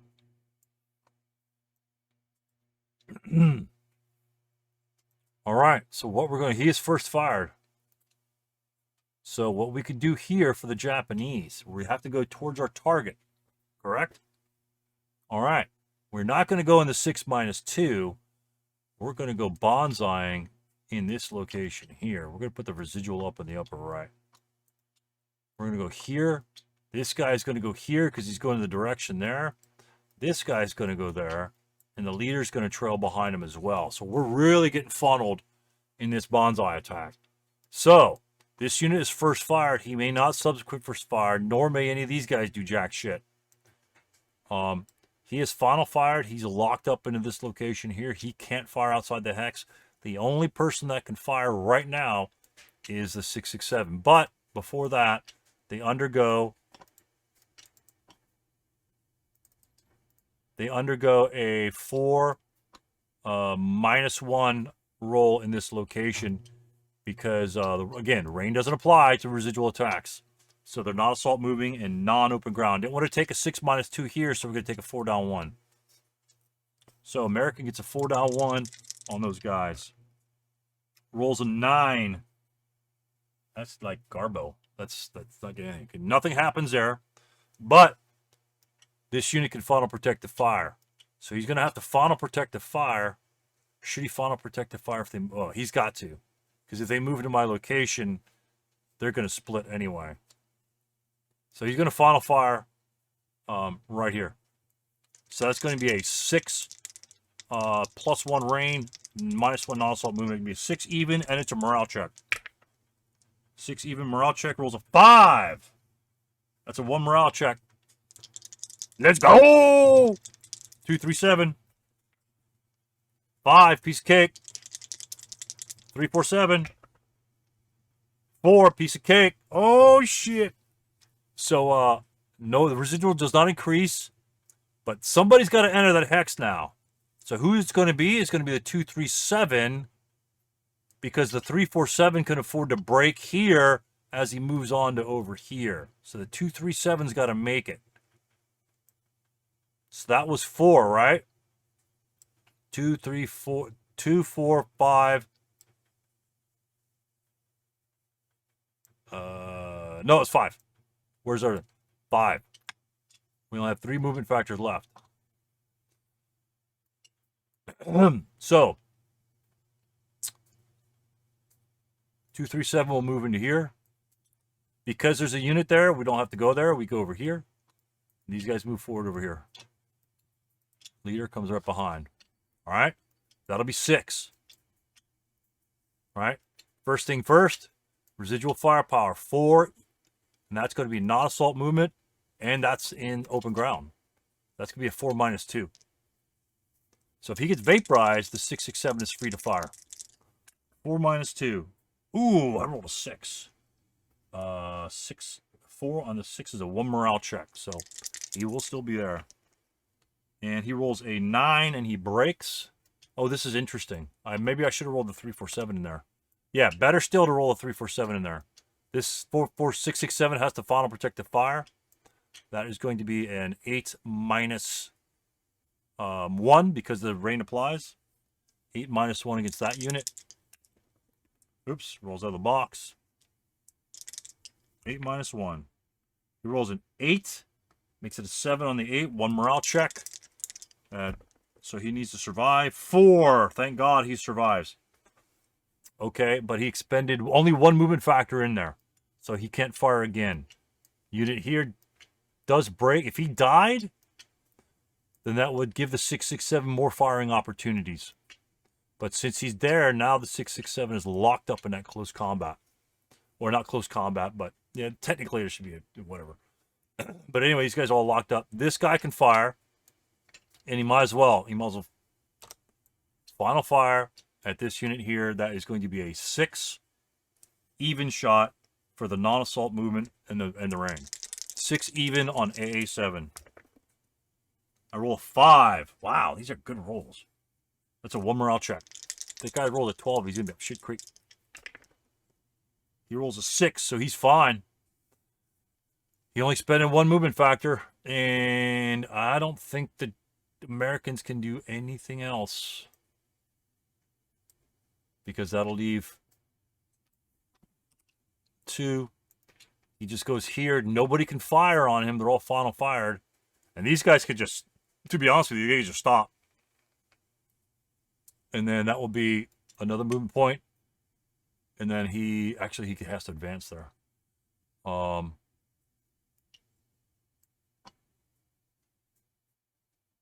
Yeah, I might as well move these guys over here just for the shits and giggles.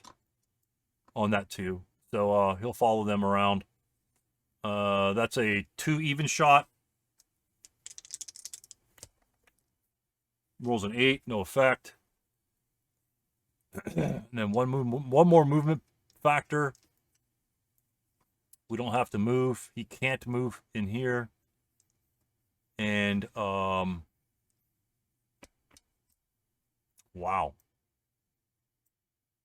He has to move. He has to move forward. So technically he takes a 4 even shot. An 8 on the 4, no effect. And he can just stop because there's a unit in the enemy location. He could go over here, but he doesn't have to. These guys can go forward. I don't really see that it does anything. But I would just move the 228 forward. It doesn't really matter. That's the last movement factor. And that'll be it. Defensive fire. No one else could fire. Technically, they could fire on this guy and eliminate him. That's first fired. We'll just fire there. It's not going to make a difference. He can also, this is going to be an 8, 12 no modifiers in BB5. Rolls a 3. I think that will eliminate him. K3. He's gone. Our residuals are gone. All right. They clean up pretty quickly, to be honest with you.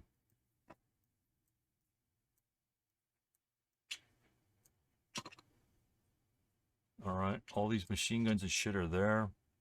Eliminates that unit. He can't fire anything else. He's final fire. He can't do anything. These guys can't do anything.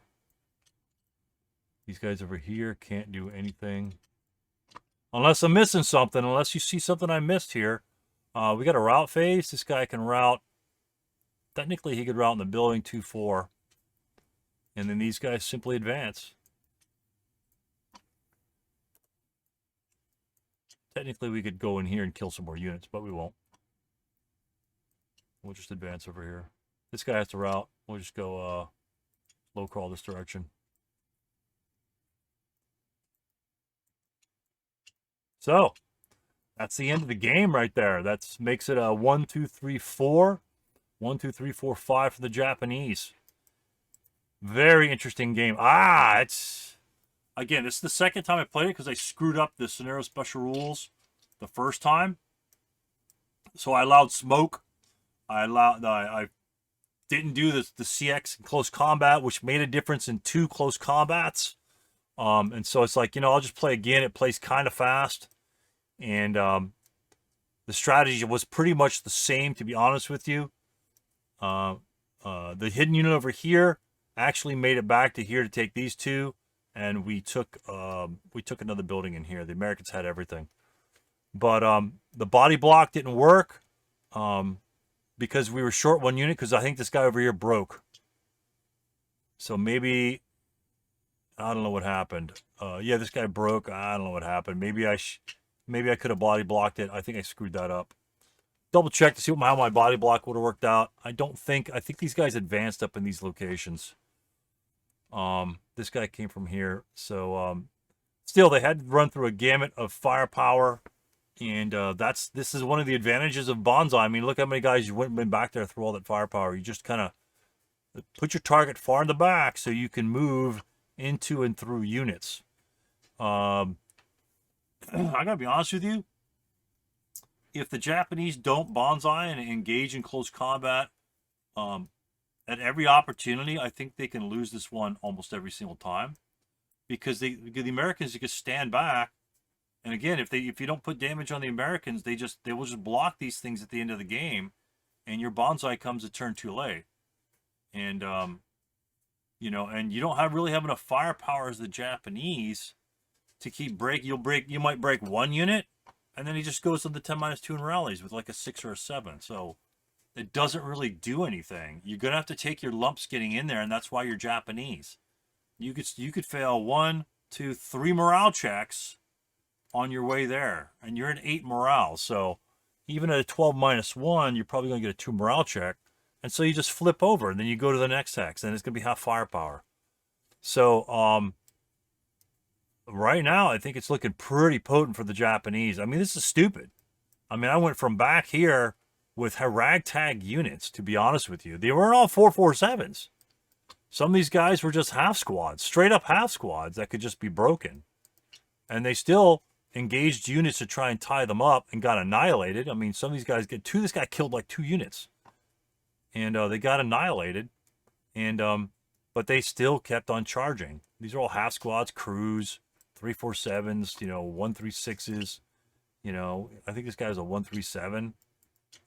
So I don't know. There's just too much terrain, I think, here. I think in the ASL one, you have the village, and the village is almost evenly split. But the problem is there's like an open ground area between. They have like 4 or 5 buildings like on this side and like 4 on this side.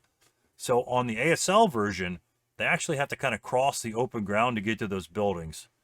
And this one they really don't have to. They just need to. The Japanese just need to control these 5 here, and they win, which isn't that difficult. And this one's kind of tight too. Tough match. Tell me what you guys think about it today. And down below, not today, or whenever the hell you watch this, leave a comment.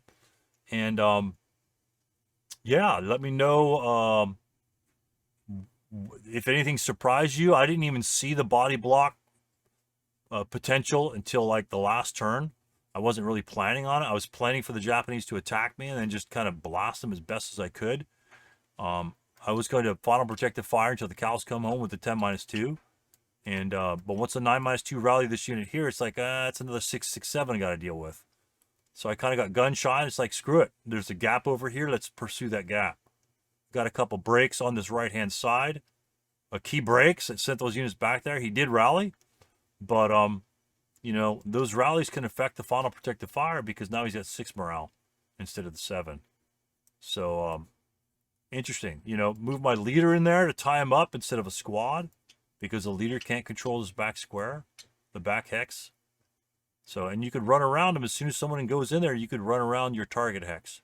You can't go past it, but you can run around it. So again, interesting game. I like it. I think it's a challenge for the Americans. But if you're timid as the Japanese, you will probably lose. If you're timid on either side, you'll be lose. The Americans have to be aggressive in their movements so they can get up and claim as much territory as possible. Maybe, they could just do the ease 5 back in the back and just take pot shots like I was trying at the Japanese. I got a couple step reductions, but I rolled 9s a couple times with my 12 charts, 12 plus 2s. And or they got morale checks and they just passed their morale checks. But you don't want to go into close combat. That's the problem, because you're -1 he's just going to tear you into shreds. He's just going to tear you into shreds, even if it's not hand-to-hand combat. The first line units still get a -1 against you, so it's -2. So he needs a 7 on a basic close combat attack. I don't think the Americans could survive any sort of semblance of close combat in this game. They just can't. You just have to overpower them with firepower. And I'm not sure that you can concentrate everything in one area, because the Japanese just ignore you. They have so many units. They just move. They just move. They can start over here and enter this way. You know, I did try to conserve all my mortars, all my support weapons. Set them up in the back. If you set them up here in the front aggressively, you probably will lose them early. They didn't do a whole heck of a lot, but you never know when that one break comes in. It seems like anytime the American lost a unit broken, there was like a huge hole in his line at that point. At least that's what I felt as the American player. I felt, you know, any unit breaking and having to route back, now that's going to be a bonsai line. You know, if we count this guy in the back as the bonsai target, you know, if these guys bonsai with a leader, you know, we just go 2, 3, 4, 5, 6. We just zip right on through the line. And because we're Japanese, we can withstand all that fire. That's a very doable bonsai. So, let me know what you guys think. I like to think of doing the bonsais correctly. Correct me if I'm wrong. And then also the selection of bonsais, not bonsaiing when there are 3 American units over here. Just because they got a bonsai available doesn't mean I need to take it. I waited one more turn and broke, I think, 2 squads, and then you can hit it. Then you can hit it.